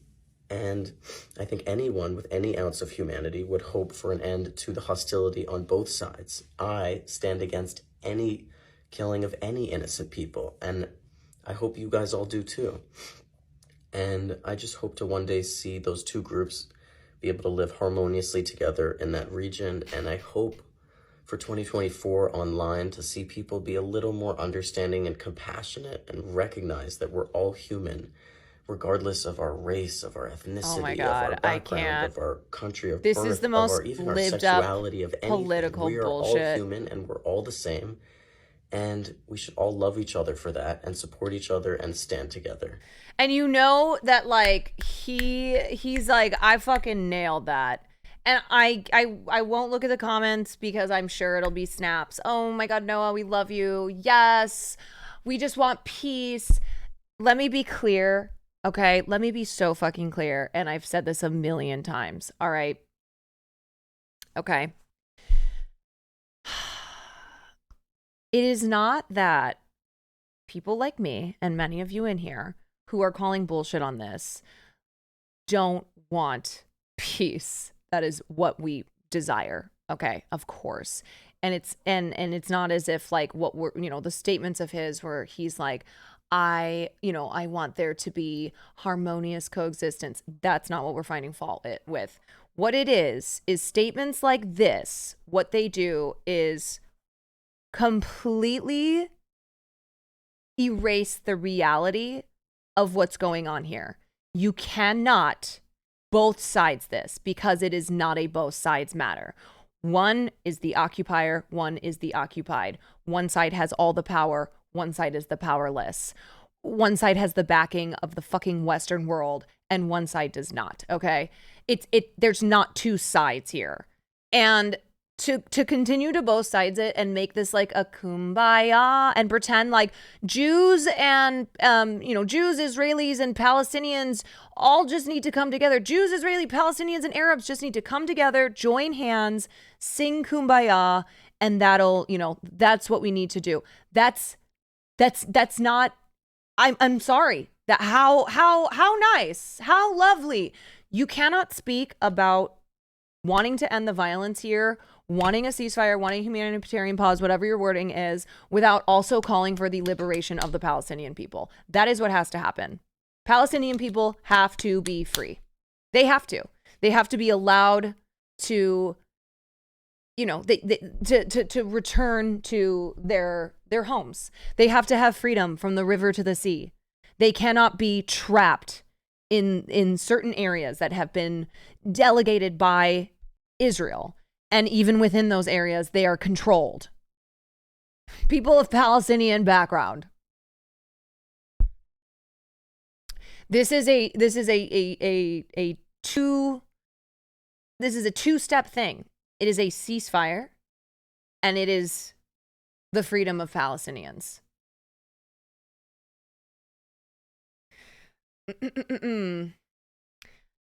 You're so brave condemning a child. I don't know if that was to me or another chatter, but you know what's amazing is that people like allow Noah Schnapp to be a child. I've seen people defending him and saying like, how dare you be so cruel to a child? Noah Schnapp is 19 years old. How about like the children, the babies in Gaza who they don't get that same, they don't get that same deference. They don't get to be seen as babies who we should be saving their lives. Why is it that with with Zionists, it's always, oh, well, they're children. How these same motherfuckers who are like Noah Schnapp is a child would look at a 12-year-old in Gaza whose entire family has been murdered, who all he has known is violence. All he has known is death and destruction from Israel. And if he is radicalized then from that violence, or if there's the potential to be radicalized, oh no, he's no longer a child. There was a news channel guy who said a 4-year-old young woman. I mean, they use that language all the time. They refuse to call children children when they are Palestinian. Future terrorists, exactly.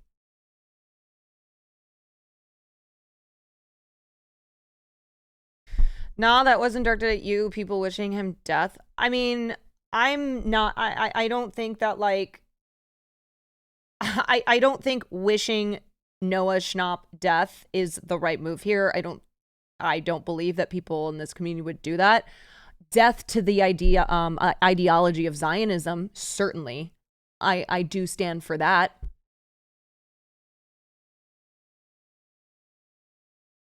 But I'm not standing for making excuses for Noah Schnapp based on him being 19 years old. No. Nobody wished him death, right? Like, this community and myself will, you know, we have wild takes about things. No one is saying, and not wild takes as it pertains to Palestine. I mean, we just did a whole Emmys thing and there were some wild takes in chat.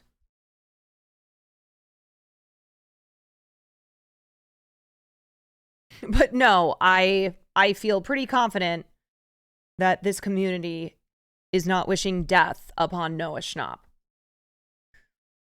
And stand together for humanity and for peace.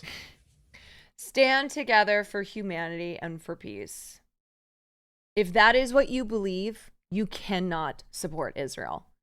If you want a world where we are all together in harmony, singing Kumbaya, where Palestinians, Israelis, you know, Arabs, Christians, whoever in that region, if they are to live together, if they have a chance at peaceful coexistence, it cannot be continuing to support Israel as they currently are and as they have been for 75 years.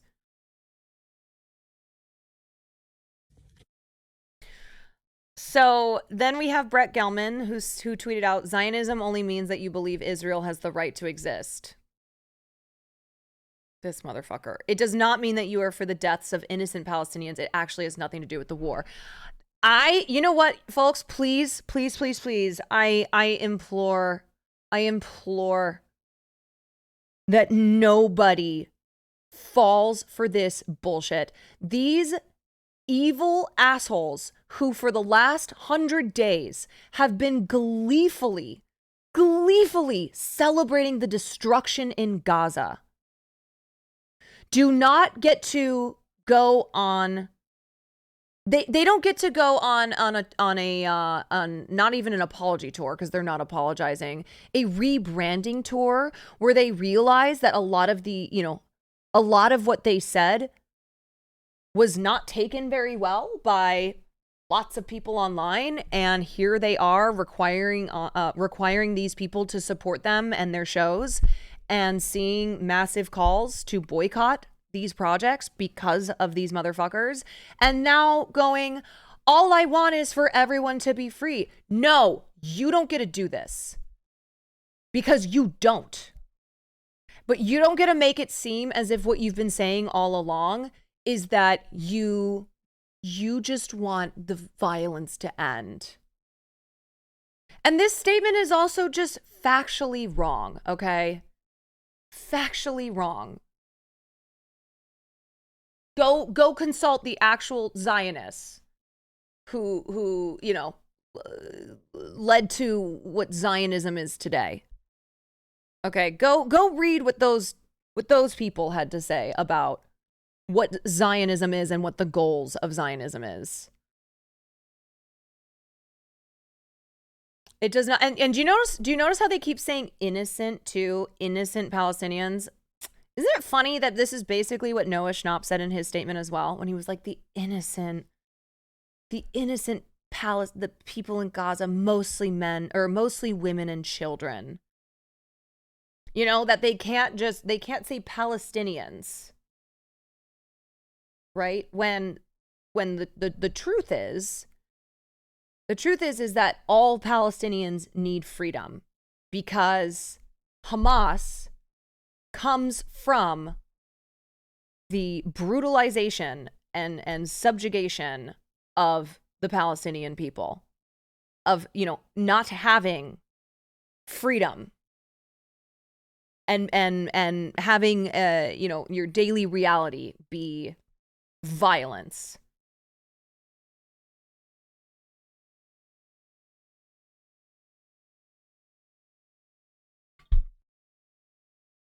My God.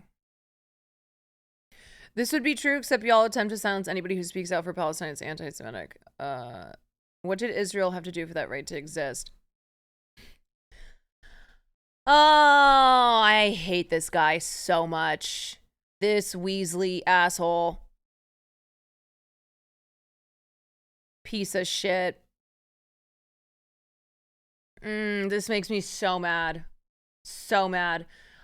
I love how we will soon enter a reality where Zionists may one day try to do the rebranding of Zionism just like we do with the Confederate flag, and libs will just accept it. Because the libs themselves are Zionists.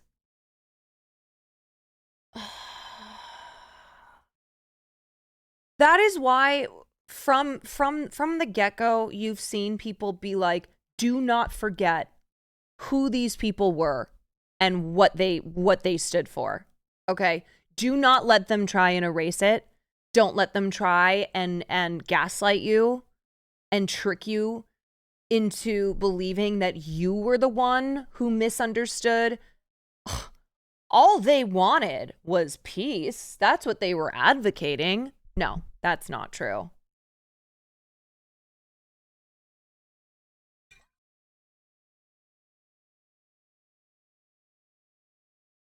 That's not true. Nope.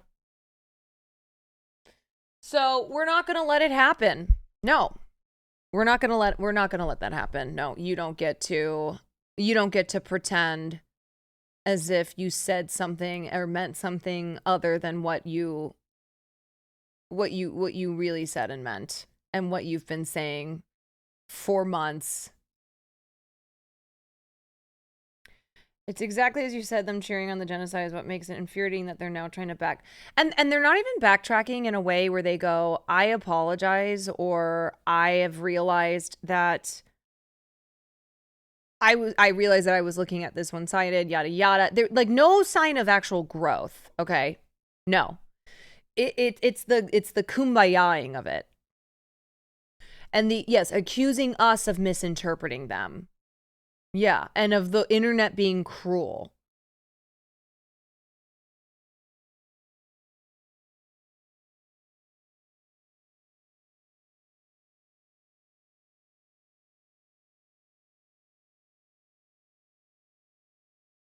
You know, like, never forget, Zionism is a nationalist political movement and ideology. It's simple, you know? And that's why you have white Christians, white supremacist Christians who are Zionists. That was bad take by me because I was reading the Twitter comments and assumed the same ideas were shared here. Yeah, don't ever do that. I'm glad you were acknowledging that that was dumb. Why on earth would the Twitter comments of a Pop Crave tweet, like, that was a Pop Crave tweet, why would those Twitter comments be assumed to be said in here? Lord. But I'm glad that you acknowledge and understand that that was really wrong. What else was I gonna say? Yeah, at this point, I'm not interested I'm not debating people in chat anymore. This is not 3 months ago. This is not 2 months ago. This is not a month ago. No. I feel like I did my work. I've put in hours and hours and hours into this topic. It's not debatable. Orc Blood, you know what's funny is that you're always here just for these moments to, like, I don't know, be a troll or act as if this is something to debate, like us debating whether or not Jennifer Coolidge should have gotten the award over Rhea Seehorn. It's interesting. It really, like, I notice these things that chatters like you always pop up in these moments and have to say the same things that you've been saying for months now, which means you're not actually interested in listening to a fucking thing and learning anything and expanding your little mind. You literally hear Israel. I don't even have it in my stream title, and somehow, oh, I want to see people stay objective. Okay. Yeah. So, you clearly don't understand what the word objective means if you think that, like, in talking about the reality of Israel and Palestine and what's been happening the last 3 months in Gaza is subjective. My God. Maybe you're confusing this for when I talk about film and television. Like, I don't care whatever word people want to use, genocide, you know, whatever it is, like, objectively, mass amounts of Palestinians are being killed daily. They are being starved. They are being, deprived of water, of proper sanitation. I'm just, these are objective facts.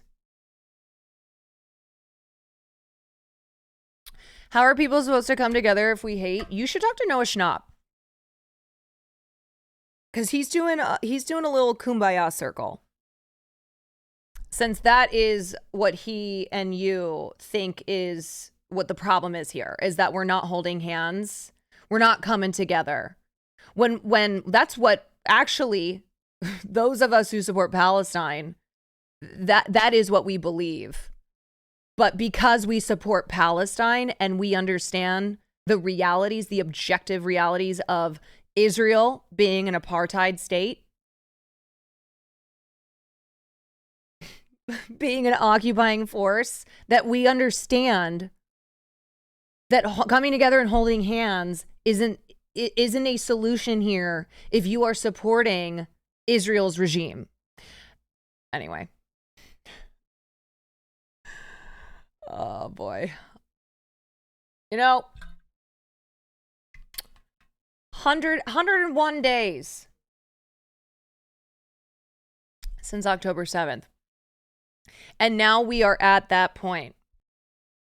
Whether it's Brett Gelman, Noah Schnapp, random chatters, people on the internet who want to make it seem as if we Palestinians, pro-Palestinian supporters are the bad guys here because they're advocating getting together and kumbayaing, and we're not.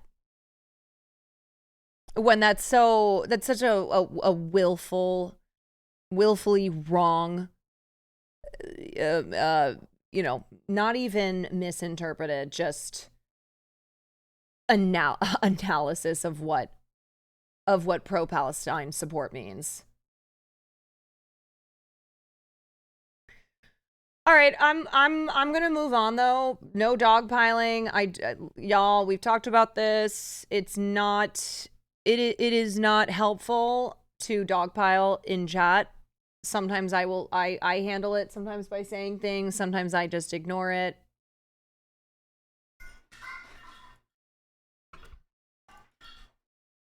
I'm moving on because my time, y'all's time is precious. We've done this a million times,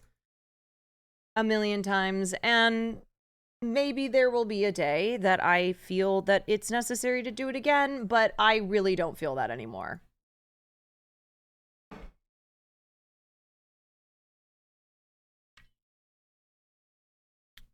So we're just going to move on to something else. Oh, we never watched the In Memoriam.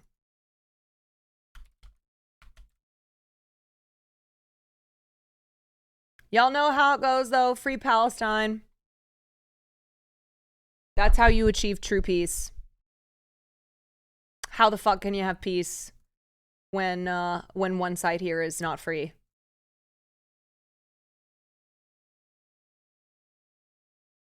Okay, is this the full?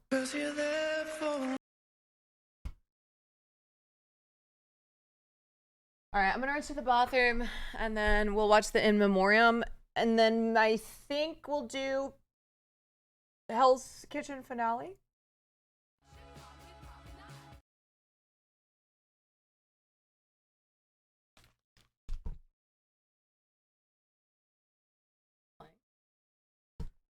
Sometimes I feel.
Oh, I guess there was no music playing. Sorry.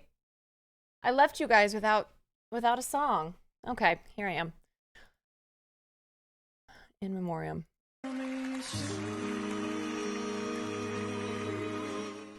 I didn't know the Emmys usually do an In Memoriam. The 2023 Emmy Awards are paying tribute to Matthew Perry, Norman We had the Lear, music and in the our many heads. entertainers and TV creators who died over the last year in a heartfelt In Memoriam segment. Stephen Twitch Tonight, boss. as we remember the legends of our industry we lost this past year, we celebrate their lives and legacy and the joy they brought to us. So to all of the members of all of our television families who have passed on, those were the days. Rob Reiner and Sally Struthers introduced the segment by paying tribute to TV icon and pioneer Norman Lear, who passed on December 5th, 2023 at 101 years old. Over the decades, Norman brought us together and he created groundbreaking television shows that depicted real people, made us laugh, made us think, made us feel. After honoring his Okay, legacy, can y'all the pair just play the introduced Charlie fucking Puth In and the Memoriam? musical duo The War. All right, I'm over. I just want the actual In Memoriam. Here we go. Here we are. Please welcome Anthony Anderson.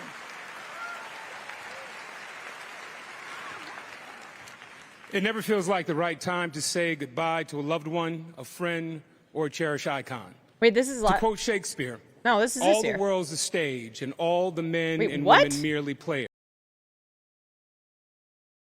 Oh my God, I forgot Anthony Anderson hosted last year too. Okay, why?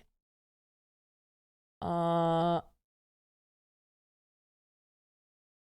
I nuts that they don't have this year's In Memoriam posted? Hello? Okay, I'm on their actual page now. It's on. Is the whole thing on Twitter? No, they don't have. Whatever. Okay, they don't have the whole segment, but.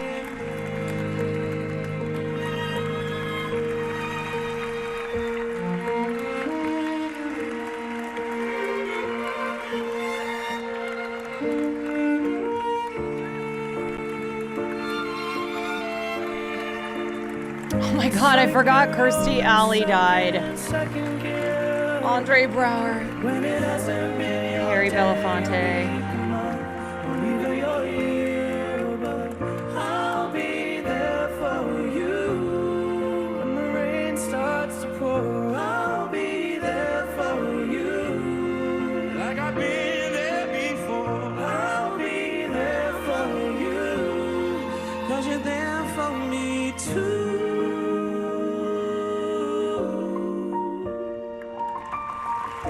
Alan Arkin. 'Cause you're there for me too. Lance Reddick, mod check. Is that all who they did? Are those the only individual? No, that can't be. No, that's like a clip of it, right? There's no way. This is right. This is not the full one. I'm like, it's that was short. They didn't upload the full thing. Why didn't they upload the full thing? That's strange. I can't find the full one. Yeah, I guess they didn't upload the whole thing. All right. Well, on the Emmys website, I'll be there for you.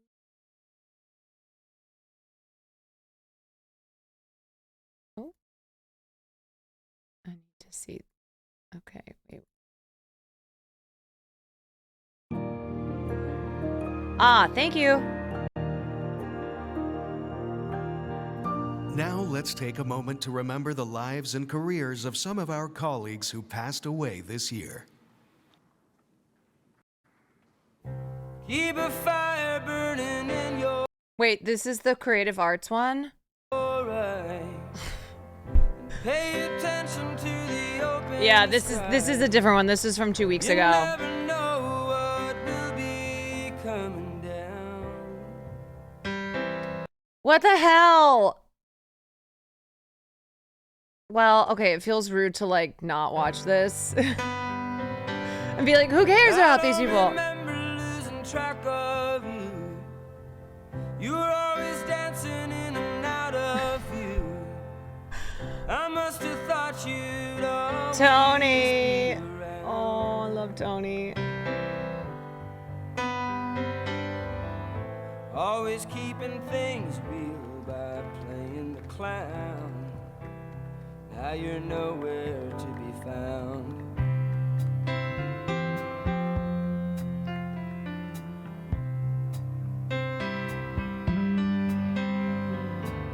I don't know what happens when people die. Can't seem to grasp it as hard as I try. It's like Dude, these are always, it's funny is not the right word, but because they'll have, they'll have like really beloved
Liam. Okay, here's the one we were trying to watch.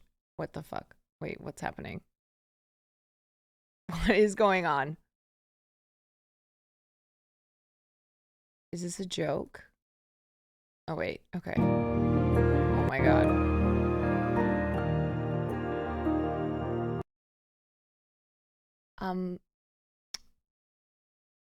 What? The video is bad or in a format that cannot be played on your browser? What is happening? No. This can't be real. Let me try it on. What is going on? Okay, let's see.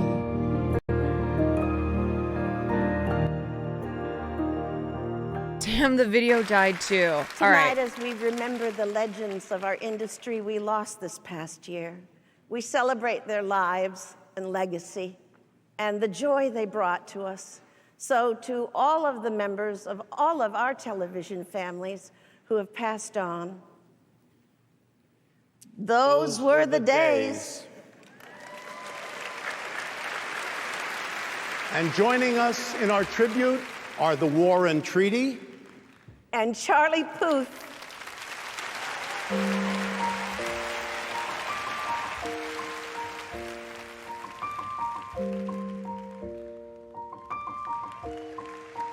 Truly, television owes an endless gratitude to Norman Lear. And I'll tell you all about it when I see you again. We've come a long way from where we began. Oh, I'll tell you all about it when I see you again. When I see you again. Yeah, I don't love this song. I don't love this song. But it's sweet.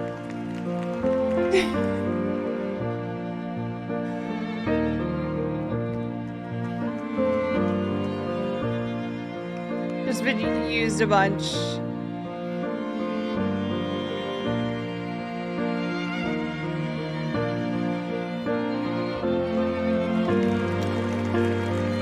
Yeah, the applause.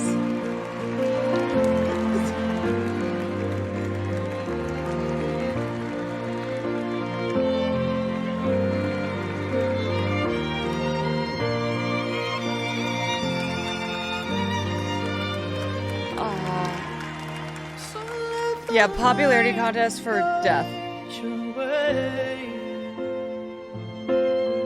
Hold every memory as you go, and every road you take will always lead you home. It's been a long Lance Reddick. without you, my friend. And I'll tell you all about it when I see you again. We've come a long way from where we began. Oh, I'll tell you all about it when I see you again. When I see you again. Okay, vocals.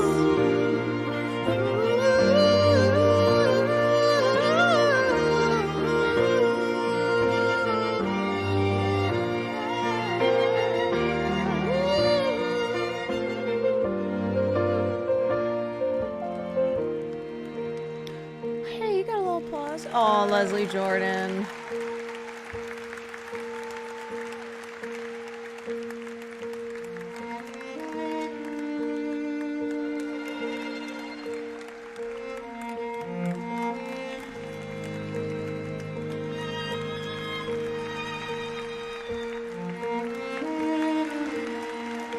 Paul Rubens.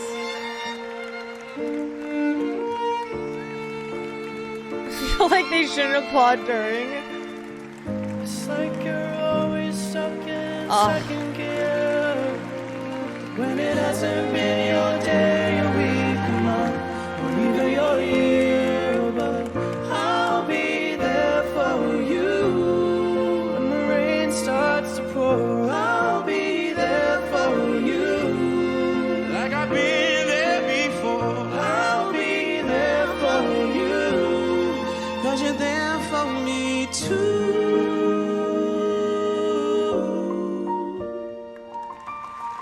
Such a legend.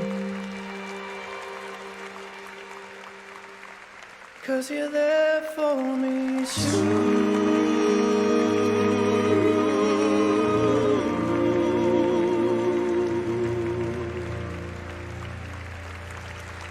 It is always it's always one of those things where it's like, some people not getting applause, and then some people just getting the loudest applause, and then also, not everybody is included in the in memoriam.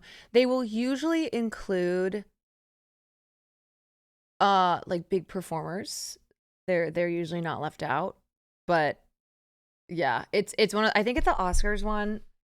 They basically, like, at the end of the in memoriam, run the list of names of, like, everyone who's died.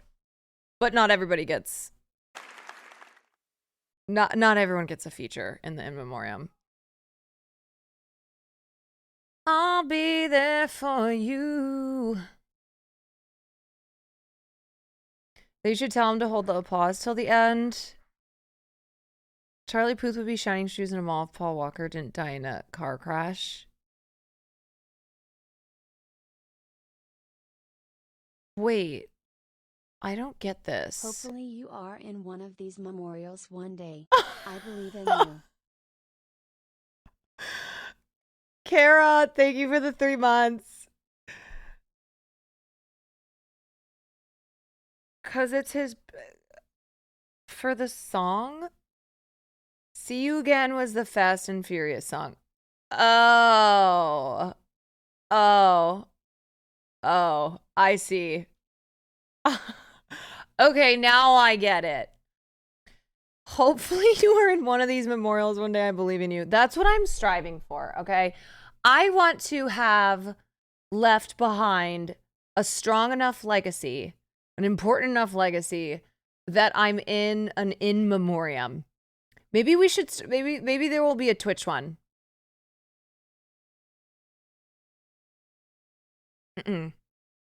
It'll probably more likely be like one of y'all's fan cams that you put together with a sad song and like clips of me.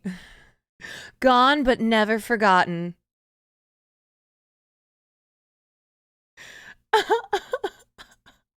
That'll be it. That'll be the in memoriam. Some retweets on Twitter or X or whatever the hell it's called at that point.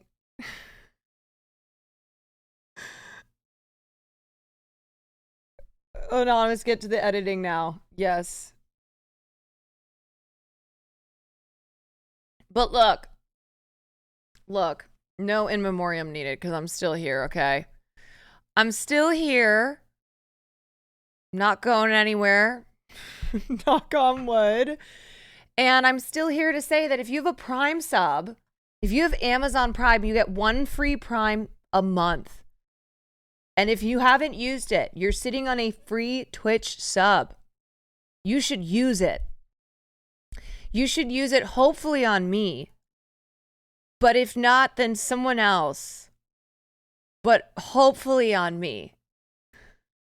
And I'm still here to say that, okay? I'm still here to say that if you want to support the stream, you can sub. And if you have Prime, you get to do it for free. See, isn't it amazing that I'm still here to do that?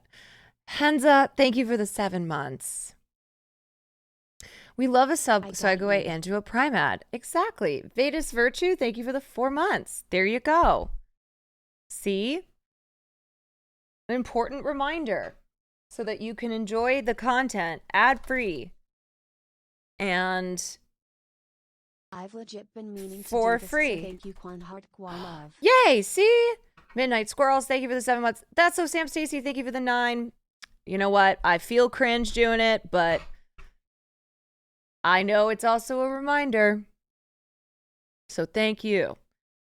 Avocado Toast, thank you for the 3 months of Prime. Fuck, did I miss the Prime plug? It was basically me segueing from talking about having an in memoriam one day. Hopefully I'll have enough of a legacy Hopefully I'll have enough of a legacy to be granted an appearance in an in memoriam somewhere. Somewhere. And then I said, but don't worry, I'm still here, because some people were like, that's sad, that's really dark. I was like, don't worry, I'm still here to do a prime sub pitch.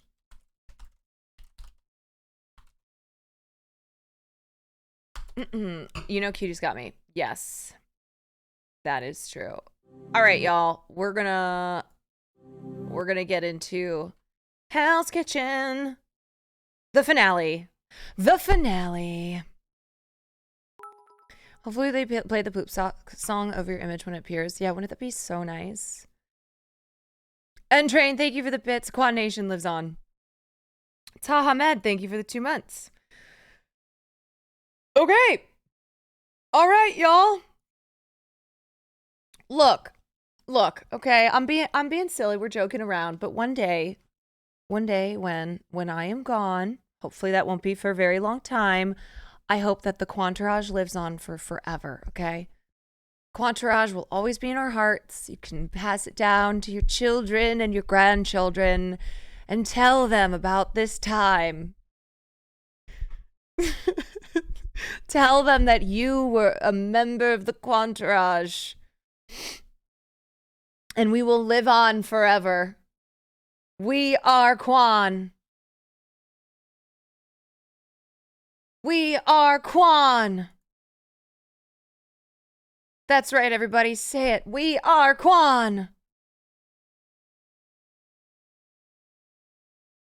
Okay, if you want to play bingo, get this fucker off my screen. If you want to play bingo, there you go. Exclamation point, HK bingo. We are Quan. This, We will be sure to let Farley out when he rings his bell after you're gone. Queen, we are Quan. Now that actually just made me sad. Pat, thank you for the 16 months. Feels weak, man. Oh, my Farlito. My Farlito. Oh, he's a baby. Okay. All right, everybody. So this is the finale of season 5. We're gonna take a break after this. Lexifer, thank you so much for the 10 months. We are gonna take a break from Gordon Ramsay after this, and I will find us something else. I will consult the suggestions that you all have put in Discord, and I will do my own research. I would love to find something like Scream Queens again, you know. But anyway. So we'll move on to something else. Yeah. Should I start watching Survivor? Is there anybody else who watches Survivor? Do you guys know? Does anybody else watch Survivor? I don't think so. I think I would be the first to do it on here.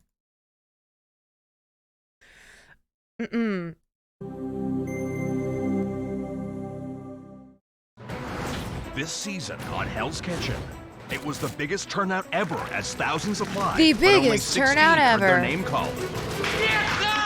I will dwarf everyone, me, this god of cooking. Let's go. On day 1, the signature Me, dishes were the this best god Chef of Ramsay cooking. had ever tasted. In terms of flavour, it's spot on.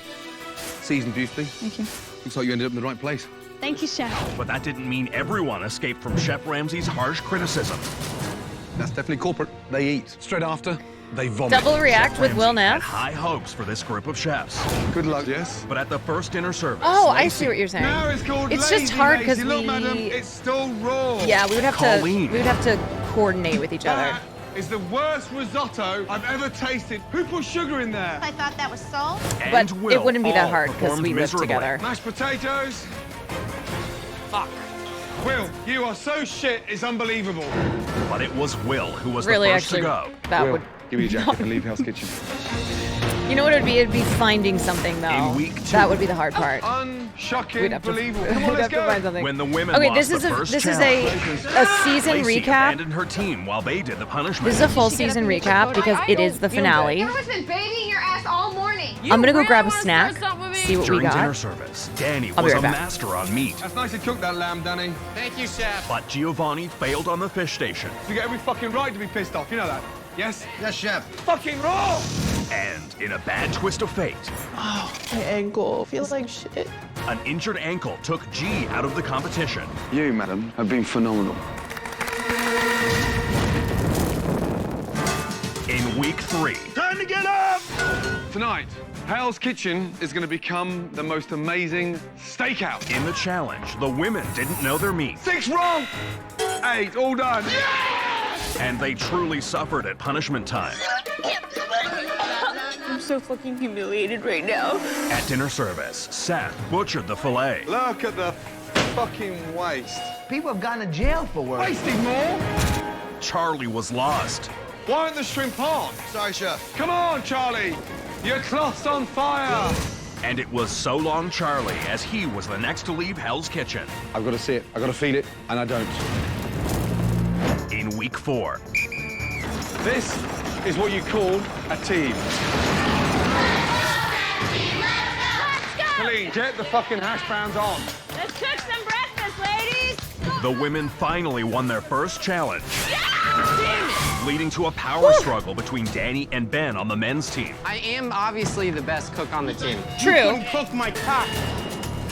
At dinner service, He didn't need to Seth's cook lack your of cock, hygiene. Ben. Hey, Bozo, I just watched you wipe This is your the face coziest jacket, and then yes. wipe I a am pan. so cold. Fuck off. Was the final straw for Chef Ramsay. I can't go any further with you, big boy. In week 5, Lacey, Yes, chef. you're now on the men's team. And the bitches rejoice. Lacey got a new team. We picked up 250 pounds of dead weight. But that didn't change her My attitude. apartment is cold and full of spiders. There's no one going home because we don't plan on fucking losing. At dinner service, Andrea tried to hide her mistakes from Chef Ramsay. Where's the Wellington? They burn us. What are you doing? Pile of shit. I'm screwed. I'm fucking screwed. And when Colleen served a half-baked Oh my God, dessert, Ben's You 26. didn't know that's raw pastry with a Ben raw is pan? 26. her time in Hell's Kitchen was over. You've had 5 services, madam, and all 5 of them have been shocking. Yeah, chef. Week 6 brought a Hell's Kitchen first. We are open for a bar mitzvah. This is my time to shine. We're cooking for my people. All right, let's do it. Kobe burger. Oh, yeah. At the challenge, Robert cooked a burger for the blue team, I know what makes a tasty When Ben burger. reminded us while at least Carol 20 times dismissed her that he is teammates' Jewish. suggestions Guys, I can do a burger stuffed with blue cheese. Do you think blue's gonna be good for a kid, though? and lost the challenge for the Nope. red team. I definitely like the blue team. Whatever. Make an ass out of yourself for not listening. The tension between Carol and Andrea spilled over into dinner service. You got the fries? Yes, they're not ready. I asked and I didn't see it getting done. I'm ready to take a needle and thread and just sew her fucking lips closed. Jay failed on appetizers. Well, you got out before her, Carol. Yes, chef. Coy kept the guest of honor waiting. Come on, Coy! It's Max's table! And that cost her the opportunity of winning Hell's Kitchen. Take your jacket off and That leave was Hell's Kitchen. bullshit. Boyd should not In have week left that 7, round. Chef Ramsay evened up the teams. Giovanni, with the ladies. One to the other team. There's a lot more girls there. And Giovanni made an impact immediately by helping his new team win the challenge. The winning team is the red team. Giovanni, well done. Thank you. At dinner service, Paula earned Chef Ramsay's praise. Paula, Yes, chef. that is the best Wellington we've ever sent. But Ben's performance They're not even fucking hard. I'm very upset with myself, chef. Yeah, no, I wouldn't be upset if I was you. I'd be embarrassed. put him at risk. I swear to God, you're fucking next. And then there was Jay, Who cooked this rice? I did, chef. How can you do that? Jay! who got thrown out in the middle of dinner Oh, service. Jay. No, no, no, no! No! Get out! Out! Out! Out! Get out! Can't handle the heat. Get out. Jay and Josh. Jay and In Josh week 8, sitting at the bus blind station taste test together. came down to Paula versus Danny. Celery? Sit. And the red team was rewarded with a photo shoot for TV Guide. Look towards me. I was jealous. I have a face for the magazine. At dinner service, Danny made a favorable impression on Chef Ramsay. Very nicely cooked, Danny. Thank you, chef. And Lacey made an impression of a different kind. What's the matter with you? I can't cook meat, chef! It's not good enough! You're not good enough! Piss off! My mom told me when I came here, don't make enemies. Sorry, Mom, I should have listened. There's a small violin just for Lacey. The blue I don't think I said this the first time, but her mom saying that is so funny because that is an indicator on who Lacey is. team rallied without Lacey. Now push! That she makes enemies. But in the red kitchen, Chef Ramsay had problems with Carol. Lamb back. It's still moving. We're gonna blame the oven this time?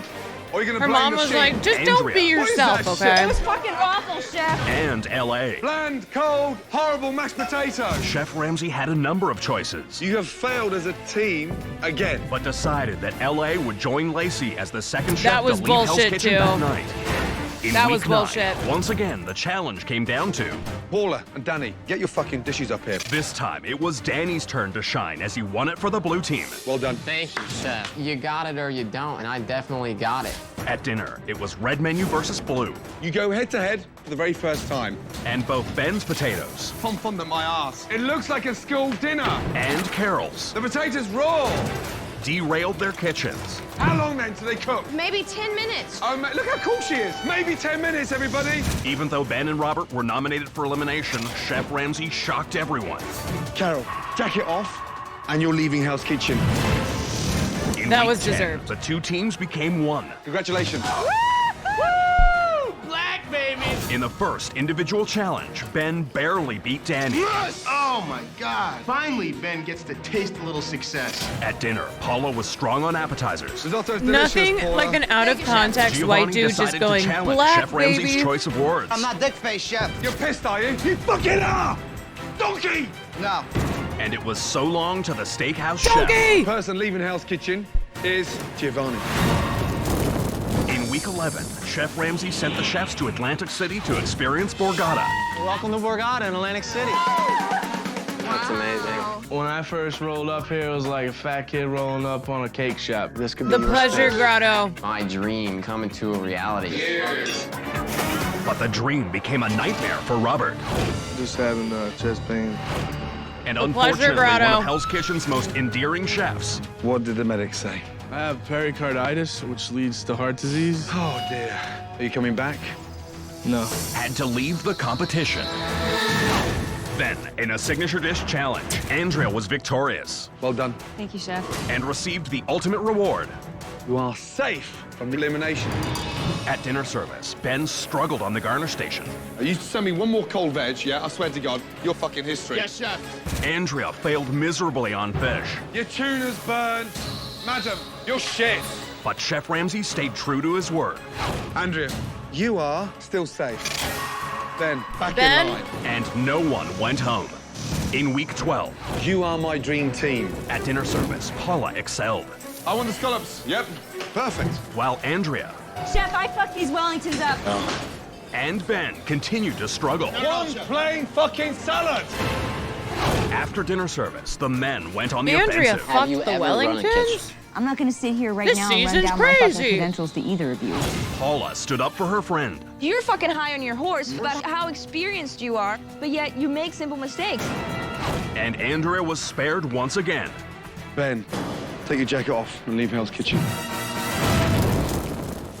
Last week, the Maggie final three Hama, were thank you challenged for to the cook 6 for the most months. distinguished chefs in L.A. Los Angeles must be starving because you're all here. Thank you, Chef. One chef's dish was the clear winner, Paula, congratulations. and she was rewarded with an appearance on the Fox Morning Show. Shiny star. And Paula. Hey. Oh, no way. Then, at dinner, Chef Ramsay challenged the chefs to not only excel in their cooking, This one counts. Sadly, one of you are going home. but also in running the pass. Run your fucking kitchen. You don't let the kitchen run you. Paula was solid on appetizers, Risottos are up, Chef. Very nice, that risotto. Thank you, Chef. and solid on the pass. Scott, I don't know what that is, but it's not the watercress soup. Can you redo that, please? Well done. Danny delivered on the line, Go right now, Chef. Good man. Let's go. but cracked on the pass. 1 lamb, 2 salmon, 1 Wellington. How long? Andrea had her problems on the fish station, Dude, these scallops are well done, Andrea. Give me another order, dude. but was a force to be reckoned with when she was running the kitchen. Come on, I need Dory now! Dory right now. Christmas is Get coming me now, I need Ellen it now! DeGeneres. I'm telling you right now, I'm gonna fucking punch her in the face. But in the end, Andrea's overall performance You are one hell of a Yes, his determined voice crack. fighter. was just not good enough, and Danny and Paula became the final two in Hell's Kitchen's most competitive season ever. Bloody well done to both of you. Thank you, Chef. Really? Most competitive ever?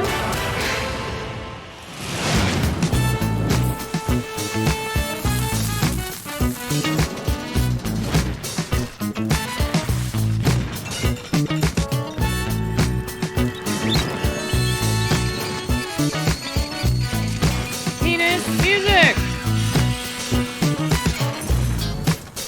Gucci.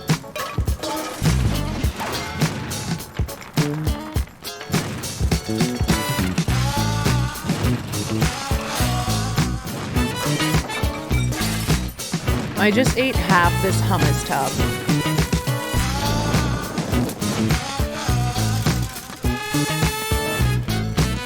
Good hummus is like crack. What's another half?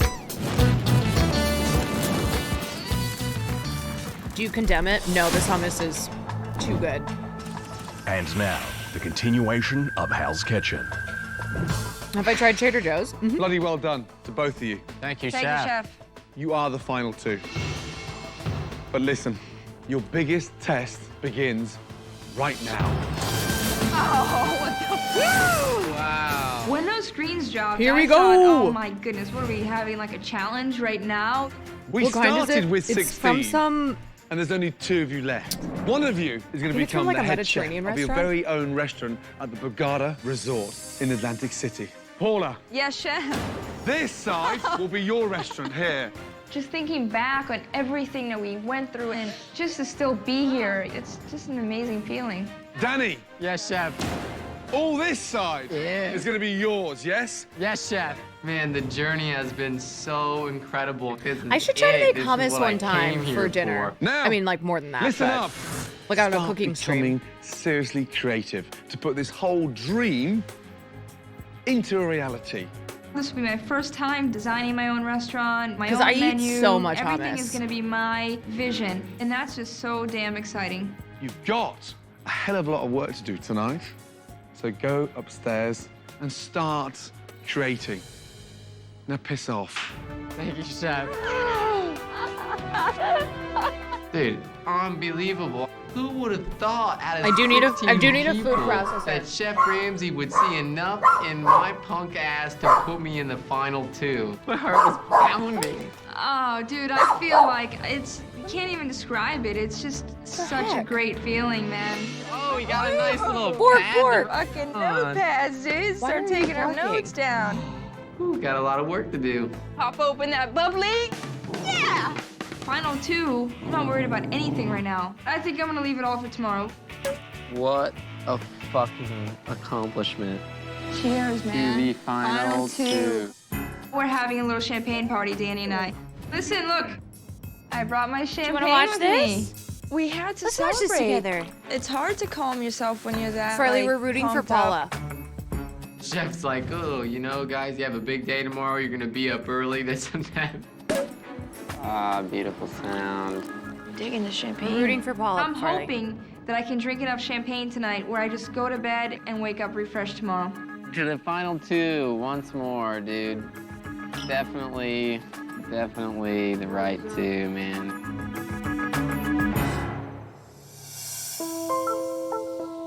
Just like fucking floating Are right they now. just getting I was the wasted? youngest contestant, and I am the last man standing. Man, I'm just so stoked. I'm like, well, I'm just gonna keep drinking champagne and hopefully I'll pass out. I've had my days of party and drinking, and I can pretty much handle my own. So this definitely works to my advantage.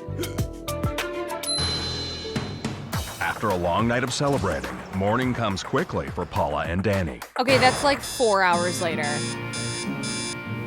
Oh, champagne and feel like 4 hours crap. of sleep. Yeah, no I can shit. tell that I had a few drinks last night.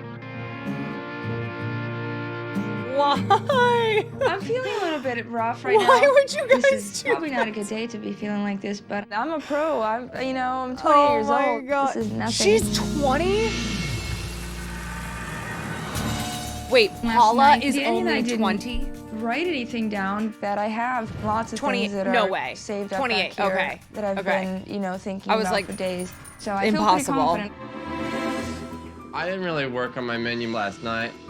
Absolutely the wrong day to have a bad day. Ready, Freddie? You know, I feel like an idiot now for getting drunk. I'm stupid. After a long night of celebrating, Danny and Paula will And now Ben begin is their most 26? important assignment since entering Hell's Kitchen. I came in here thinking like I'm gonna win this, absolutely. I'm ready for this. I'm ready to start creating this restaurant, so saddle up, let's go. I'm a little nervous. I've been the most confident one in this whole thing, and now I'm like, ugh. To help the chefs realize their vision, they'll be working with Hell's Kitchen architect and designer John Janibs. Booths or tables? I like both, but I don't do crazy foo-foo things. Like, I definitely want, like, That is one not big surprising at long all. bench seat. Along the center wall? Yeah. Would you be interested in maybe, rather than having it just along the wall, using it in a more dimensional way? Potentially. I had no idea where he was going with it. You'd get a lot more dynamic room out of it. Paula, It's hard to we follow. know. I like candles a lot. I imagine my restaurant just being warm and cozy. I love candles, but not the fake candles. You know, I'll be serving a lot of seafood, so I want to, like, try and work in, like, mounted fish somewhere. He loves fish. Not into that. You don't want to be the head chef of Bob's Bait Shop. Right. I just wanted some Bob's mounted Bait fish. Shop? Like, I thought it would be cool. A You top-end, just called him out classy on his restaurant. Florida That's ass. where we're going with all this. Big mounted marlin over you. Like, I think that could still be He's elegant. like, you don't want to be too Florida. What is it going to be the name of your restaurant? Sunergy. Synergy. Sunergy. Sunergy. All right. Do you think that's crazy? Yeah. What are you going to call your restaurant? I either want to they're call both it good Velvet Hammer. chefs. I got the nickname Velvet Hammer in high Not school really- because, you know, I was always not the really smooth coming up with one. some good you know, creative I could always ideas. lay the hammer, you know, on the ladies. And the other name? Was Velvet Susan Marie, Hammer. that's my mom's name. She passed away a couple years ago. Well, there's a nice Velvet tribute. Hammer? While the design work begins on the dining rooms, Danny and Paula are Can you now imagine ready going to for a their place most called important Sunergy task, or Velvet creating their Hammer? menus. I don't think I've seen Hey, honey, where do Danny you want to will go be working eat with Scott in tonight? the blue kitchen, and Paula will be working with Gloria in Sunergy the red or kitchen. Velvet Hammer? So I don't want to go like nuts. I just want to make sure that it's gonna be simple and tasty. I'm definitely keeping my staff in mind because it would do nothing if I have this crazy extravagant menu, but then I can't deliver on execution. That's a smart way to approach it. Yeah. Caribbean jerk lobster with the chili lime tomatillo salsa. That's a winner. I know how to nail that. That's definitely one of my signature dishes back home. You know, I've won some awards for that. That sounds good. Warm wild mushroom salad, arugula, His high onions, school nickname, white which palm was shallot 5 years vinaigrette. ago. Warm mushroom salad. That's my signature dish. I created this. This is all mine. You happy with that? I am. Thanks, man. Good luck. Appreciate it. They Morning. sound like Morning, Bang chef. flavors. Right, guys, come over. How are you this morning? Good, chef. How's the champagne? Excellent. Did it go down well? Oh, yeah. This 24 hours is absolutely crucial, okay? Boy, oh boy, have we got a day ahead. Because Hey, guys, today I'm gonna be we're off drinking to Atlantic Sunergy. City for the second time to attend some unfinished business involving what could be one of your restaurants. Now, here's the snag. We can't afford to leave these restaurants unattended, okay? So I've brought in two very special advisors, two for you and two special advisors for you. Whilst we're in Atlantic City, they will be your eyes and ears here for both of your restaurants. You look very nervous. This is my restaurant. It's my vision. Who the hell's watching over the restaurant for me? Good morning. Your mother and your sister. You ready for us to help you? Danny, your father Robert, and your girlfriend Devon. All right. I Up. couldn't pick a better team, Chef. Exactly. When I saw my mom and my sister come out, I definitely was relieved because I feel 100% comfortable leaving the restaurant That's behind Paula's in their sister. hands. They seem like they're Special opposite. advisors. Very special. They literally seem opposite. Designing the dining room, I think I definitely have an edge. My dad's been building houses forever, and my chick knows my style. So My if I had to leave two people in charge, there they are. They're going to be making My decisions for you, chick. so make sure you get them up to speed for what you want. And by the way, the plane's ready, so you've got 5 minutes. Hurry up. 5 minutes. Okay. Okay. Woo! Oh my gosh, this is crazy. How are we supposed to get our vision across to them in 5 minutes? Coming out from the wall is gonna be like a bunch of My boxes. broad. Are there going to be lights coming out of the boxes? There'll be lights behind the boxes accenting the metal. Okay, so you can kind of see the light coming from the top and the bottom. His More chick like gets behind it. So it's nothing foo-foo. I don't want pink. I don't want pastels. I don't want purples. No pink.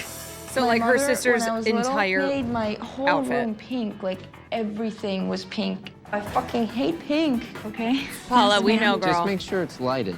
No one would have ever thought you liked pink. And stop! Okay, great. So, our plane is waiting. Say goodbye.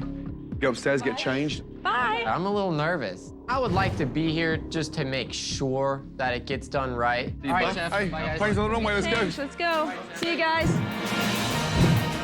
Yeah, Paula and her sister are It's definitely worth Barbenheimer. all of the blood and sweat and tears that I've been through to get to this stage. Good night, Another private Sacco. jet. It's crazy. It's nuts. I've never been treated like this. The finalist.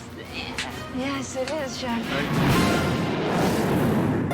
Thank What you. a journey. Yes, it has been. Well done, Danny. Yeah. Go back to the beginning. Oh, man. Signature dish. And the name of the dish is what? Mahi gone bananas, Chef.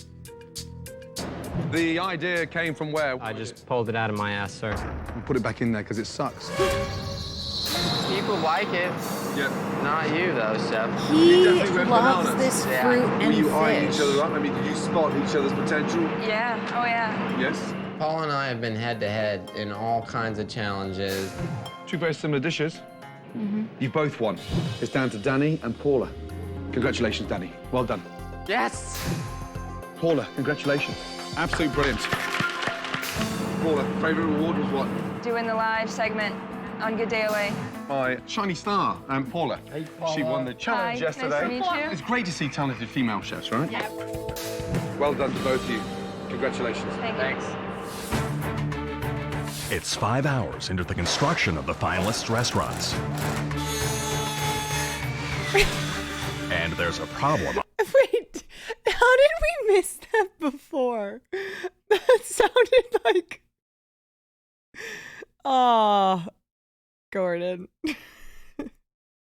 It's great to see talented female On chefs. Paula's side, I talked to Paul about doing candles on You the just back never wall see 'em. behind the booths. Right. The fire marshal Even though is women not gonna belong in the allow us to kitchen, do right?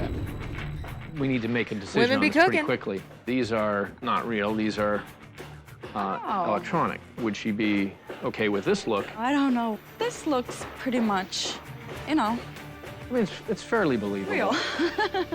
meanwhile, Danny's girlfriend is having no problem making her opinions known. It would be kind of nice if we could somehow incorporate water. She does somewhere. kind of have a Selma, So Selma like Blair the vibe going on. Water theme, I guess, with the fish. The benches on this side, I didn't know if maybe we could do a bit of a higher back, I thought might look nice. Well, I don't know we- if you've already started on that. What I talked with Danny is actually doing the bench as a V shape in the middle here. That's like not at all what he had showed us.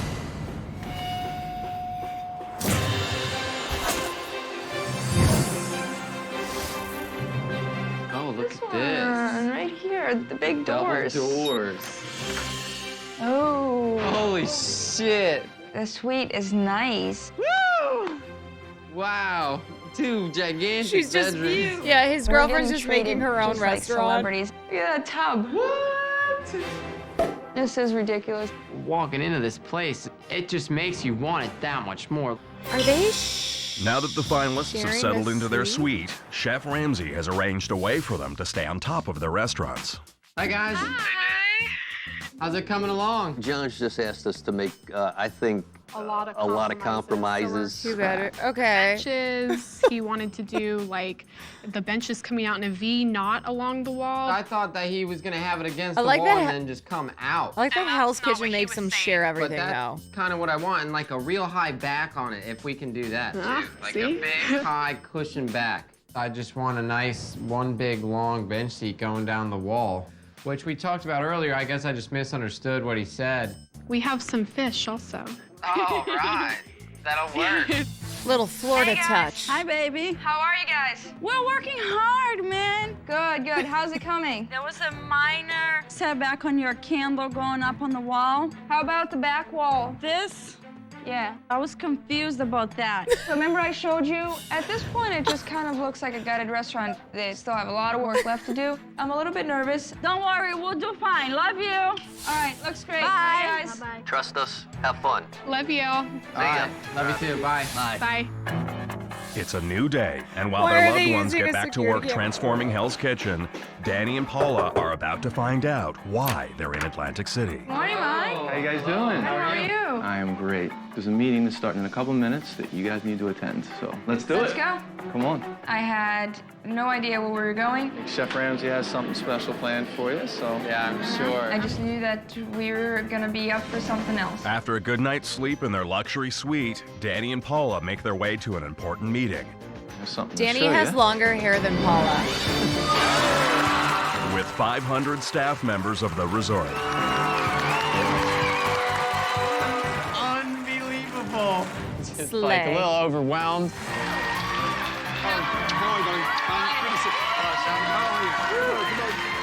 Ladies and gentlemen, our finalists. Gordon's little hop.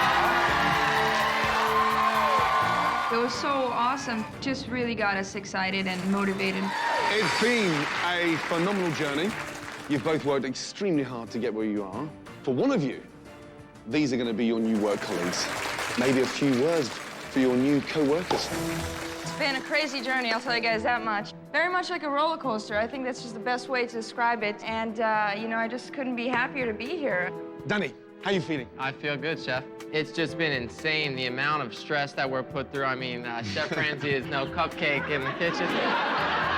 Does Danny use Head and Shoulders? He He doesn't need to. He's got that Florida. Excellent. He's got that Florida air. Now, there's one individual that you haven't met yet, but you need to meet him.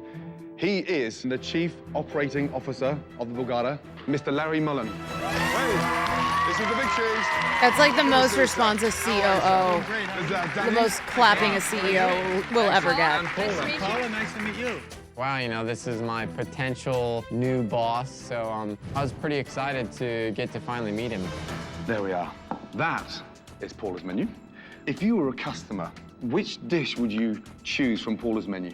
Let's take a look here. When Larry was taking a look at my menu, I was confident. I think I put together a winning menu. Well, I'd start out with a warm wild mushroom salad with arugula. The main mussels, clams, and shrimp. That sounds pretty good. For my main course, I'd have the roasted black bass. Fantastic. And for Danny's menu? Your Caribbean jerk lobster, the arugula salad with the crispy duck, and the pan-seared filet. Good. Excellent. Nice. Exciting, inviting menus. Yeah, they sound great. I think you both need to cook it. That is your next challenge. My God, not another challenge. I was looking forward to hanging out, having some cocktails. Do they not watch the previous If you're going seasons? in there to cook these dishes, you have to look like executive chefs. Yes? Scott and Gloria, please. Danny, there's your jacket. Paula, there's yours. Are you ready? Ready. Are you excited? Yes, Chef. Yes. 45 minutes. And the time starts now. Ladies and gentlemen, our finalists.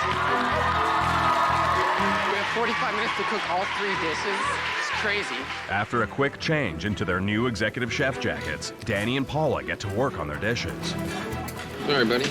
Danny is preparing his Caribbean jerk lobster tail. It's kind of crazy I how would think to jerk a similar lobster tail, but me. these it definitely two are. shows my style, my flair, you know. Like Come on, you little personality-wise. Right, Danny, how you doing? Doing good, Chef. Yes. Just under half an hour to go, yes? Okay. I think of all the remaining, He will also be of serving all the a crispy seasons, duck all salad the, and pan-seared filet of final, beef. you know, the last I have a two. really crisp They're both identity from to my Florida. style. But Paula's a strong competitor in that she's done great on challenges.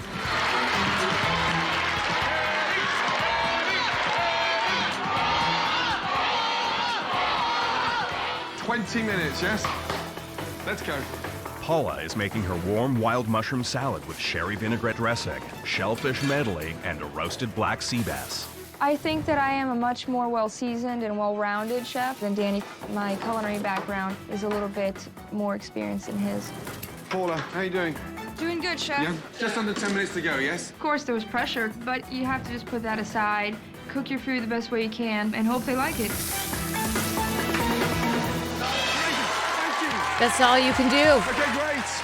To taste your first dish, the executive chef at one of the newest restaurants here at the Borgata, please welcome Michael Schulzen. Ladies and gentlemen, how you doing? Holy shit, you know, when you're cooking for chefs, it's different. They know great food. They know what everything should be on the plate. It definitely made you a little bit more nervous. Paula, a quick description, please. We have a warm wild mushroom salad with hearts of palm, arugula, and a sherry mustard vinaigrette. I like the flavor. I thought it was a little bit too dressed. I mean, if you look at the greens, they're starting to wilt a little bit.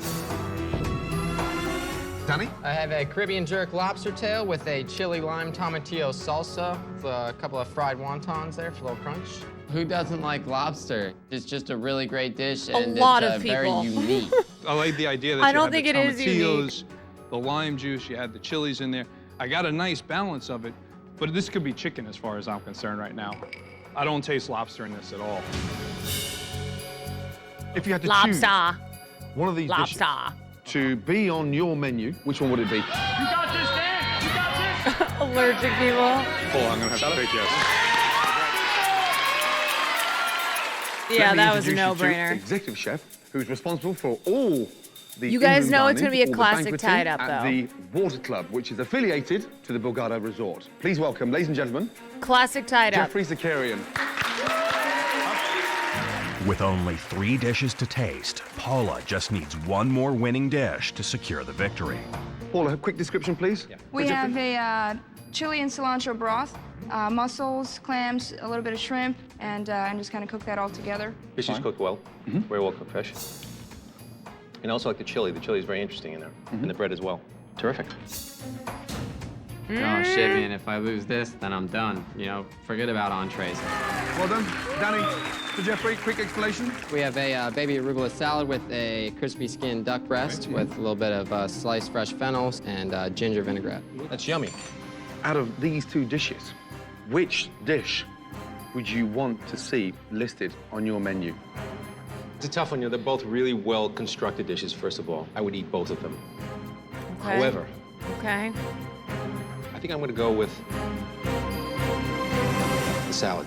Danny, Oh my God, would you look at that? Would you look at that? Classic 1-1. With the score tied, the deciding vote will be cast by Classic tied Please up. welcome back Larry Mullen.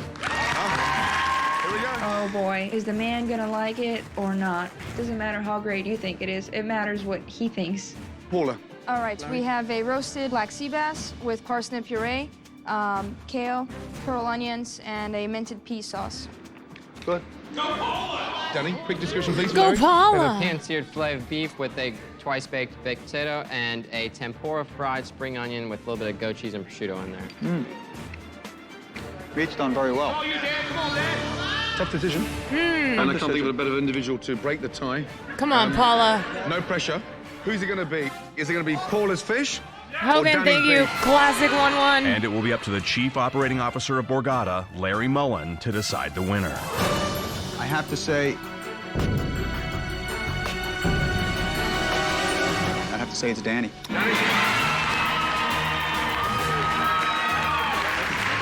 Congratulations, Danny. Finally took Paula Maybe out. maybe Just the feels good to winner's finally get a challenge win. curse will actually apply to Winner, this. yes?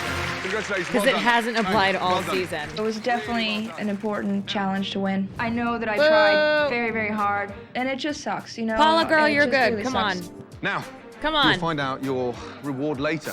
You must be dying to get back to Hell's Kitchen to see You're what your fine, families girl. have done and check on the progress of your restaurants, yes? Yes, Chef. This way. Ladies and gentlemen, our finalists to Hell's Kitchen, Danny and Paula.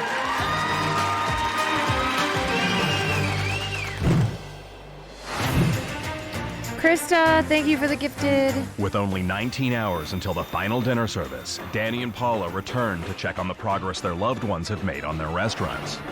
Hi, thank you. Wow, looks great. It's coming along good? Well, we've got a lot to do, but I think we're doing quite well. Thank God. There's no pinks and purples and like pastel colors. What do you think of the candles? I mean, I know you really wanted to have real candles. They couldn't even do it for Hell's Kitchen, huh? Safety. My focus should remain in the kitchen, not in the dining room. I just want to make sure Yeah, that I it put out doesn't good matter, the food, dining room. and that's going to determine It the doesn't winner. matter. I think Exactly. it looks great. Good I'm really food. surprised at how far you guys got. You and got it, how girl. beautiful it looks. Oh, I like the fish. Good. Yeah. As far as the booth, I understand you'd rather go along the wall. I would, yes. There's nothing wrong with putting it against the wall. Right. That's what we'll do then. Along the wall. Right. It's all about the Pillars, food. what's going on with these pillars? Because these restaurants always look bad. Are we doing something They about always look tacky. We're going to be painting them. We can't get enough of the stained oak to finish it off. I'm very nervous to see what the dining room looks like in the morning. It has to come together before service. This is truly Just to see what the dining room looks like in the morning. Yeah. Okay, I know I said they always look tacky. That looks so bad. Danny, we know you're from Florida. You don't need to have a fish on the wall. Has to come together before That service. looks like shit. Right. Exhausted, the finalists get some much-needed rest.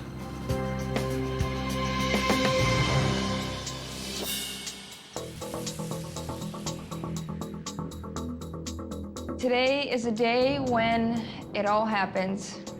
This is what I've been here for all this time, fighting. I'm jazzed. I'm ready to go. My biggest test definitely lies before me. All the challenges, all the dinner services, all the prep has just been building me as a chef to get to this point. Right. Good morning. Good morning. Tonight will be the most important night of your entire life. Tonight has to work, yes? Right now, one more challenge for both of you. Underneath these domes are the key ingredients that both of you need. Are you ready? Yes, Yes, Chef. chef. 1, 2, 3. Oh my God! What the fuck? Welcome back. These are your brigades. Oh Wow, my hello, God. brigade. I was What just the shocked. fuck? It was like a horror show. You know, Ben's like rolling his eyes. It was a freaky sight. Oh, great to see them, right? Yes. Saw Lacey underneath one of the domes. I was like, ugh. Hope I don't get her. Welcome back. That was Thank you, Chef. so Andrea, how are you weird doing? of Hell's amazing, Kitchen. Chef. Hey, madam, your tuna's burnt. You're shit. Yes, Chef, I am shit. LA, rested? Yes, Chef, yeah. I LA, am the the only biggest thing that shit. was missing from you tonight was your alarm clock and your sleeping blanket. Ben, Yes, Chef. how you doing? I'm ready to roll. I'm watching you like a fucking whore. I know Do you you know are. why? Don't go Do ahead. you know why? I don't know, Chef. I want you out. Lacey. Yeah, if you Chef. lose in Good to Hell's see you. Kitchen, they Thank you, Chef. kill you. What is that? Fucking bones thicker than the meat. What is that? I don't know, It's Chef. not good enough.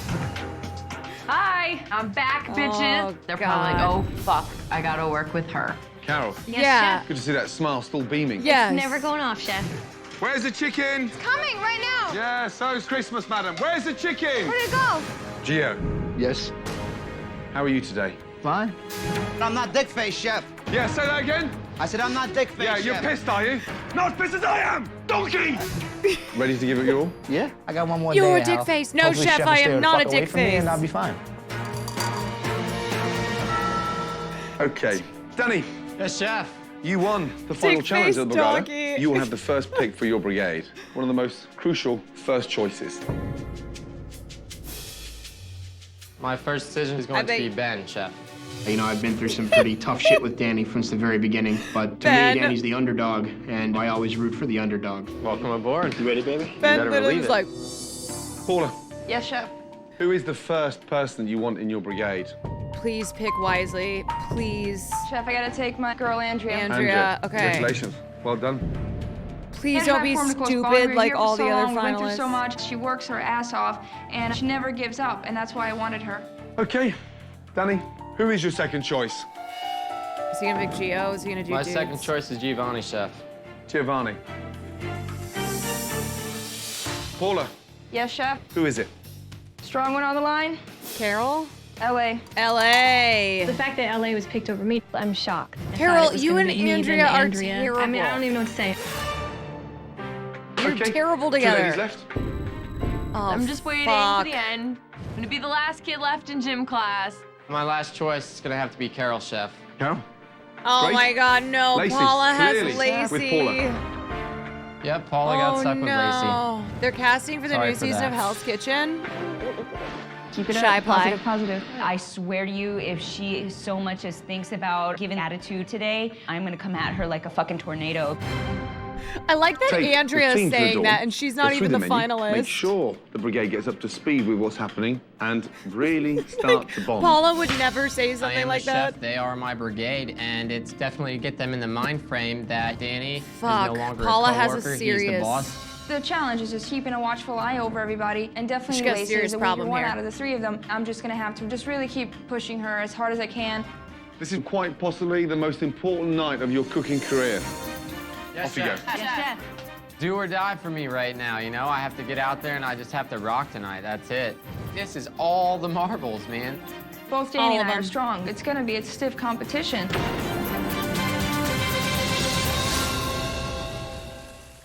Next time on the Hell's Kitchen season finale, Paula, the executive sous chef from Pompano, Florida, takes on Danny, Let's do it. the executive chef from Edgewater, Florida. Their former competitors are back. Welcome back. But will they help them This chicken is nicely cooked, Gio. You guys are doing excellent. You guys keep it up. Keep it up. or hurt them? This is way too salty. I'm trying my hardest. What do you need? What do you need? You gotta be kidding me, you know, right now? Get ready for a roller coaster dinner service. All right, guys, let's push. Get a pan down. Put a pan down for the holiday. It's the most suspenseful finale ever. Right now, it's far too close to call. It's anyone's game. You don't want to miss the thrilling Hell's Kitchen finale. The most competitive season yet. How about this? I'm tired, but we are 23 away from my sub goal. If we hit my sub goal, we will watch the second part of the finale. But otherwise, I did an 11-hour stream last night. So if we want to keep it going, we got a goal.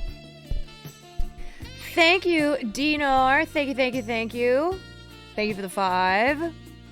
Dragon Llama, thank you for the 10. Slug Game, thank you. We are 7 away. Oh, we're gonna hit it. Yellow Cape, thank you for the 5. See, y'all come through. You keep me, you give me a burst of energy.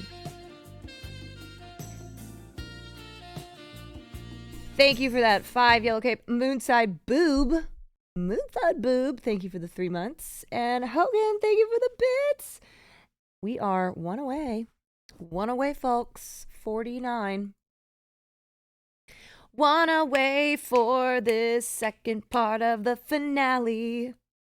You went 11 hours. I did. And there we go. Anonymous gifter. Thank you for the gifted. There we go. Lonersism, thank you. Thank you. And Lucas Mugas, thank you so much. Okay, now we're over. All right, we'll do the second part. Yes, I ended up streaming 11 motherfucking hours last night because of the game 12 minutes. Yep. Yep, did not sleep last night. Well, I slept a couple hours, but it was ass. Anyway, thank you, guy. Thank you, everyone who just subbed and helped me hit my sub goal and also got us to this next episode. That game was pissing you off? Previously on Hell's That Kitchen, game was pissing me off. 16 started. And only 2 remain. Bloody well done. Ad break before we start. Danny and Paula's final test recapping. began. You're not missing anything. Paula, this side will be your Just a restaurant recap. here. Danny, all this side is going to be yours. The finalists began designing their menus. I just want to make sure that it's gonna be simple and tasty. And every detail of their new restaurants. So I want to like try and work in like mounted fish somewhere. Not into that. Then it was time to take off. Up we go. It's crazy. It's nuts. I've never been treated like this. To Borgata for a surprise reception. Borgata. There's something to show you. And their final challenge. I think you both need to cook. The chefs prepared 3 dishes from their menus. Come on, you little bastard. Let's go. And the winner was chosen by Borgata's top executive. I'd have to say it's Danny. Danny, Finally took Paula out. Just feels good to finally get a win. Back at Hell's Kitchen, the finalists had a shocking reunion. Oh my God! With 6 of their fellow chefs. It was a freaky sight. Danny's challenge win gave him first choice. My first decision is going to be Ben, chef. And the teams were chosen quickly. Andrea. Giovanni. LA. Until it got down to the final 2. 2 ladies left.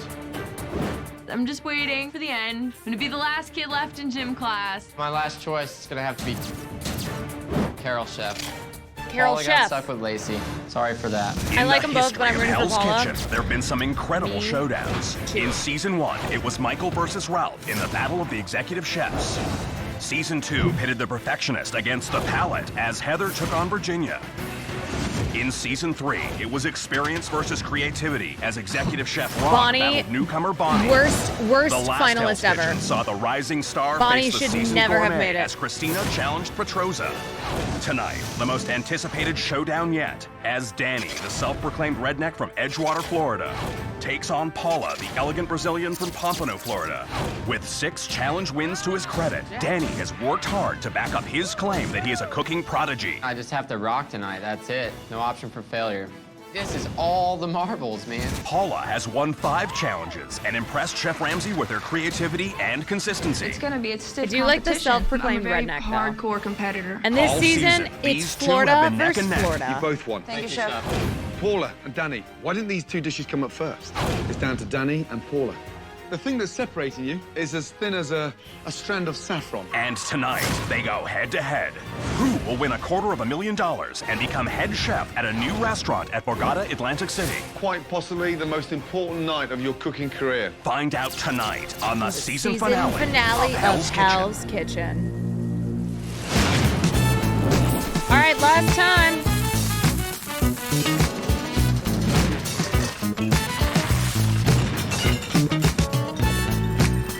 Last time for a little penis music.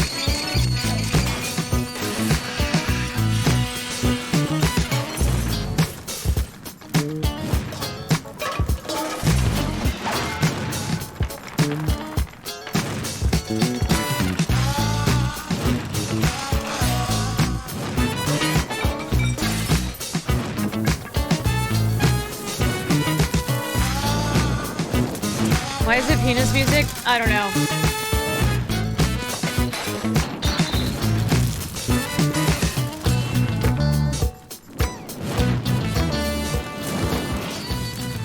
I just started calling it that. And now, the conclusion of Hell's Kitchen.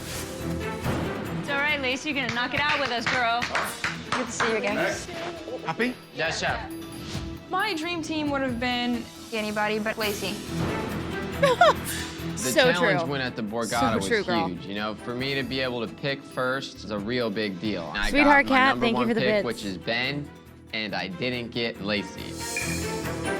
Now, take your team through Anybody the door, but go through the Lacey. menu, make sure the brigade gets up to speed with what's happening, and really start to bond. Yeah? Yes, Off you chef. go. Quick, Yes, Chef. have a good meetings. Lacey, good to see you. You too, Chef. As construction continues on Paula's upscale bistro and Danny's seafood restaurant, the finalists start working Oh, on a those plan for their fish. kitchens. How do you feel about your menu? I feel good about the menu. How do you feel about fish, Carol? Excellent.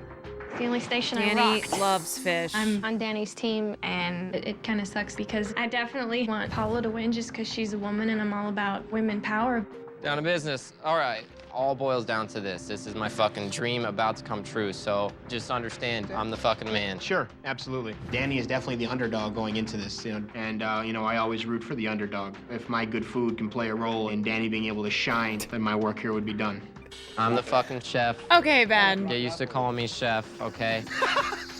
They used to call me. There's a little part to Giovanni that's got a chip on his shoulder about the way he left Hell's Kitchen. I'm not Donkey! Chef. You're pissed, are you? Not as pissed as I am! Donkey! No. Do you think Gordon Just one stay day for one called more someone a day. donkey I'd and rather was be home. like, I'd rather yeah, not see that's this place great. ever again. This is it. I'm gonna put that one in the back A lot of pocket. fucking work to do. While Danny lets everyone on his team know who's boss, Paula's attention is focused Dick on face. one member of Donkey. her brigade. How do you feel about dessert station? I'm just gonna be asking you guys for input. I hope no one has a problem with working with me, although I'm sure everybody has a Girl, problem you working with are the me. problem. I was gonna help you until you're being such a bitch. I've never waited tables before. Can you just go and ask the chef to cool it? I'm lifting it! You better fucking prove yourself. You just turned on your bitch switch. I'm just so sick of stupid bitches. I just keep freaking out. If I fight with anybody right now, I'm leaving. I quit, you guys. Girly I need girl. you here right now. I'm gonna go home. I quit. We do need you. We need you. Ugh, I hate you guys. I'm about to really go crazy. You really want to start something with me? I get treated like the donkey of the group. Hee haw. What is that? I can't cook meat, chef. What is that? I don't know, Chef! Good enough! Get out! Thank you for everything. I'm really not a bitch. I'm really a nice, cool person. Girl, we didn't see that at all. We gotta fucking bang this shit out for her. We've been through this, so. My feeling about Lacey right now is if she gives any negativity or whatever, I swear to God, I will unleash a wrath on her like she's never seen. I just need you to make sure that your attitude is on top. I don't want anyone to get The specific Lacey Sucks compilation. You know, I'd love to believe in my team, but fuck them. They don't believe in me, so what the hell's the point? God. She's already, With she's the so grand back. opening of the finalist Lacey is restaurants so just back. 8 hours away, Hey, Danny. What's up, What's going on, guys? brother? You ready to roll? both teams begin prepping the new menus. Let's prep for like 60, 70 people. Okay. We got a whole ass. You got it. I'm really feeling confident at this point. We're gonna rock tonight. We're gonna win. Yeah. Paul, I'm gonna get your mirepoix stuff ready. Yep, got it. This is a huge dinner service. We can get the eggplants roasting. Right now, I just need to get everything prepped, and we just need to all work as a team. You missed me, didn't you? Lacey, I can't even tell you how much I've missed you. Chef, be nice, nice. I need her, okay? I'm concerned that Lacey's on our team. She's useless. So we'll see what happens. Maybe she'll just walk off the line during the middle of service. Lacey, your There's a egg good and sugar's possibility mixed. of that.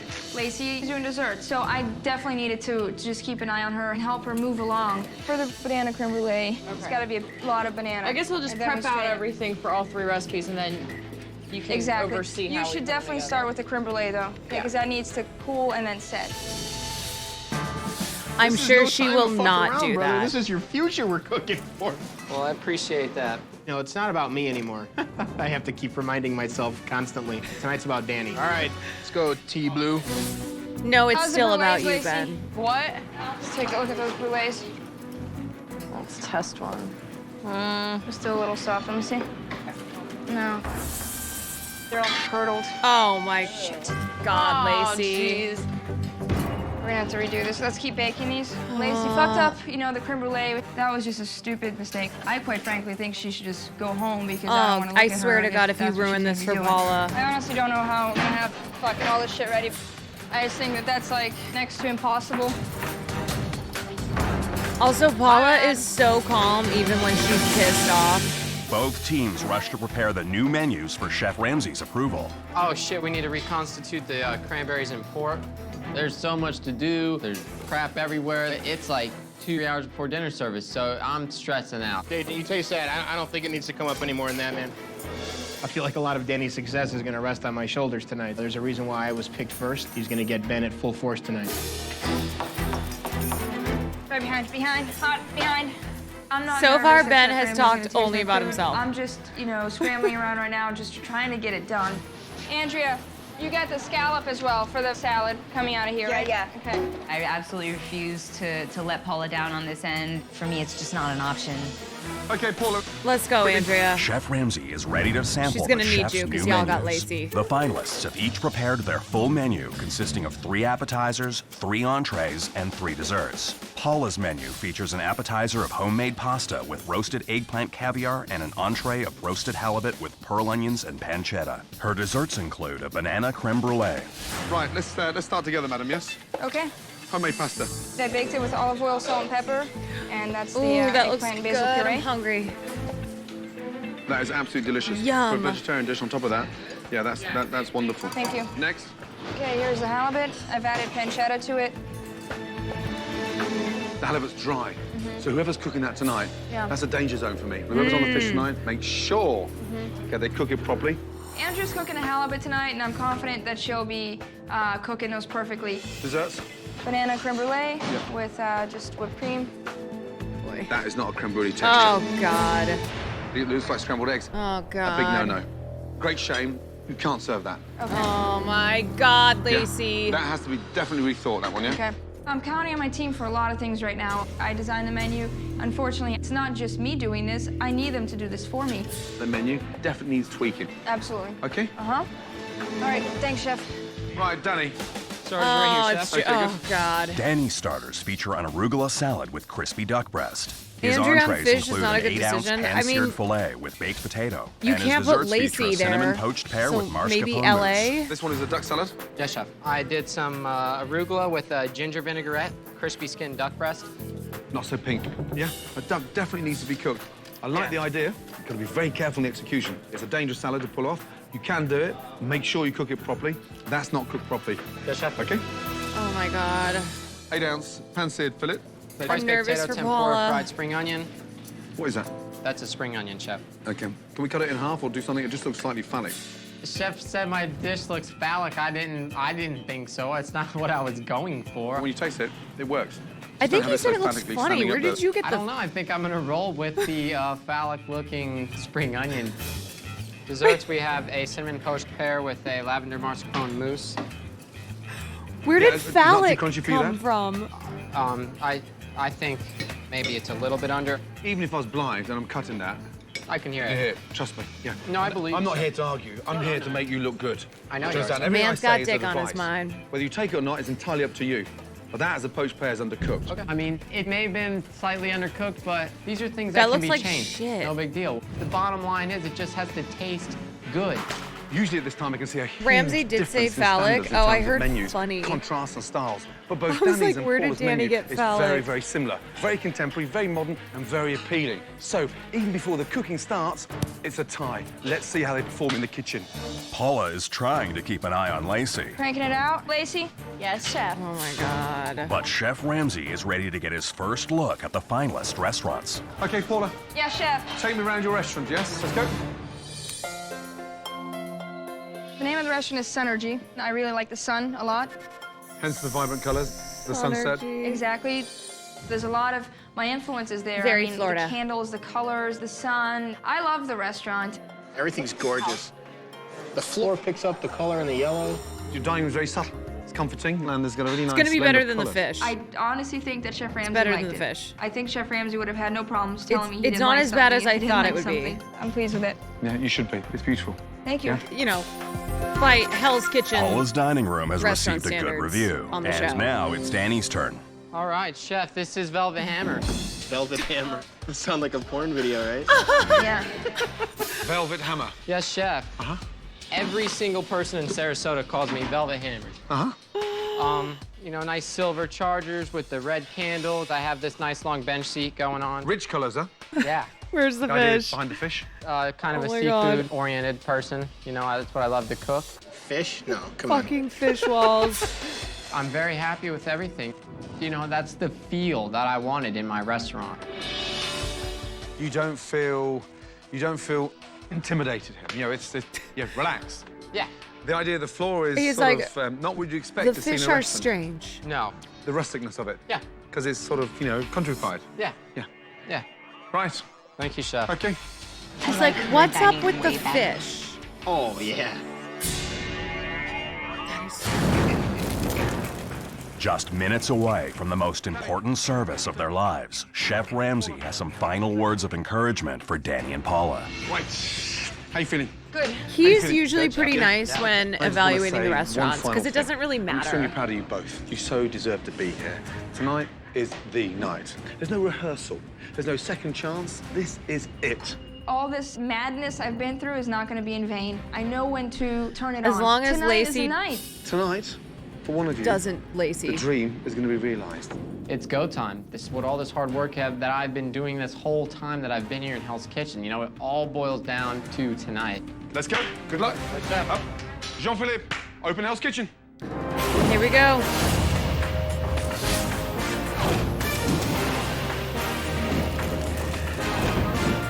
God, these shots always make me laugh. Tonight, Danny's Seafood Restaurant will go head-to-head with Paula's Upscale Bistro. Each kitchen will serve 13 tables with 50 diners. Customer reviews, along with Chef Ramsay's observations, will determine who wins $250,000 and becomes head chef at a new restaurant at Borgata, Atlantic City. Okay, hold on. What is this winning of $250,000? They make it seem as if you get like a prize of $250,000 and you get the job. Come on, let's be real here. That's the salary. Okay, that will be them working their asses off. You're welcome. So I'm gonna try the arugula salad with the crispy duck crust. Okay, I will do the seared ahi for the appetizer. This is funny. This is the first time my son's Winning a cooking for me. $250,000. All right, guys, this is it. This is my baby. And you guys are gonna take it home for me, okay? All right, guys, first ticket that gets called in, I want you to fucking rumble, yes, chef. We're gonna intimidate the shit out of the red team, okay? Go, Team Paula!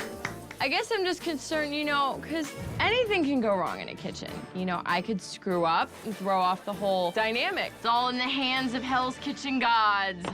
Hello. All right, guys, here we go. Thank you, JP. You're welcome. Good luck. Lacey, All I right, guys, swear to welcome in. God. Table 9, 2 guests. Fire 2 lobster entrees. We have 1 monkfish, 1 filet med well. Get that filet working right now. Yes, yes. Thank you, guys. Yep. How long do we need there, Gio? 5. You got it, sir. Gio, I need a 2-minute warning so I can get the lobster going. Yes, ma'am. Keep talking. Thank you. All right, guys, order in 2 pastas, 3 mushroom salads, entrees, guys. Order in 1 halibut, 1 chicken. Lacey saying anything could happen No answer? is Sorry, the worst Chef. thing. Vibrant start from Danny. Nice and vocal, great confidence in the kitchen. He's already running his team brilliantly. Paula's kitchen, however, is very silent, very flat, and no one seems to be biting. Not good. Not good. How many per pre-order? So, like, that's 1 order? That's 1 order right there. Paula, for every minute my you're off this hot God. plate, you're going to run 2 minutes behind. Yes, Chef. Yeah, you've got God. a team. Use your team, Yeah, please. chef. I was just running around scrambling, trying to make sure it looked perfect instead of just standing there with my thumb on What's my the ass. incentive I might as well for get the yelled other at for trying to chefs? help. Paula, you've got to start running your brigade. You've One got more quiet on me, episode of yes? TV. Turn around and talk to them. They're there for you, yes? Guys are working 3 salads, 1 pasta, yes? Yes, chef. I'm plating salad in 10 seconds. Come on, Lacey, you fucking dolt. Lacey, I need that on the fly, come on. I'm trying, chef. Oh my God. No, stop. She turned one over because it was blank as fuck. No. Andrea. Yes, chef. You know when it's overcooked. You can't serve that. That's not fine dining. That's not even fit for a dog, that shit. Lacey, you put it on the plate and turned it over. Hope she wouldn't see it. You can't do that to her. Get a grip! Come on, Andrea! Sorry, chef. When it comes down to Andrea cooking a scallop, I mean, that's basic stuff you should know. She's screwing Paula. Paula. Yes, No, chef. There's Lacey, only an inbuilt so standard are here, you. Yes, this Yes, is not chef. just throw it out. Andrea was just struggling, trying to get those scallops done. Andrea, watch your scallop. It just wasn't working for her. Ladies, come on! While Paula waits for a properly cooked scallop, in the blue kitchen, Danny is trying to get out his first appetizers. Danny. Yes, chef. Danny. That's called boiled lobster. Yes. Turn round and run your brigade. A hot pan in there, okay? That's gonna taste like rubber. Pull a pan from up top right here. That's gonna be smoking hot. That big saute pan right there. Carol started getting These backed up on episodes, appetizers. Let's go. the finale It where they shouldn't be bring real people hard. I back was kind of losing my mind. to be really honest, at shows that you point. how, like, Can't be an ostrich on most service. people on the Turn show around and run it, cannot yes? cook Come that on, well. Danny, come here, 30 seconds. Just here. Paula, 30 seconds, come here. Look at me. Get a grip of your standard. Make sure you turn around and look what's going on. Everything that leaves this kitchen tonight is going to be judged. Every customer comment card, I'm going to seriously scrutinise. Right now, it's neck and neck. Standards, standards. Come on, Yes, both chef. of you, let's go. Guys, we need to pick this up, okay? Let's go. Where's my lobster at? Carol? 2 minutes. He would say he needed something and then want it right that second. Let's go lobster, come on. I'm like, what the fuck? I haven't worked with Carol, you know, That's and how it works she in a sucked. kitchen, Lobster, Carol. lobster. I don't know how you fuck up scallops. 45 minutes into dinner service, customers on both sides are receiving their appetizers. Yes, come back for the last one. Table 9. All right, guys. Really, really good. Pick up. Thank you. Table 5, thank you. Oh my goodness. This is incredible. Meanwhile, back in the red kitchen, Paula is waiting for Andrea to deliver the first entree. Watch that halibut, okay, Andrea? She's gonna Watch it, fuck up Chef. the halibut, Actually too. takes a little longer to cook than I thought. It'll be all right, I promise. Fuck me, dude. That was actually the first time in my career that I had ever cooked halibut. 2 halibut. Is that too dark? You know it's too dark. God. It's pretty tricky, apparently. You know that's not good enough. My big concern before service was making Andrea sure that cannot the halibut cook the doesn't fish. go dry. That's dry. Where the fuck Careful, is whoever's on the fish LA? tonight, make sure okay, they cook it properly. Andrea. Yes, Chef. I need that halibut in 30 seconds. Andrea was top 3. Andrea just really had a bad night. It was kind of satisfying in a really sick way. Bitch, you can't even make a salad. Lacey. Yeah, that needs a little bit longer. Oh my God. I thought Lacey was definitely a weak link, but Andrea has clearly been horrible. Be careful, please. It's fucking halibut. Come on. While Andrea's halibut is holding up the red kitchen, over on the blue side, Danny is anxious to get out his first entree. Let's go 2 fillets regular. Where are they? Lacey's just one of those people who loves to see other people do terrible because she's so the steak's awful. ready. Yes, steaks are ready, chef. Turn the fucking oven up. We were down 2 potatoes, you know, and mistakes happen, but it was the wrong mistake to happen. I'm just worried we're standing here now, we're waiting for a colour on a potato. Come on, Ben, get in front of it. Yes, chef. I need it right now, buddy. I'm coming. This is a hot plate, sir. This is a hot plate. Yeah, it's gonna be hot. It's always fucking hot. It's a kitchen, you donut. As Danny Gotta get in eagerly one sends out donut. his first entrees, Paula is still waiting on. Andrea, right now I need on-the-fly halibut. Dude, I'm fucking making it happen. Get a pan down. Put a pan down for the halibut. Come on. Presentation side down, and then straight in the oven. Andrea, they have to go in the oven. Paula's finally found her voice, and she looks like she's oozing confidence now, but she's just been screwed by 3 overcooked halibut. Not good enough. While Paula struggles to take charge of her kitchen, over on the blue side, Danny is pushing out his entrees. Let's go, guys. How long on that monkfish? Right now, Danny. Monkfish, thank you. I'm 1 away That's from better with bingo. colour, Oh, yeah. Oh, shit. Stop. Just taste that. Ooh. Gio, what the hell? This is way too salty. I need food to get sent God. back. Jesus Christ. Gio, salty sauce. You over-seasoned it. Salty Yes, sauce. chef. Just fuck the whole thing. On a night like tonight, that's fucking pick. Yes, chef. As far as the grill goes, man, I tell you, Giovanni let Danny down. How long on that monkfish? I don't care if it's Danny, Paula, it doesn't matter to me. Who wins, fuck it. I don't care. I just want to go back home. Whatever. Why Okay, are you here, refire it. dude? Everything's You going didn't have to fucking say cold. yes. Oh, dear. Major setback on the blue side. Giovanni set up the monkfish, and it was salty as anything. Completely inedible. Unbelievable. Salty sauce. I need right food now, to get guys. sent back. Let's go. Come on. While the blue kitchen tries to recover from Giovanni's monkfish sauce, over in the red kitchen, Paula is trying to push out entrees. Come on, garnish, Lacey, garnish. Yeah, it's coming. You gotta give me a couple minutes. Like, There's what is just she even one small doing? problem. So you're working 2 pork, 1 chicken, 1 halibut, yes? Yeah. After that, you're working 2 pork, 1 chicken, 1 halibut again. Oh, Okay? all right, hold on. Give me a new chicken garnish, too, while you're at it.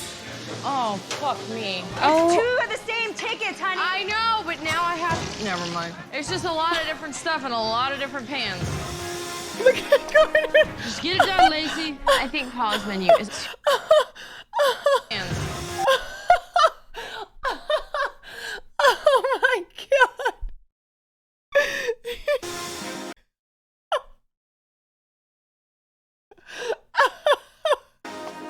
Just get it done, Lacey. I think Paula's menu is too complicated. I got a little Just flustered, you know. Paula's telling me 5 things to do at once. Come on, Lacey, give it all you got. Come Yes, chef! on. Move, Lacey, come on. Hands on fire, Lacey. Don't burn yourself. God forbid, chef. Lacey. Yes, Lacey, chef. look at me. Just try harder. That's all. I am, chef! I think this was the first and only time that Chef Oh Ramsay my actually got God, to me. she's so dumb. Yip yapping British shit in my ear. She's Come on, so then. bad. Don't start losing it. Come on. What's he gonna do? He did the Kick me Pikachu off the face. show? Oh wait, he already did that. Lacey, cabbage, cipollini onions as well. Okay? Yes, chef, I'm trying my What do you hardest. need? What do you need? What do you need? Whatever she just said. Lacey started to give up. Jump on garnish with her hand, knock that shit Oh out. my God, Lacey is actually not be maybe the hot, most like, annoying check it, person who's please. ever been on the show. Warm it up. I was trying to. She's Spinach, where's she might be. spinach, Lacey? Spinach, Lacey, on the fly. Everybody set the It's table. coming. 1 minute. I'm just sick of being yelled at. Like, shut up for a goddamn minute. Come on, spinach, come on. Spinach. Spinach, Lacey. Spinach. On the Yes, fly. chef, Spinach. Lacey's She's just tied. acts Oh, I forgot stupid, about and Sarah. She doesn't own her I forgot own about behavior. Sarah. She doesn't own her station. I got it. Just take it. It's not gonna cook any faster. Someone else messes with it. Coming right now, chef. While Paula's team struggles to rescue Lacey on the garnish station, over in the blue kitchen, All right, so I want my entrees in 1:30. I want those appetizers in 2 God. minutes. Sounds Yes, good. chef, thank you. Danny's entire team is working together to get out entrees. 2 filet right now, window. Gio, go ahead. Let's do it. I'm plating. This was do or die for me. All right, guys, let's push, push, push. I ran my pass like a fucking maniac. This chicken is nicely cooked, Gio. Thank you. Keep it coming like that all night. 2 hours into dinner service, Paula has finally found her rhythm. Andrea, yes, come over here. Oh Clear my down the pasta and work on God. this side here. Yes, chef! Pasta LA, Ben pasta is cooking please. his cock off. Yes, Paula Ben is started cooking picking his up her cock off. voice, reading those tickets out louder. Listen up. Order in. 4 porks, 2 chicken, 2 halibut. Yes? Yes, chef. It was really, really intense tonight. But as a team, we came together. Can you help her plate up? Service? It's going phenomenally well, yes? Amazing, yeah? Absolutely amazing. With food pouring out of both kitchens, it's a race to the finish. We're going on everything, right, Ben? You That's have right. everything ready? Everything. We're at the finish line, brother. We're not gonna let you down. Come on, you guys. Keep it up, you guys. Let's go. Last 3 tickets. You have 1 monkfish, 2 medium, 1 med rare to sell. That'll clear the board. Let's go, guys. Push, push, push. Okay, here we go. On, push. Push, push, push. I just wanted to get that food out first. All right, guys, come on. Last tickets. Pork, 1 chicken, 1 halibut. Yes, chef! Work it. Come on, you guys. Let's go. I need garnish on fillets. Coming right now. Here's garnish on that final monk. Come on, Paula. Come on, you guys. Let's go. Come on. 45 seconds! Chicken's ready to go. Come on, start giving me the garnish up here for that. Pork coming up. Bro, what if Ben had turned I 27 could not during the be show? more proud of Paula. She tasted everything. She was just spot on today. Let's go. I need fillets. Right in my hand, chef. Very good. I need garnish. Coming. I think Danny did a really good job tonight. He was definitely on fire and he was feeling the groove. If Danny doesn't win tonight, I do not believe it'll be because of tonight's service. Go ahead and rock and roll with that. That'll clear the board. All right. Clear down. Nice job, blue team. Good job. Ben, that doesn't Thank even you. make sense. If Danny That's my doesn't win last tonight, fucking plate I will put out in Hell's Of course Kitchen. it will be. And it felt really good to get the rest of my food out first, actually. I felt real good. Andrea, I'm plating up the porks. How is it? 2 pork! It didn't faze me one bit that Danny finished before me. Right now, it's far too close to call. It's anyone's game. So it's going to come down to the customer scrutinization and what they put on those comment cards. Put it a little bit right in that corner right there. We finish on a high note. We finish with high quality food, and that's what it's all about. That's it. That's it, you guys. I'm not Clear feeling- down, clear I'm not down, you feeling guys. good. Lacey, Andrea, good job, you guys. Okay, Paula, well done. Thank you, Chef. Well done. Not about speed, quality. The lobster was unbelievable. That was amazing. It's great. It's gonna be over soon, so see what happens. Hey, You guys definitely threw Thank you down for the for me raid. tonight. You did a good job. Thank you, Carol. You guys really fucking came through. My team did a great job. Ben, Gio, and Carol put out big time for me, and I'm very grateful for they that. put out? Smell of victory, Danny. What was going on in the blue kitchen? Smell of victory. Hi, Paula. Hi, baby. Good job. Good job, girls. Oh, man, yeah. I love For her these girls, sister. man, it meant a great deal to me to have my mother and my sister here. They're just proud of me. Is that what happened just to the Velvet make it this Hammer? far. I'll see you guys later. Everyone's putting out. Great, guys, everybody. Thank you, Pops. This is the first time I cooked for my dad. My old man really got to see what I'm His old capable man of. and his What'd you chick. think? I'm very proud of you. Good job. Thank you. To have the old man come up to the pads, it just feels so great to have my dad so proud of me right now.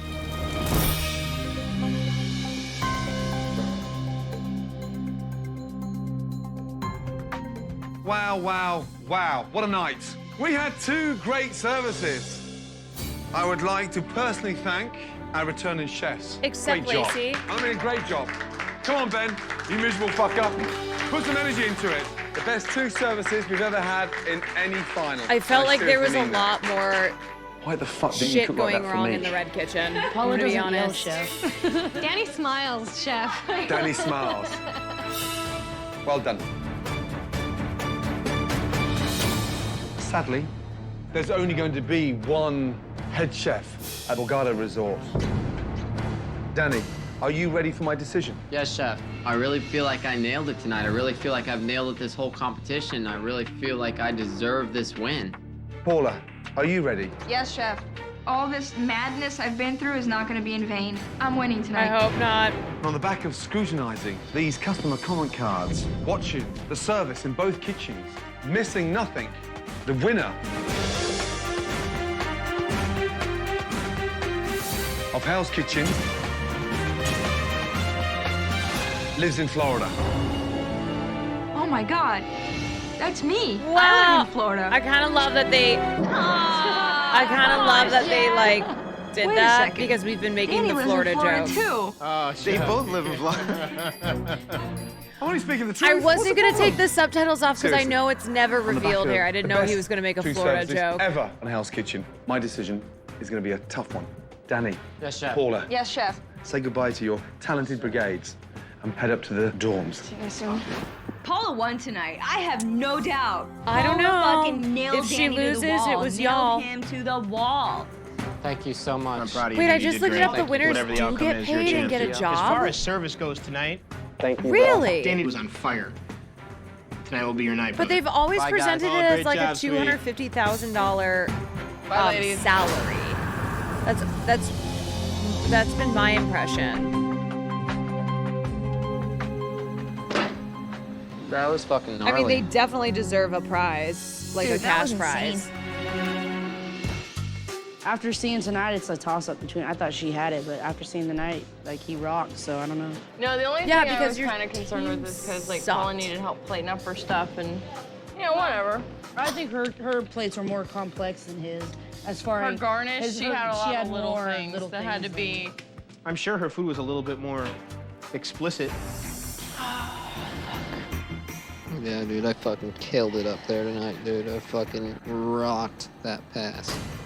Obviously, Danny is the best of the best, otherwise he wouldn't be here. But this is what I've been doing since I was 10 years old, is cooking, you know? I want this. I You want can to win choose this. between Really stoked about it. $150,000 You know, I'm or fucking stoked to do it the way I $250,000 did. a job. Like, I'm very proud of what I did, and I said everything I wanted to say, and I said it strong. All my life, I've just been having to earn respect and prove myself as a young chef, but I'm going to be huge in this business. It's inevitable. I am a culinary prodigy. I feel like my shit was smooth tonight. Smooth. You gotta get rid of the fish, though.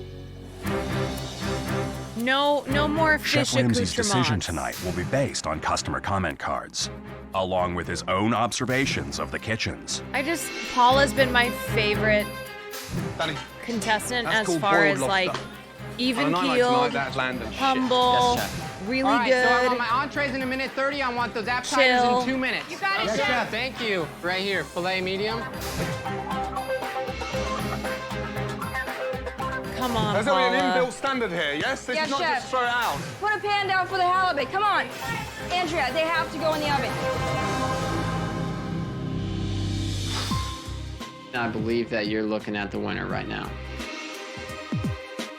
Danny, you're done. Done. This is it. The moment you've both been waiting for. One of you is about to realize the dream of a lifetime. Yeah, first they have to rap Personally, battle. and I really mean this, I'm so proud for both of you. You know that. Danny. Yes, chef. Your level of growth has been exemplary. Thank you, chef. Paula, Yes, chef. you have seriously excelled throughout. So well done. Thank you, chef. Tonight proved while both of you were in the I final. wonder if Well Gordon done. secretly Thank you, has any chef. say, you know? This has been the most difficult decision I've ever made in Hell's Kitchen. Whatever happens, both of you have got extraordinary, exciting careers Like, I in wonder front if of he you, kind of and I fixes really it. mean that. Danny, No, because Paula, it's supposed to be are you based off ready? the. He Yes, said. chef. Oh, he said Step it's a up to your combination of doors, the cards please. in his analysis. Okay.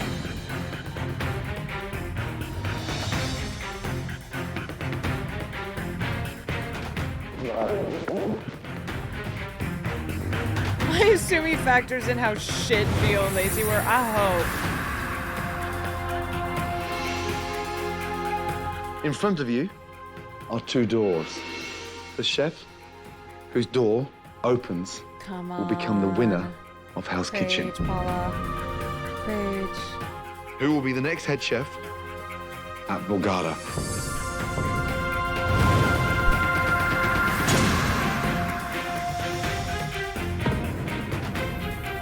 Danny, Yes, chef. Paula, Yes, chef.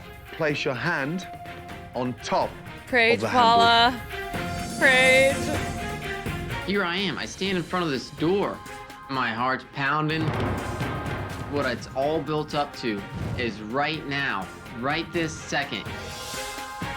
This is it. This is what I've been waiting for. I've been waiting to get here to the end. I need to win this.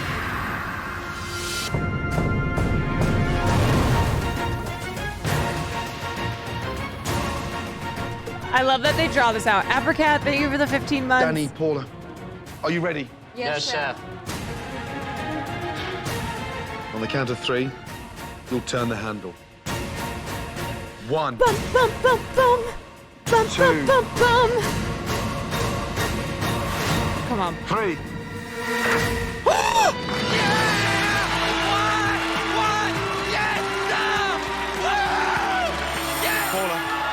Fuck you! Fuck you, Lacey!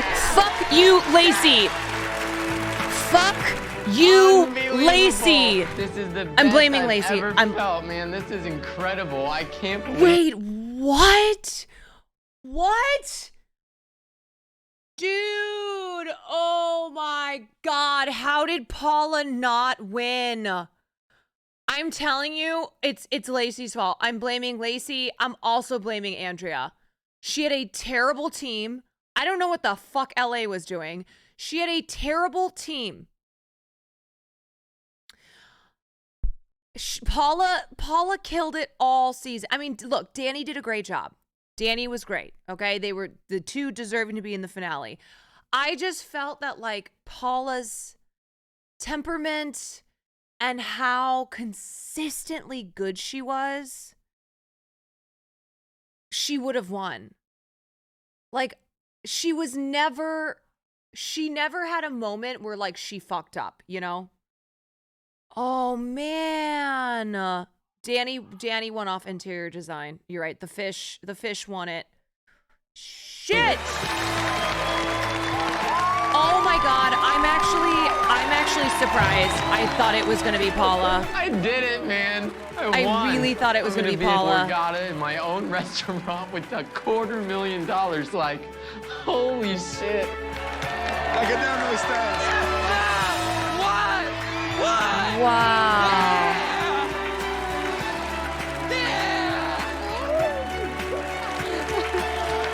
Danny, congrats, man. You deserve this.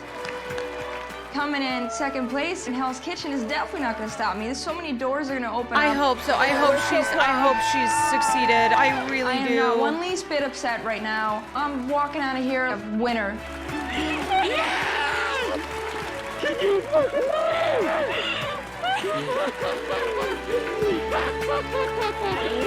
The door swung open. And it's just the most amazing experience. I mean, I'm really happy for him, I've too. ever been through. I love my mom so much, and it's just so sad that she had to go before her time. I'm But happy I know that for she's him. I looking am. down, crying with me, just saying, you know, that's my boy, man. I knew he was gonna make something of himself. Florida man. And here I am, dude, the winner. Okay, wait, I'm ready for him still. Ladies and gentlemen, Oh, our winner that of was Hell's really Kitchen, sweet. Danny.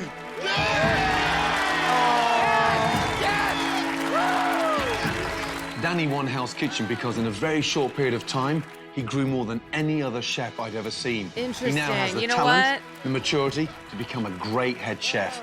So that must have played. That must have played Borgata a big Resort factor. should consider themselves lucky. I know I would.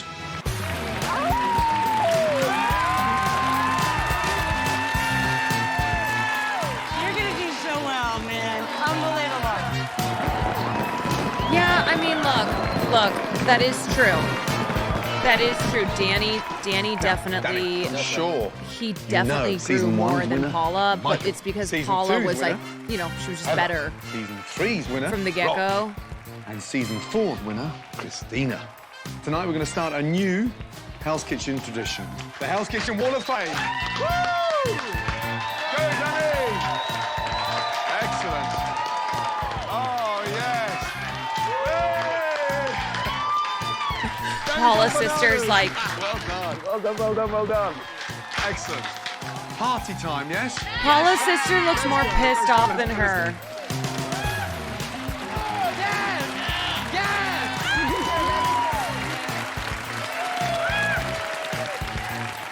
Oh, Danny's sweet though. Crazy, crazy. Thank you. Well done. That was hard. Unbelievable, dude.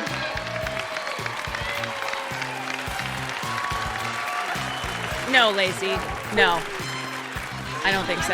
Nope. Yeah. Because you're so good boy, I guess we did get some penis music at the end.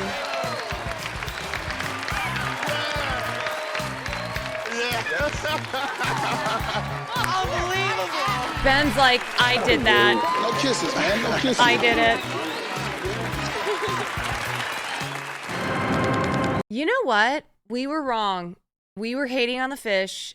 We were wrong. We were absolutely wrong. I think that gave him the edge. Okay, it's time for lore. Yes, it is. Lore updates.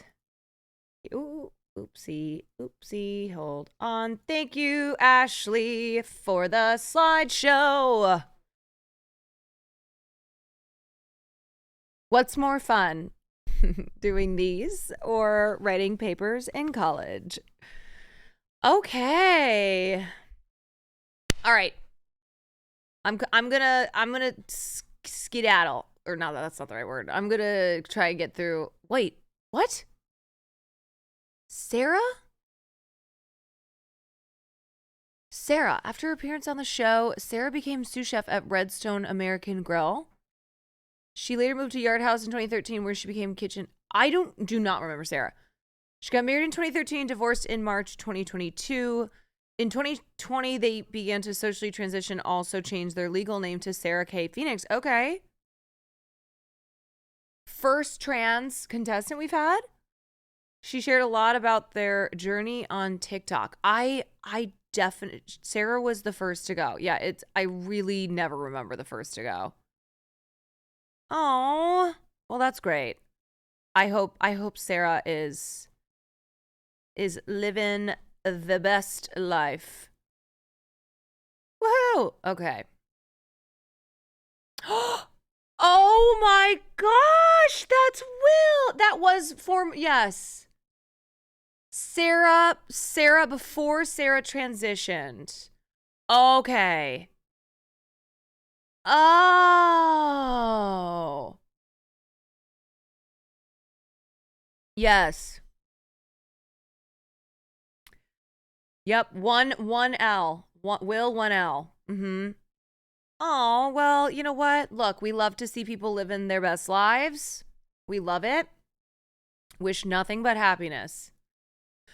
Okay. Oh my God, G worked at Moonjar in Fort Lee before moving into management at US Foods. She started her own consultancy business, Chef G LLC, and does cookery demonstrations for companies including Panasonic.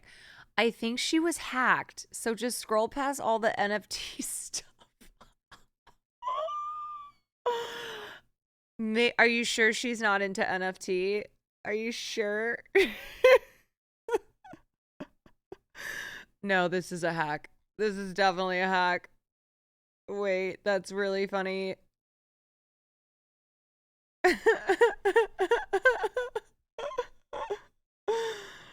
Oh, this is the last. Merry Christmas to all the hospitality industry. Most of you are still hustling and bustling. Thank you. Have an outstanding holiday weekend. And then it's just crypto, NFT.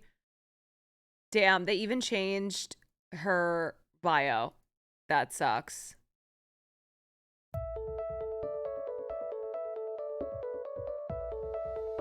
I want to contribute, whether it be whatever cancer it is, I just want to do something for a cancer. Okay, I'm sorry. Out of context, that's really funny. I want to contribute whatever cancer it is. Like, clip it and ship it, boys. Clip it and ship it. Also, she is fucking jacked. So that's why I decided to volunteer. Can you tell us a little bit about what it was to be a superstar? It was a long time ago. Season 5, so it's like a decade ago. Okay, I'm sorry, but that is so dorky and sweet. Can you tell us what it's like to be a superstar? G was the second to leave, and she left because she slipped and fell and hurt her ankle. And he's like, what's it like being a superstar? But the thing is that I actually was very stressed out, hence the grays here. Actually, my nephew called me Rogue. Rogue? From Marvel Comics, because I have it on one side of my head. Yeah. So I was like, you know what? Oh, brilliant. My She looks nephew better. supported me with my gray hair, so I got to keep it in there. But then Ramsey was great with me, actually. Yeah. He said some really nice things. I think I left as a winner, even though I didn't get the grand finale prize. She did. She got to keep her jacket. Somehow G looks hotter. I want that to be me. Okay, 14th is Charlie. Private, no social media. Only thing we know is that he returned to the kitchen. Just like the kitchen, a kitchen. Jack Showtime, thank you for the 14 months. Okay, Charlie. Charlie. Yeah, G is swooner. Oh my God. Motherfucking Seth. This guy, Mr. I'm best friends with Gordon Ramsay. After his appearance, Seth became an owner and executive chef at Georgica and East Hampton. Was there no one else? He later became executive chef at Hotel Chantel and Ravi Patel's Penthouse 808 in New York City. Seth, he opened his own restaurants over the years and opened Hotel Chantel London and Ox. You're telling me he's super fucking successful? He has contributed to Food Magazine and has been a consultant on published cookbook. Are we talking about Seth? He's currently executive chef owner at Hotel Chantel, the Penthouse Profundo Day Club, and Ravel Hotel. He has since gotten married and has 2 weddings. His wedding was featured in Inside Weddings. We're talking about Seth. What? How is this possible?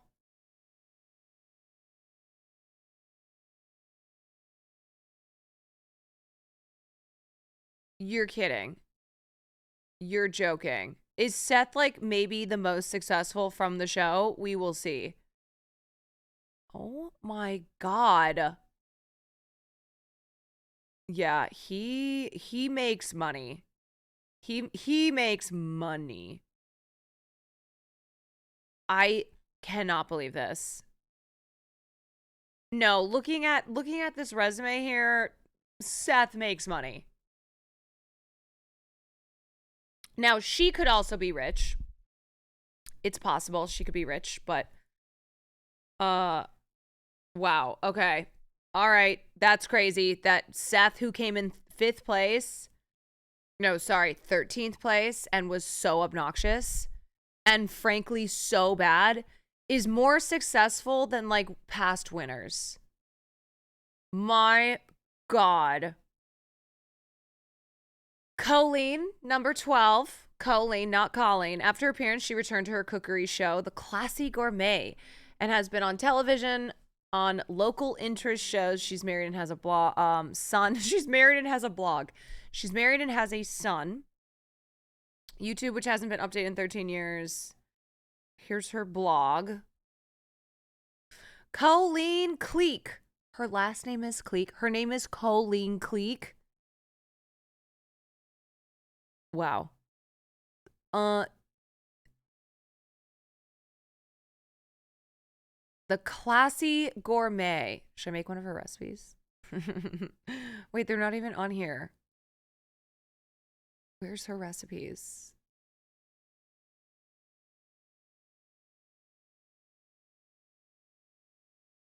Colleen Cleek.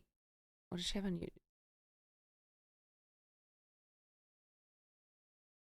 I like him to be just enough for one bite. Wow, old school YouTube. Yo, Colleen got on YouTube early. A little bit goes a long. 2010, she was on YouTube.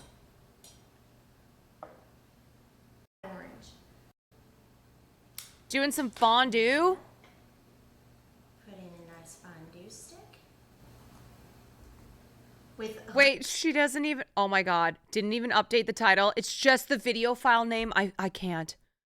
TCG Colleen Clique Chocolate Fondue Part 3 _ 0001 point dot WMV. Okay, to be real, if I didn't have a YouTube editor, mine would probably look something like this too. Kids Camp 2009 unedited 0001. This is incredible. This is such a boomer YouTube. Do you think if she started doing that early cooking on YouTube, if she sucked, she could probably be like a Rosanna. She did it 16 years ago. She got on YouTube. Wow. Colleen. One of the first. Who would have thought? 2010's like before advertising making money was an option on YouTube. Yeah, pretty wild though that like Colleen got on YouTube. Only 261 subs. Sad. Okay, after her appearance on the show, Koi became an executive chef at Mediterranean Chef and opened her own business called Layla T's Catering. She designed her own line of chef garbs for women. She has an ASMR channel. Oh. She only has 225 subscribers. Wow. Okay, I gotta be honest. I can't watch ASMR. I really, I can't. I can't. It's not for me. No shame if it's for you. It's literally not for me. Why does she have the music with it? I have no idea. No idea. Who knows? 10th, Jay. Just Jay. Just Jay. After his appearance on the show, Jay became an executive chef at Glen Eddy in Niskayana, New York. He founded the charity Hope for Hire that helps people with autism find employment. Might have collapsed though because the only link to the website I can find is down. He's currently the food and beverage director at the Cypress of Charlotte. He's a Trump supporter. Ashley, you are an actual detective.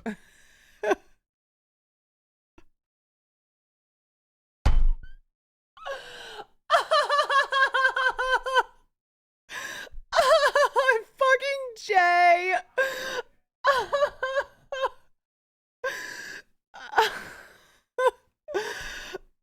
Thank you, real Donald Trump, for saving our country. The real picture of crowd in Charlotte for all the hashtag fake news, hashtag life is good, hashtag Trump 2020. Let's go. Let's fucking go, Jay. Where was Jan on January 6th? Come on. We know where Jay was. Jay and January. Look at the connections. The third person thing checks out now. Wow. Wow. Well, there you go. There you go. Oh, here we are, Lacey. Lacey became a cake baker and later a Jamberry Nails representative. She later became an administrative director and corporate secretary at X-Ventbox with Red Viking Group distributor. She got married, an interview she did in 2009. I would like to read this, at least some of it. Okay. So you were clearly made out as a sort of villain this season on Hell's Kitchen. I'm just wondering about your perspective, about the way you were portrayed on air. Like I said before, there's always that one person that everybody hates. You know, if nothing else, I can say that I'm definitely the most talked about person on this season. True. You know, that's fine. You know, that old saying, all press is good press kind of thing doesn't really bother me. The way I was shown on TV, I did whine and complain a lot.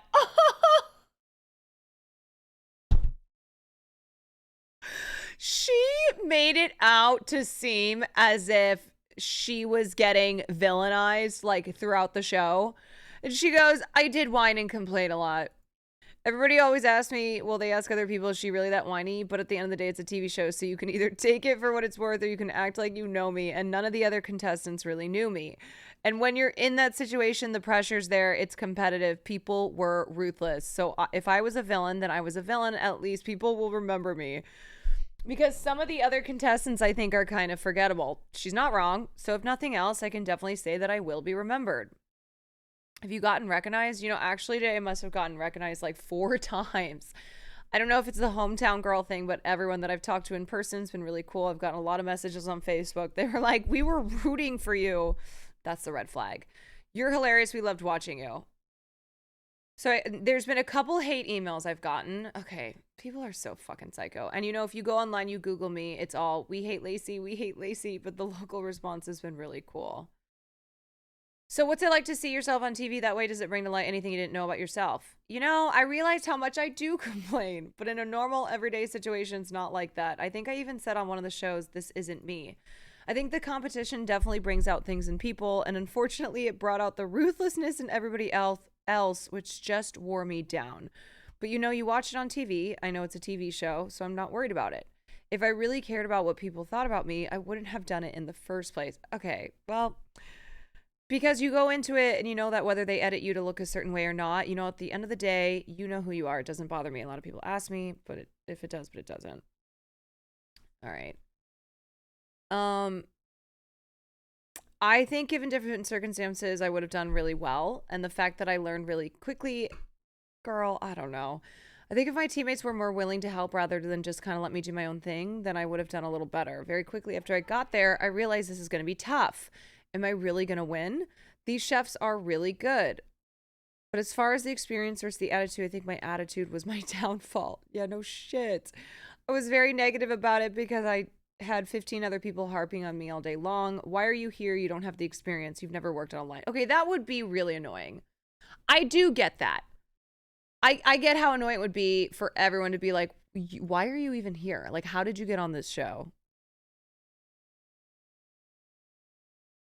In the sense, Gordon was like, what's wrong with you? And I was like, well, obviously I can't cook meat because I'm not doing too hot here. But I've made beef Wellington before, but when I made it, I've used a thermometer, and you're not trying to get it out in 5 minutes. You're not under a time constraint, and you don't have this British guy yelling in your ear. The meat station, I think everybody has flopped on that one. I'm not that upset with the way that it turned out, because if I was on something maybe a little easier and got kicked out, then I might have felt a little worse about it. Someone asked me this morning, if you're at home and you throw a burger on the grill, you can't cook it. Well, yeah, obviously I can cook at home for me, and I can cook meat. It's just never being on a line when you have to time everything. Yeah, girl, but like, that's the show. That's the show, girl. You see, Ben and Andrea and Carol, like, I can cook better than you. I'm the best chef here and all this stuff. I never said that, and I was not ever going to be cocky about it. That is true. At least I stay true to myself, and at least I didn't lie about anything. On this past week, he was like, how long? And I was like, I don't know. What am I going to lie? That never worked that well. Is there anybody that you were hoping will win? If I'm guessing not Robert. Huh. I call Robert my biggest fan. I don't wish anybody to not win. Do I have a favorite? Not exactly. I mean, there's people that I think are really good. I think Paula's really good because she really never got reamed out on the line. Ben's good. Everybody that's left, I think, has a chance to win. It shouldn't be about personal feeling. Fucking Paula. Oh, god damn it. I don't wish anyone ill. I think whoever wins definitely deserves to win.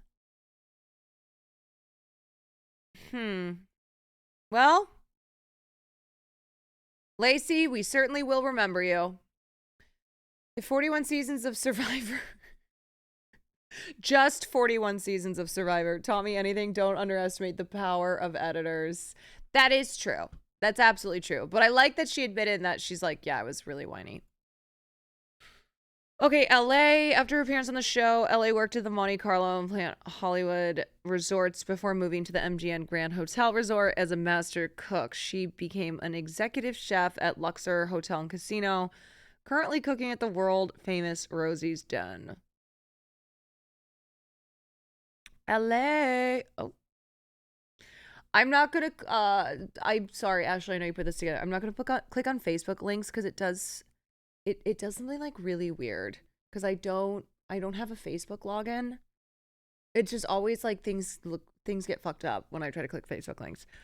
Carol, okay, so number 7, Carol. Carol went to work at Brava Italian Cucina as an executive chef before starting her own company offering personal chef services.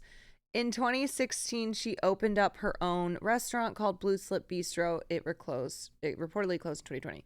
She got married in 2018, became a grandmother in 2019. Oh, her stepdaughter. Her husband got super sick, had a brain tumor. He survived, but inspired her to become a nurse in 2021. Yo, these tats are kind of badass. Carol looks like a badass. She's all tatted up. 2020 was a very hard year for restaurants. Yep. Remember what happened in 2020? Anybody? Anyone? Bueller? All right, Giovanni. He actually came back to compete in season 17, aka the All-Stars.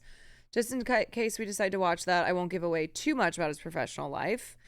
I actually would love to watch that one day. He's gotten married, had 2 daughters.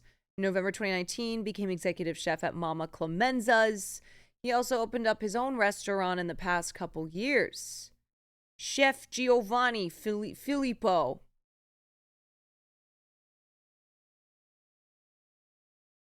Aw, cute.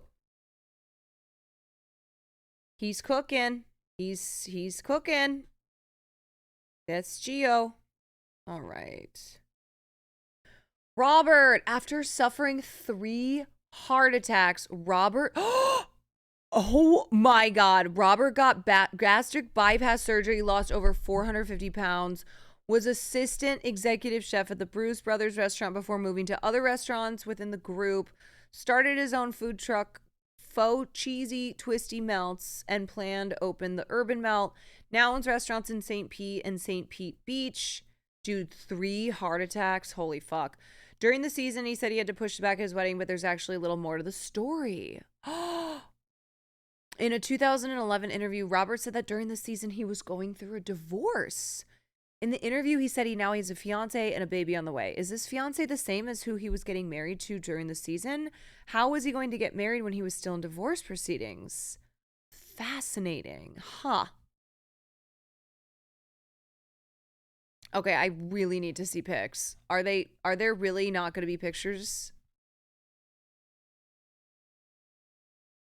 Okay, then I have to zoom. Wait.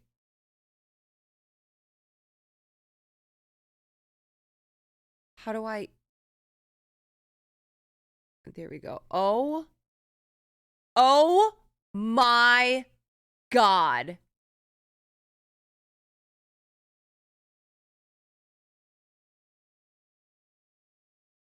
Oh my God. I never would have known that was him. Never would have known. Good for him. Okay, now unzoom. Wow, that is fucking crazy. That's insane.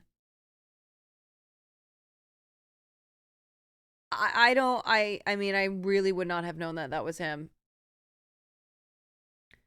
Okay, let me go back to, oopsie. God damn it.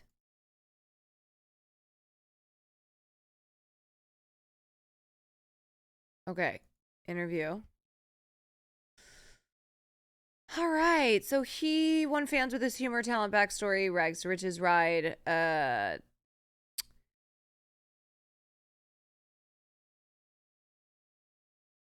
You could be the next Gordon Ramsay. Okay, so he sports a trim frame following gastric bypass surgery, documented on Gordon Ramsay's TV show, spoke directly to the students with urgency in a raw, emotional speech that encouraged them to find an outlet for positivity in their lives. You could be the next Gordon Ramsay or successful by just taking out the trash. I want you to do 1 act of kindness a day, whether it's helping grandma across the street, whatever it is. Do 1 act of kindness a day, and if everybody follows that mantra, it's amazing how much better you will feel about yourself no matter how you are. He then pointed to the 30 grand worth of items that were being donated to the school store where students can buy things with credits earned for good grades and behavior. Miss Money came to me and she said, you know what we really need? We need our store stocked up with high-end items. He said of Sanders' social worker, Michelle Money, who helped organize Hess's Great American Teach in Appearance. So we collected all this stuff, and it's here to incentivize you to do a good job and earn those dollars and spend that money, earn good grades, and it's easy. He was on Hell's Kitchen. When I grow up, I want to be an actor, 13-year-old Evan Burns said. So it tells me that even though I'm in this school, I still have a chance. Oh, so the school is a public school that serves K through 12 students with a variety of special needs. Chef is one of them. He's an alumnus who overcame a childhood filled with drugs, abuse, and incarceration to become a successful businessman. Oh, remember his dad?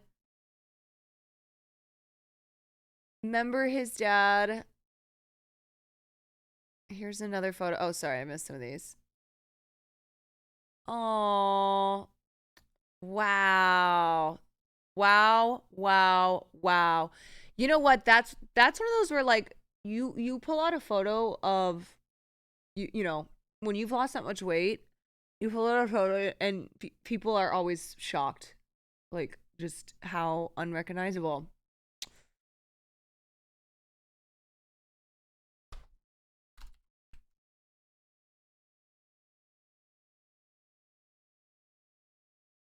Oh my gosh.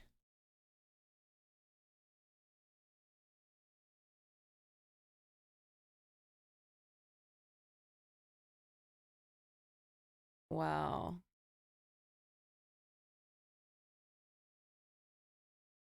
Wow. So he's kept the weight off too. That's what's also really hard, you know, when you get weight loss surgery and being able to keep it off. Oh. Oh. Okay.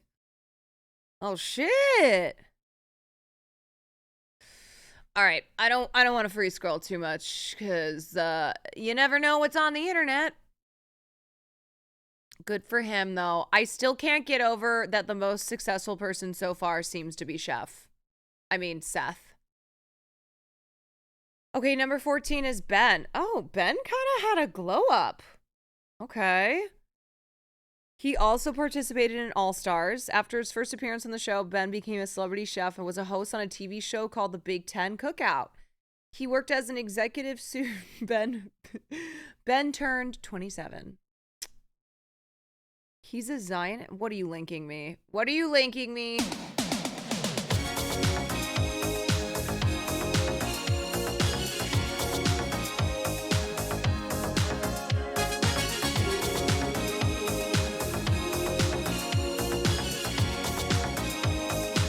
I knew it. I already knew it. I was not Rickrolled. I was not got because I knew it was going to be a trick. I knew it. Okay, let's just be clear about that. Okay. 2023, Ben took on the role of interim executive chef at Sunset Ridge Country Club. Ben had a little glow up here, honestly. Honestly. This is what we call a glow up. Like he literally looks glowing in that. Okay, Ben. I'm never gonna give you up. Okay, Andrea. Andrea went on to work at Stokesy Castle as a sous chef. She became executive chef for the first time at the Peanut Bar restaurant in 2012. Currently a private chef in New York since 2017. Graduated in 2021 with a Master of Professional Studies in Food Business from the Culinary Institute. Fun fact, she's from Reading, Pennsylvania. Taylor Swift's hometown. Yeah. Okay. Fun fact. Of course, you put that in there. There we go. Interview with Chef Andrea Heinley.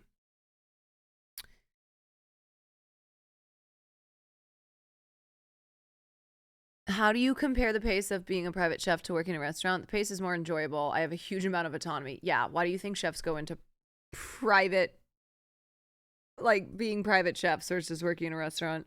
I need to be ready at a moment's notice, so as one cannot say no.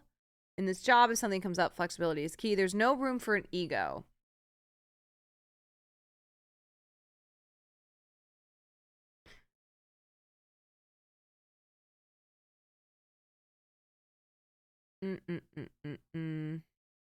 Andrea, you know what?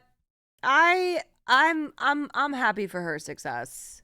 Andrea was aggressive, but she also, you know what? I kind of dug her. I kind of dug Andrea. Good job, girl. Okay, last two. We're almost through this. Paula was named Best Celebrity Chef in the Broward Palm Beach New Times 2009 Best of Issue. In 2010, she became the executive chef at a restaurant named 1500 Degrees until it closed. In 2022, she assumed the role of director of culinary and beverage at the Burlock Coast Seafair and Spirits. Currently the chef at Paula de Silva Culinary. Okay, I didn't say anything during the season, but obviously Paula was lesbian. She got married to a pastry chef who's a woman. Called it bi or lesbian. Yep. But the gaydar was Paula. We know. Can you explain the backstory about reading behind these chefs? Are you a chef? I am actually a chef. Dinner and a movie on Sundays. Be there.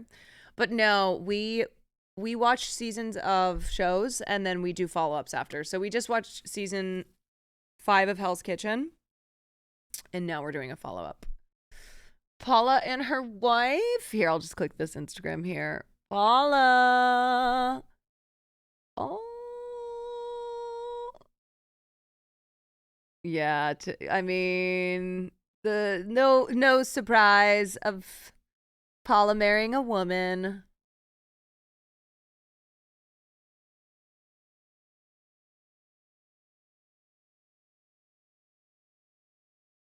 Cute.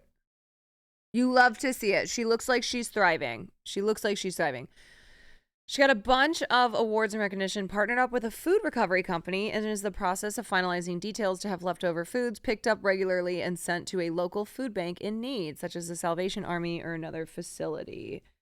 Good for you, Paula. Yeah, she's awesome. She's serving Meg from the women's soccer team. Paula is great.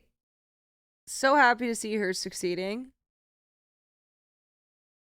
And, like, living what seems to be her best life, you know?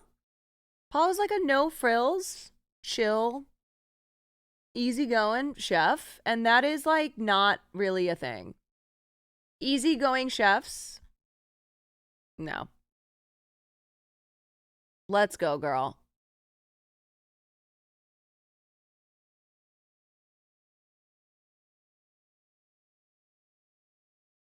Okay. Living the vida lesbian. Living the vida lesbian. That looks fire, that bowl. That looks really good. Sorry, I'm kind of just like going quickly through this stuff, but if you want to read more on your own, you can, the link is in there for you that Ashley put together. Okay, first is Danny. Even though he was promised the executive chef position, was only given the position as a sous chef. Why does this show do that? Why is this like every time? They are promised the position of executive chef and then don't actually get it. He looks so unbelievably Florida in the second pic. He really does. Wait, so Danny got sous chef and then left after a couple months. No shit. Robbed at every corner. That is bullshit. He started his own catering company called Back from Hell Catering, a reference to his time on the show, before moving to Gnarly Surf Bar and Grill, which he helped open with other investors. He was arrested in 2012 for drunk driving. Here's a TMZ article. He now has one daughter, currently the head chef at Salt Life Food Shack in Florida. We're obviously going to read the TMZ article. Damn! Florida man. Look, he's a Florida man, okay? It comes with the territory. Danny Veltri, the guy who won Hell's Kitchen in 2009, was arrested at a gas station in Florida this weekend after cops say he went too heavy on the booze before getting behind a wheel. They got a call about intoxicated driver at gas station around 4:15 a.m. Sunday morning. When they arrived at the scene, he was intoxicated and in control of a 2005 Dodge Neon. No, no, no. Beltry, who's now a GM at a place called the Gnarly Surf Bar and Grill near Daytona Beach, was booked and released on a $500 bail. Dude, I'm telling you, it doesn't seem as if, like, after Hell's Kitchen, whoever wins is automatically successful. Like, in 2012 when he got arrested, he was working as a GM. He's currently the head chef at Salt Life Food Shack in Florida. Yeah, see, I just think it's like the winner's curse. You know? Florida man. It's like, that's why it's kind of hard to, I don't know, when you watch them, like, just be so emotional and think that their lives have changed. Rock is, yes, you're right. Rock actually, yes, was probably the most successful of any finalist. Out of this entire season, Seth seems to be the most successful, though. I gotta keep it a buck. Annoying ass Seth, by appearances, is the most successful. The Hell's Kitchen curse continues. Oh my god. The Hell's Kitchen curse actually continues. Ashley, thank you so much for putting that together. If you want to look at stuff that I skipped over, check it out. However, no deaths.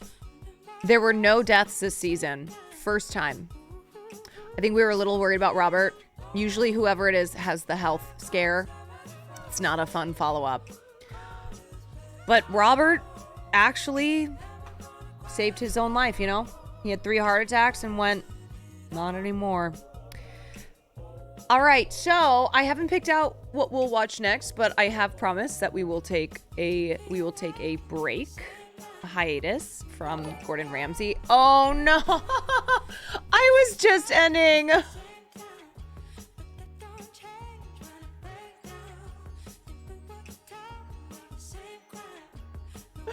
I mean, thank you. Thank you for the raid. Did he know I was ending? Wait, he did it before you. I was literally about to end and raid you. Argo Chris, thank you for the 3 months. He didn't know? Oh, okay. That's funny. No, this is what happened yesterday.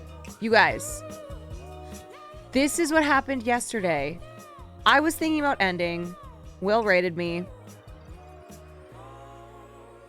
And then my late manual Hasanabi raiders came in and I went, okay, I'll do a little bit of gaming.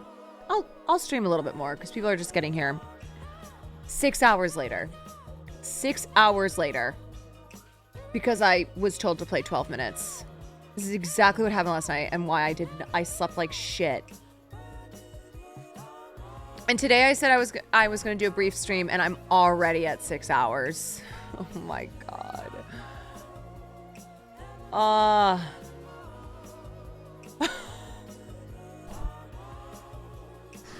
I can't believe I can't believe he just raided me. Sam's doing a birthday. Wait, fuck! It's Sam's birthday. Wait. She's in Australia. So Australia, that means tomorrow, right?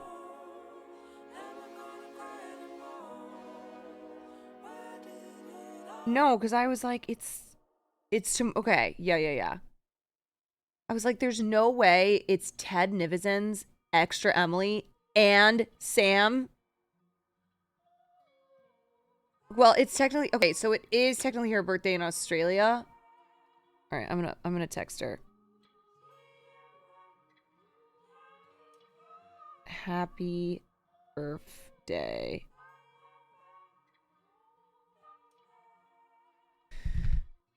I don't get to watch often, but enjoying your YouTube content. Hells yeah. Girl, it is midnight. It is midnight for me. All right, y'all. I am not gonna push myself. I'm sorry. I know you're just getting here. But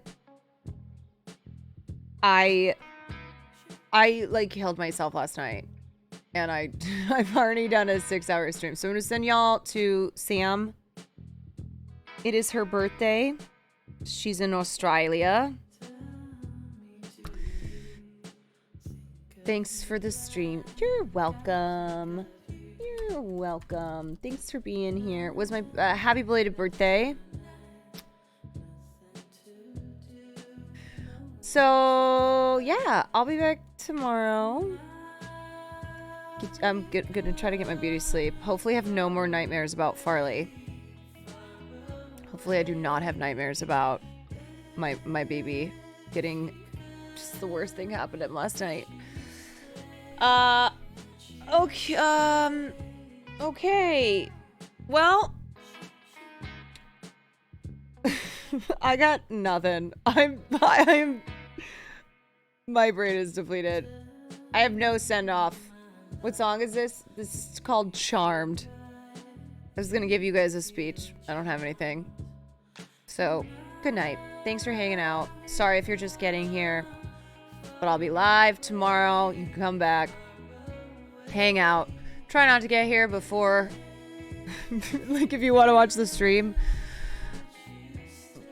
Before I'm wiped out. Good night. Sleep tight. Yeah, sleep tight to all you too. Have a good day. And, yeah. Go wish Sam happy birthday.